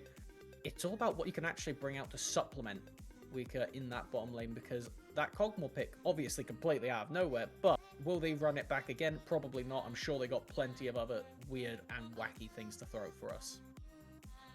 Yeah, and one of those is the Karthus, actually. Plays a little bit of the Karthus in the bot lane, and we've seen it a few times, very rarely, but sometimes that pick can be very, very obnoxious to deal with, especially on this roster, because if we take a look at Nacho's champ pool, they are all AD champions, and maybe we'll see a little bit of that right now as we get into the pick and ban. Just gonna throw it out there.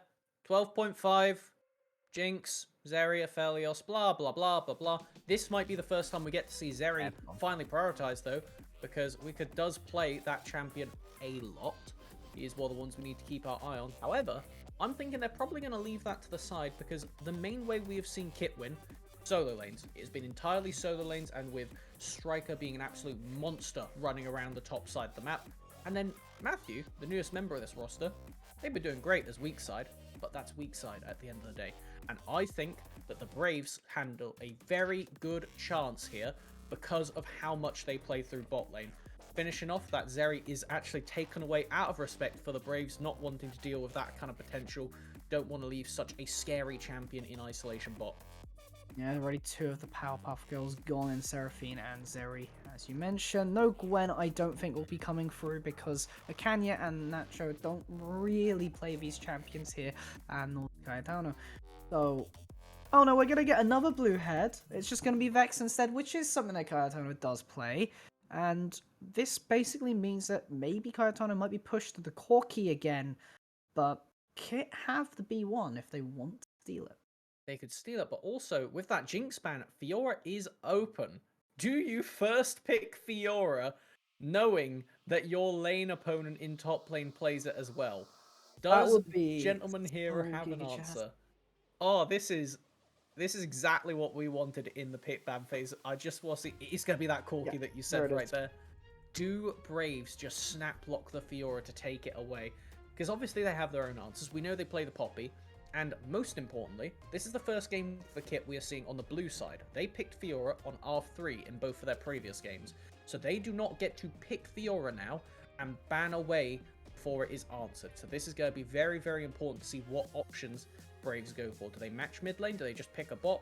Will they actually just lock in a Jace of all things? That wasn't on the list. Well, Canyon does play Jace. Another one of those carry tops that he does so enjoy, but massive confidence to just say, you know what, I'm just going to play the Jace. You can pick your Fiora. I know this champion inside and out, and I'm confident that I can win the matchup if you decide to pick it. Very curious, because with the Jace, you can at least outrange the Fiora in lane, and your knockback is one of the fastest CCs in top, so unless you're predicting it, it's very hard to parry.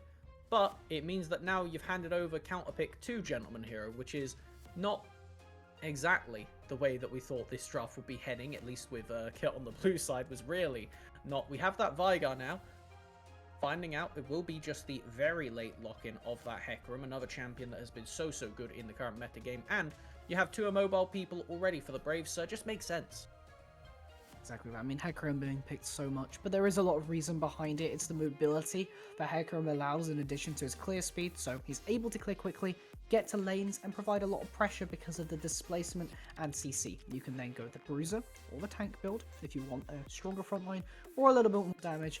As we'll see, it all get paired together by a Karma. Okay, that is a mystery pick for me. Because obviously we expect the Corki to be going mid and Hecarim will be going in the jungle. That's not going to be anything wacky, but that could be a Karma heading up to top lane, or it could just be setting up to try and at least give them the options in the second rotation. Karma pairs very well with Caitlyn, very well with Ezreal, very well with a lot of champions. She is hyper flexible to the extent that she's also a top laner. So while I don't think Gentleman Hero is the card person to go on that Karma, it is something we do need to keep our mind on and see if they decide to pivot it, because I don't know if that would be like the super, like, you know, Giga Chad move you said of locking in the Fiora in the first rotation, but now it is banned away, so we don't even need to worry about that one, not risking it even, but just a lot of respect, even though you've already got the counter pick that you wanted. You still get rid of it. Fair. Alright, respect given. Don't want to deal with it this game. You've seen what it can do, and you know what? Just play it a little bit safe. Get rid of it. No comfort there. Force him onto something a little bit different, whether it would be. You'll find out when the draft finishes, but it is also worth calling out that Cayetano is playing the Volibear once more. Massive pick for him last time, being able to pull out so much map pressure. We actually have one of those standard weak side carries banned with the Jhin, also pairs well with the Karma, so it makes a lot of sense there.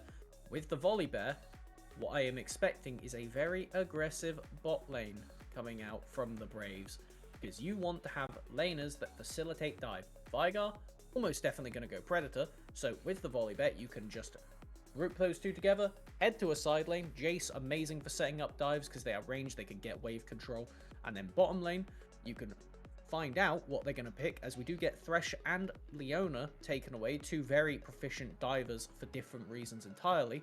Come on, Braves, what's it going to be? Show us the support pick, show us an ADC, give us something. There's Draven on the table, there's still Lulu. I mean, we know that this support player does play Silas, so that is something. You do have a Hecarim on the enemy team, so it wouldn't suck. I am... Is it Veigar Poppy bot? Well, so we have to remember that Weaker plays Veigar bot as well. So normally you see it in the mid lane, but this is a pick of his that he is known to play, the AP bot, and this is generally to facilitate the top side because there's so much heavy AD. Now that we know that Okanya is on a Jace, there is this possibility where Braves are like, well, we're going to put Weaker on the Veigar, we're going to let him scale up, get the AP, and then just pivot to top side, use the pressure that Cayetano can bring out, and pair that with a Canyon to try and accelerate a Jace. This is so weird. This is just such a weird draft to look at. The reason that Veigar Poppy work in isolation is because Veigar puts down the cage, Poppy headsbutts you into the cage. It's basically like creating terrain, as we do have the Ezreal picked up, going to be able to escape from that combo if you do send the Veigar down to the bottom lane, so I like that a lot from Matthew. As we do get the final Powerpuff Girl making their way into this matchup, as now I'm just a little confused. We'll have to find out what's going to happen here. I'm just going to not comment on that hover. I feel like that's the oh my word. We're just going to wait. We're all going to let's enjoy leave peace. It. 9 seconds. Yeah, 6, we can all just peace and 5, quiet. 4, Give it a moment. 3, 2, What is happening? It's Vigar bot, Poppy top into the... Or it could be Volibear top, actually. While this isn't the player we thought about playing the Volibear top, it could be either going up there. Ay, ay, ay. What First- is this? I think it's Jace mid, right? Yeah, Jace Yeah. mid. Okay. Right. I haven't seen Jason to Corki. I'll be honest with you. It's not something we've seen. Jace mid hasn't been played for a little while. It's completely fine. It's just very risky, is the main thing.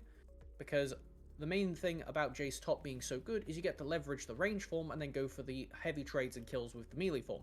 Same principle stands for mid, but you don't really get as much of a benefit from being range because Corki is also range, oddly enough. Most mid laners are. As we are getting ready to go into our final game of the day, we have got the two top place teams looking to head it off against each other. We have got a draft that takes some kind of scientist to interpret fully, and I think that that is exactly what we need because it's maybe the only thing that throws Kit off their game. That's exactly it. Kit were probably thinking in draft, what in the world is going on with that team? Because you had multiple picks that could be put in multiple roles. There were expectations. You normally see picks in X and Y role, but you know, in the end, the Jace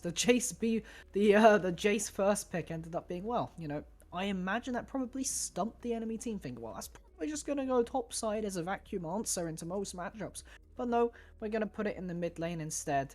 And only time will tell. We'll see exactly how everything pans out on the Rift.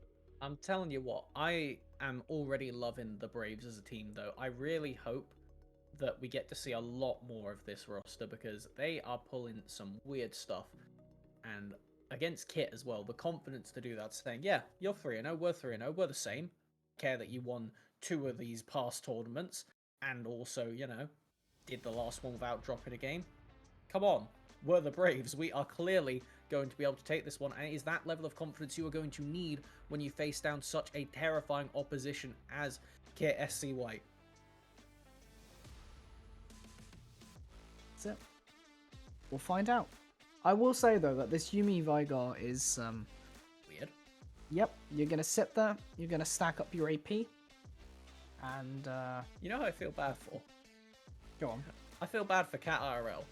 They have had Oh. the Yumi picked against them twice now, and also they are going to be the one that's the target in this lane as the Karma, because Ezreal, they just jump on out. Because the main thing about this Vigar bot lane, it goes Predator, it goes Everfrost, same thing as mid. You run at them very quickly, you Everfrost, and then you put down the wall, it kills them. Yumi, on top of you, means that you get even more CC to go with that.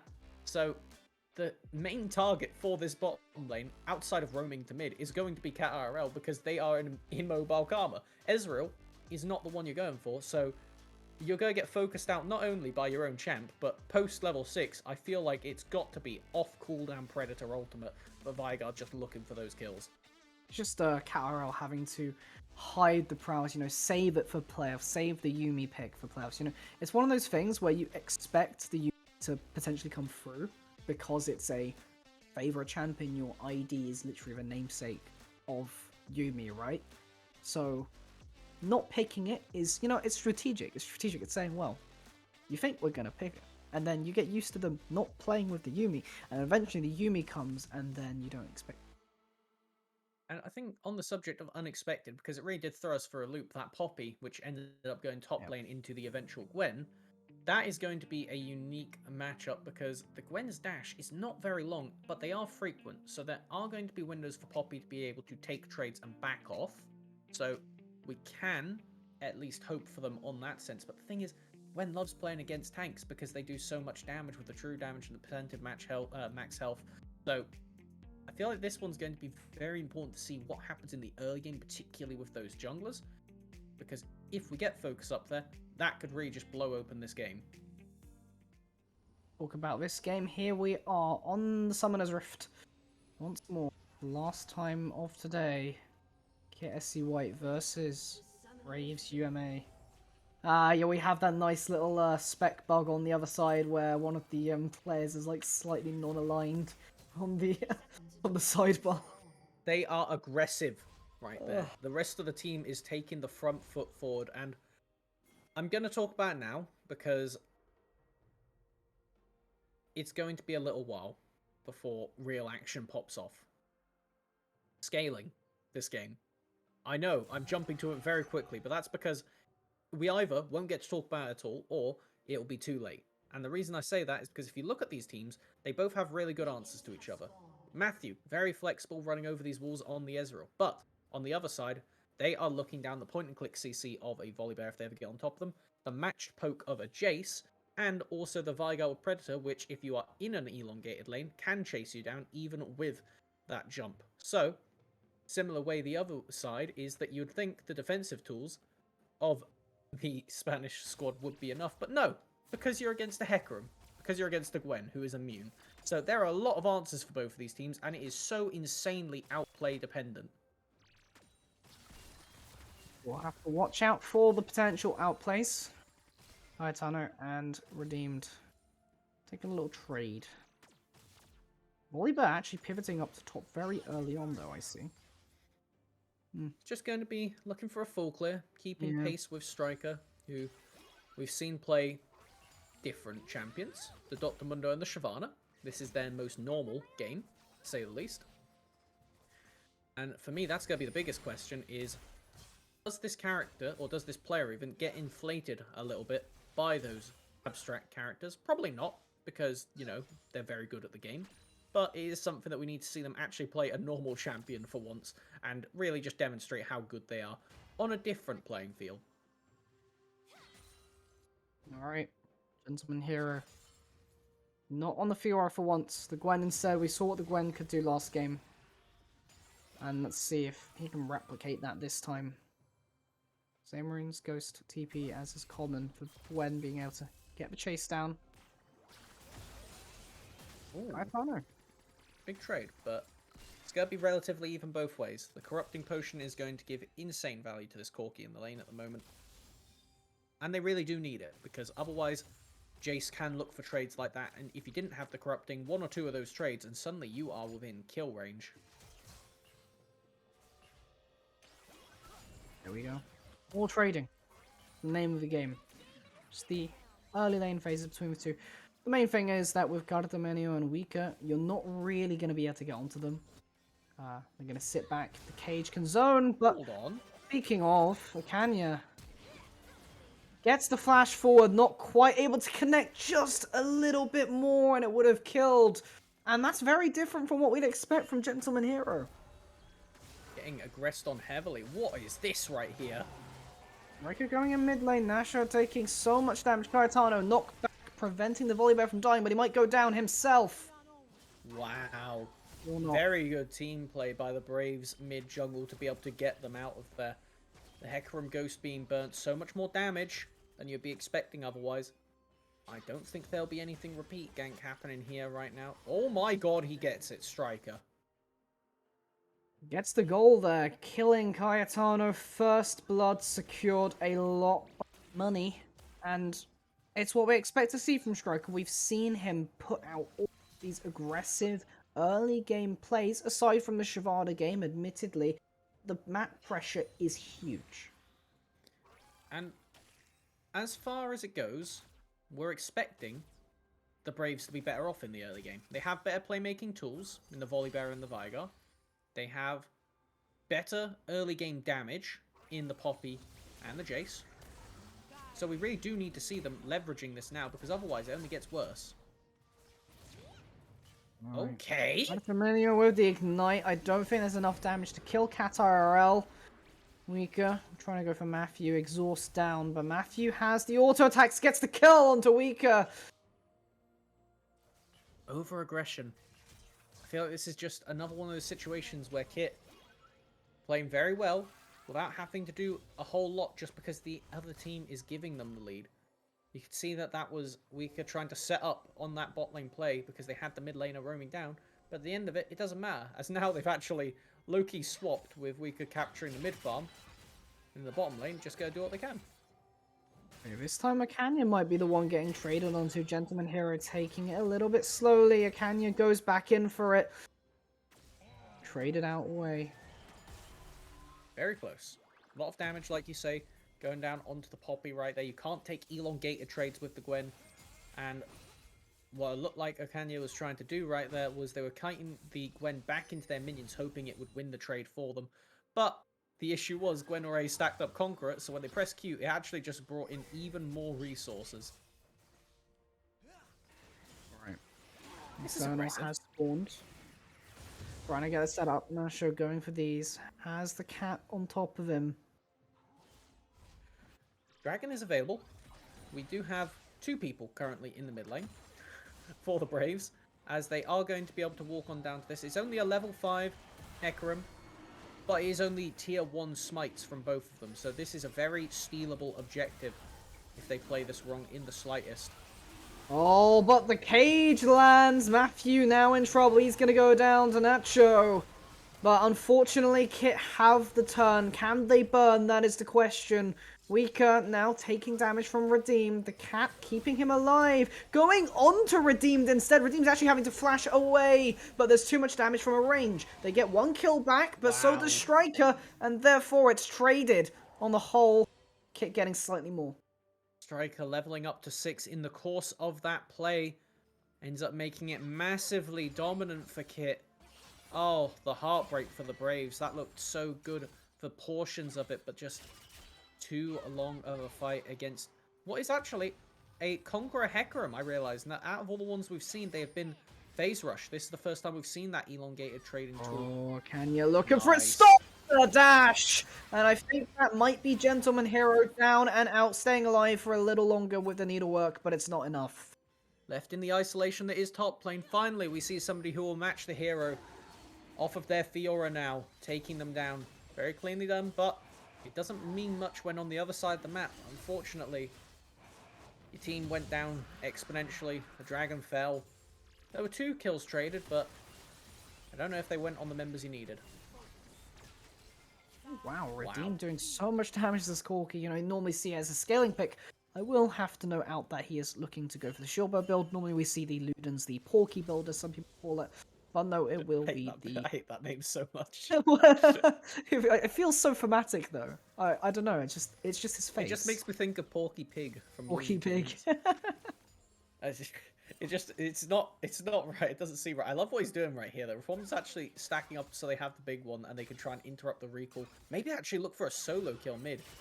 Okay, I was gonna say, if Jace had walked forward right then, I feel like what we were gonna see was Redeem jump out of the bush, use everything, and go for another solo. Because we didn't actually see it in their previous match, but Redeem got multiple solo kills onto the enemy Vigar in the game we saw earlier today. Now, obviously, Jace is a bit of a different story, but nonetheless, they have been dominating this lane as of current. Arrow and Matthew actually zoning Weaker away from so much farm right now. Weaker still slightly ahead. Trisha Barrage going down. Actually hits 2. Lucas Cartameno dropped out of form. But just some damage. Vigar doesn't even have boots at this point, because you want to get towards that tier, and you need the Lost Chapter, right? But this just means they are so far behind, they can't initiate ganks like they otherwise would be able to. If you have Predator, that RL can't escape that. They need to flash, because you can always run up, get down in range. But now, without that, we just aren't seeing it. Actually having to Stormbringer over the wall there to get out safely. Traded for the Ghost, but they're both quite long cooldowns in and of themselves, so I'd say relatively even. It was more of a storm goer, one might say. Yeah. Because now, not much happening. I don't think you're going to look for a dive here, but they keep turning around thinking that Nasha has left. Like his indecision. Getting attacked a little bit, but they killed Katarel in the Chaos way. Striker now. Somehow still alive. What is going on? I think that was a bit of a split focus right there from the Braves as now. Poor cat. Oh, no. Okay, they do have their mid laner coming to save them, but they will not get back to the pound in time.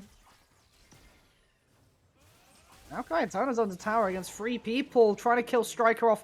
Will not do so. Come on, Wow. man. That's insult to injury if I've ever seen it myself. As soon as Hecarim put up the W, they said, okay, you are going to take tower aggro if I jump in. This will trade a kill. You are worth 650 gold. Of course it's worthwhile. And then the Hecarim survives on the sliver. Oh, it's dire. Yeah, taking a lot of damage, but Nacho's here, actually. That should be a dead Gwen, one hopes, Yeah, but who surely. knows? Okanya could end up falling in return here.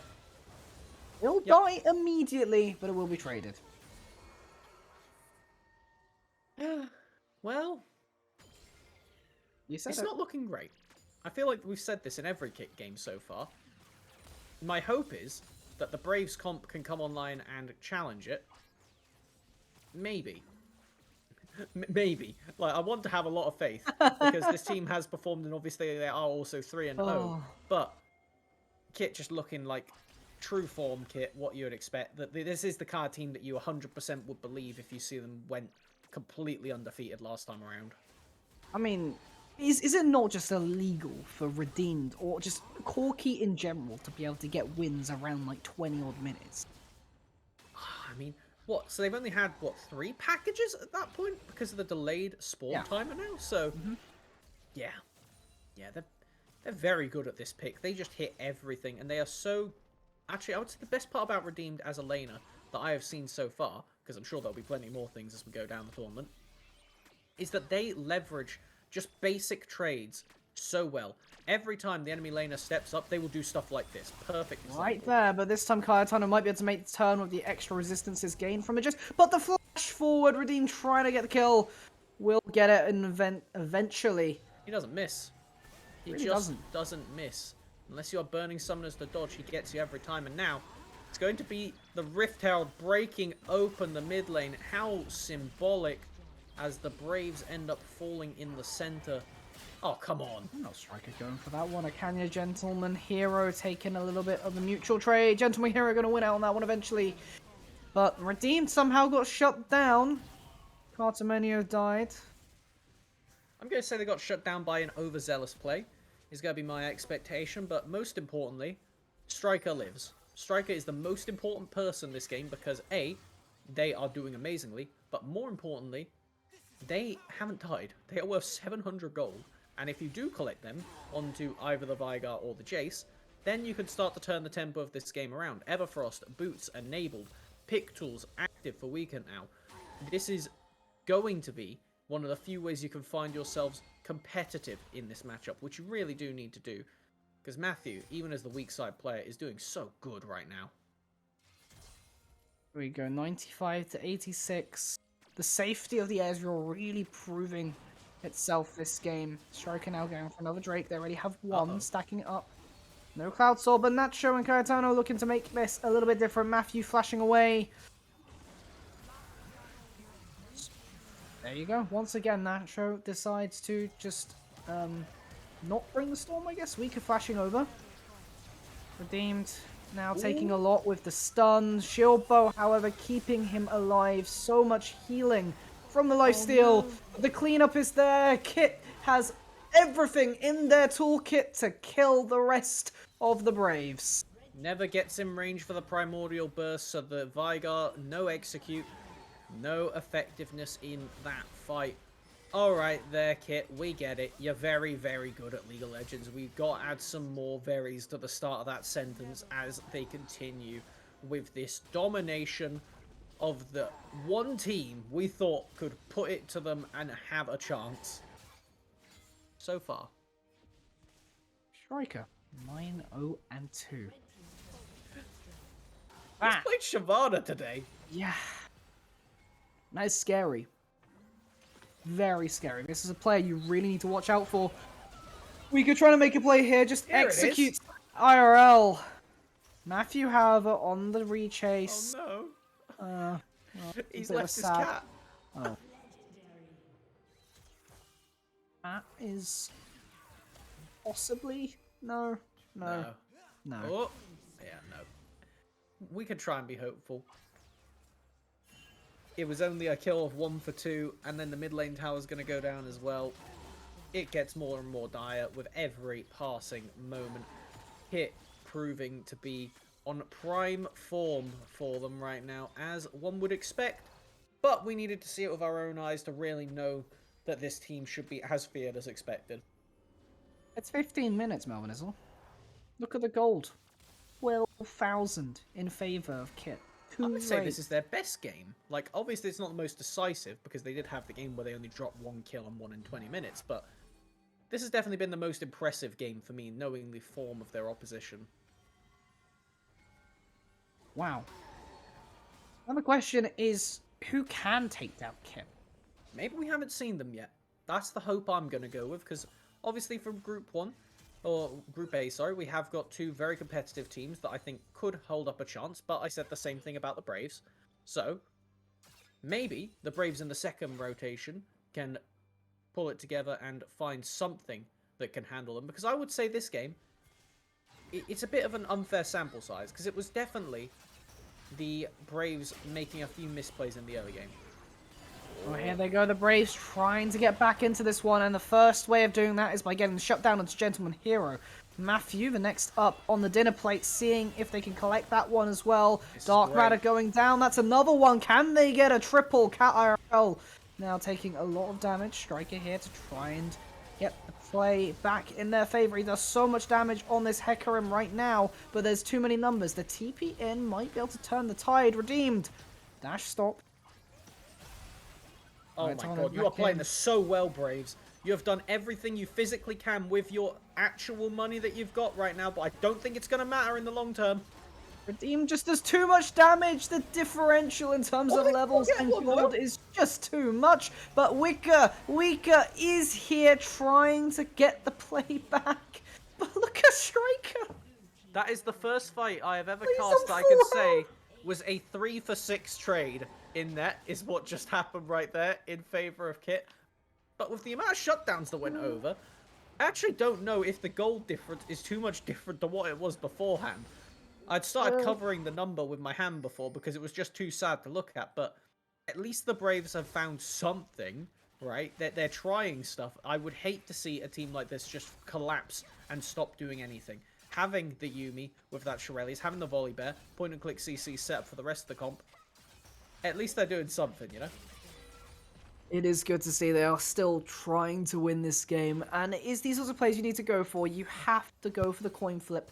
Flippy, flippy, burger flippy, as I like to call it. And maybe sometimes you roll the heads, and that's how you win the game, but you have to try. They really do at this point, because the best thing you can do is try and maybe catch them when they're doing something extremely overzealous. Unfortunately, Kit, one thing they have most definitely been is clean in execution, even when performing overzealous maneuvers. There you go, oh, look at this. This is brutal. This one does not fire out. Gentleman here is good at the game. In case we didn't know that. Mm-hmm. That's the kill. Wow. Oh, guys, can we check out the end of the game in mid? Because, yeah, I know that was happening in the background, but I feel like nobody really wanted to see this part for obvious reasons. It's just so sad to see. I don't think Shelly's going to get to dance, sadly, this time either. Nacho trying to get this one. Striker is so damn tanky right now, even on this Bruiser build. 19 minutes. And they have a Corki in the mid lane. Done it. This is their fastest game today. Yep. Maybe. For all we know, maybe the off-stream game was even quicker, but good Lord, Kit. Wow. What on earth are you? I cannot believe what I am seeing. So consistently performing at this insane level. Like, what is that? 3 games! They have got less than an hour of game time today from the 3 streamed games. Yeah. Yeah. They make our jobs really difficult, because it's hard to critique Braves when we know the caliber of competition. Obviously, in the early game, as I'm sure we'll see once we get around to some replays, there was the one maneuver at the beginning that was not great and ended up putting Braves in a far behind position. Made it quite difficult for them to contest Kit, and what we've learned is if you give Kit a lead, they will not give it back under any circumstances. Even if they end up throwing a couple kills away, they will still come out on top one way or the other. And I would just like to point out Striker once more. That scoreline is disgusting. Absolute disgusting Hecarim performance that game. In that 3-for-6 fight, as you mentioned, managed to live throughout the entire thing somehow. I wouldn't say this part was the throw though. This was just Striker doing a good job of fishing out, and I feel like I don't know what you could have done as Jace right there, because the ghosting Hecarim is... Or no, actually, just Hecarim coming around the corner. You could have gone further back to base. This was definitely not the play that we wanted to see from the bottom lane. And it was definitely overzealous, because when you chase this far into them, you are just asking for trouble. Ezreal, not notorious for their early game, but when you do have the Conqueror, and you do get into elongated fights, it goes exceptionally in your favour. Especially against the Veigar and a Yumi, who are not renowned for their elongated early game fights. Oh, this Here you part, go. no. This looked No, don't so, make me see it this looked bit again. so It was so good. close. They even managed to Redeemed. get redeemed, but that's it. That's all they end up getting in return. Oh, no.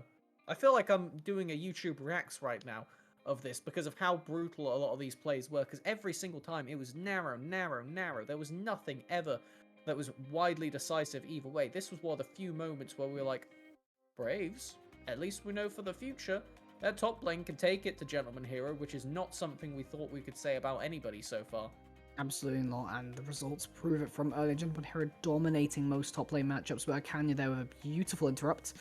And here, you know, Striker just showing that I'm just going to run at you as this little pony, and there's nothing you can do about it. Take it away. Oh no, it's going to get worse. The only one I am excited for out of all these replays is I really do want to see that one around the Baron Pit again. That is the point where I thought, wow, okay, this is looking encouraging, which is when all hope had basically gone. So in fairness, you know, oh no, not this again, This no, is so Oh, it's a brutality, 1 living on HP. that low HP. This was just domination by Kit. If there's one thing I have to say, it's congratulations to this squad, because I would be flabbergasted if they do not make it to the playoffs.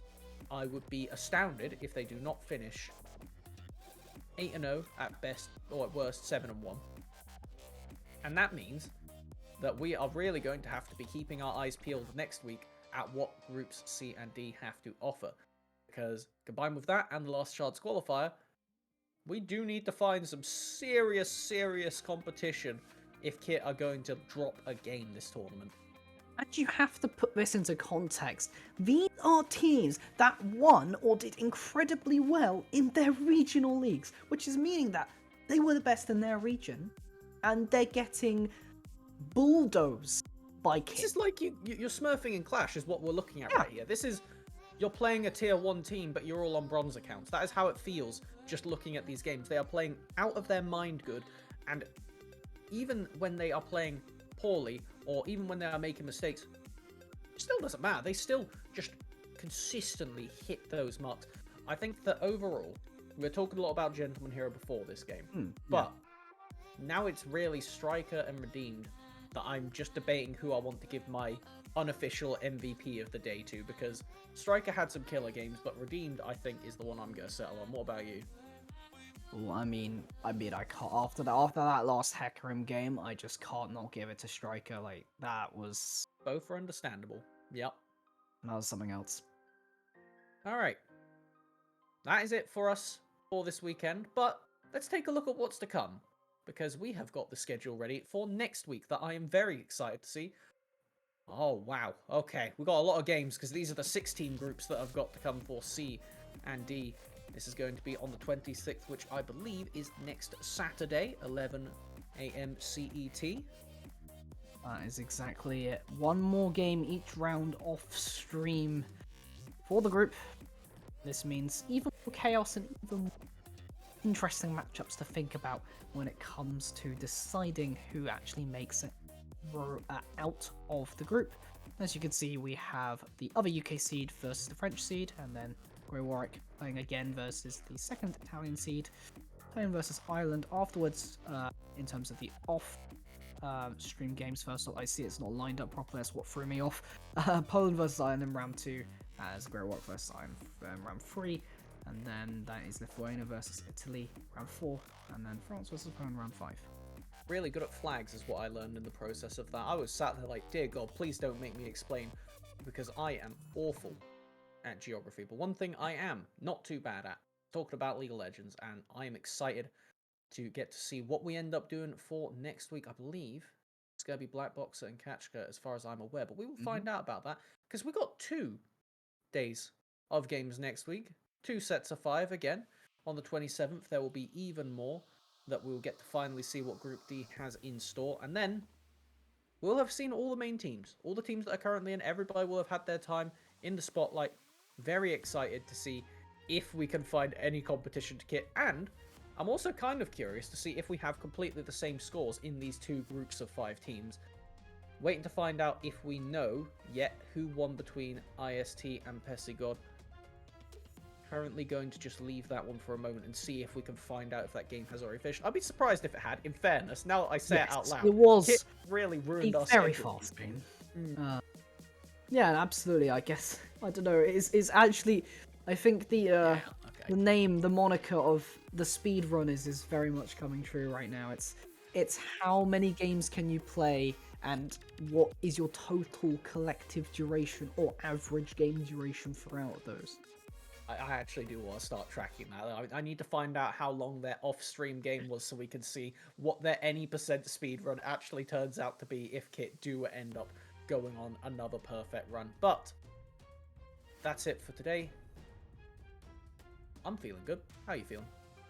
Yeah, I mean, we've seen half the teams, as we've talked about. This is only so much of the talent that is at this year's UEM, and well, by the end of next week, you should be able to go and tweet out on Twitter with the hashtag UEM 2022 on which team you think will win UEM. I think that most people right now will have their money on Kit, given today's performance, but once you get a bit of a bigger picture, maybe you can see who else is going to be a contender or support your own nations in the weeks to come.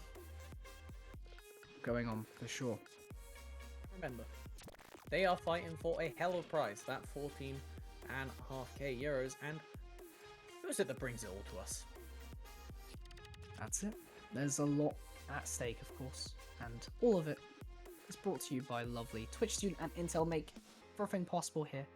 And of course, you have to shout out to our production team and admins all in the background, making sure that it runs smoothly and bring us the replay system today, which I really hope that all of you have enjoyed being able to summarize and highlight one of the most exciting and best plays that we have had for offer. And I don't really have much else to say other than stay safe. Do you? No, same sentiment. I feel like just don't queue into Kit this week if you're playing Flex queue or Clash tonight. Feel like definitely keep yourself safe. If you see Kit on the other side, maybe just see if you could sign up on another account real quick. Yeah, maybe write a contract like a peace deal. Maybe say, no, please don't slaughter us. Please, I still want my pride. All right, well, good job, everybody. Thank you all for joining us, and go ahead, take it away. All right then. Well, hopefully we'll see you next week for the rest of it.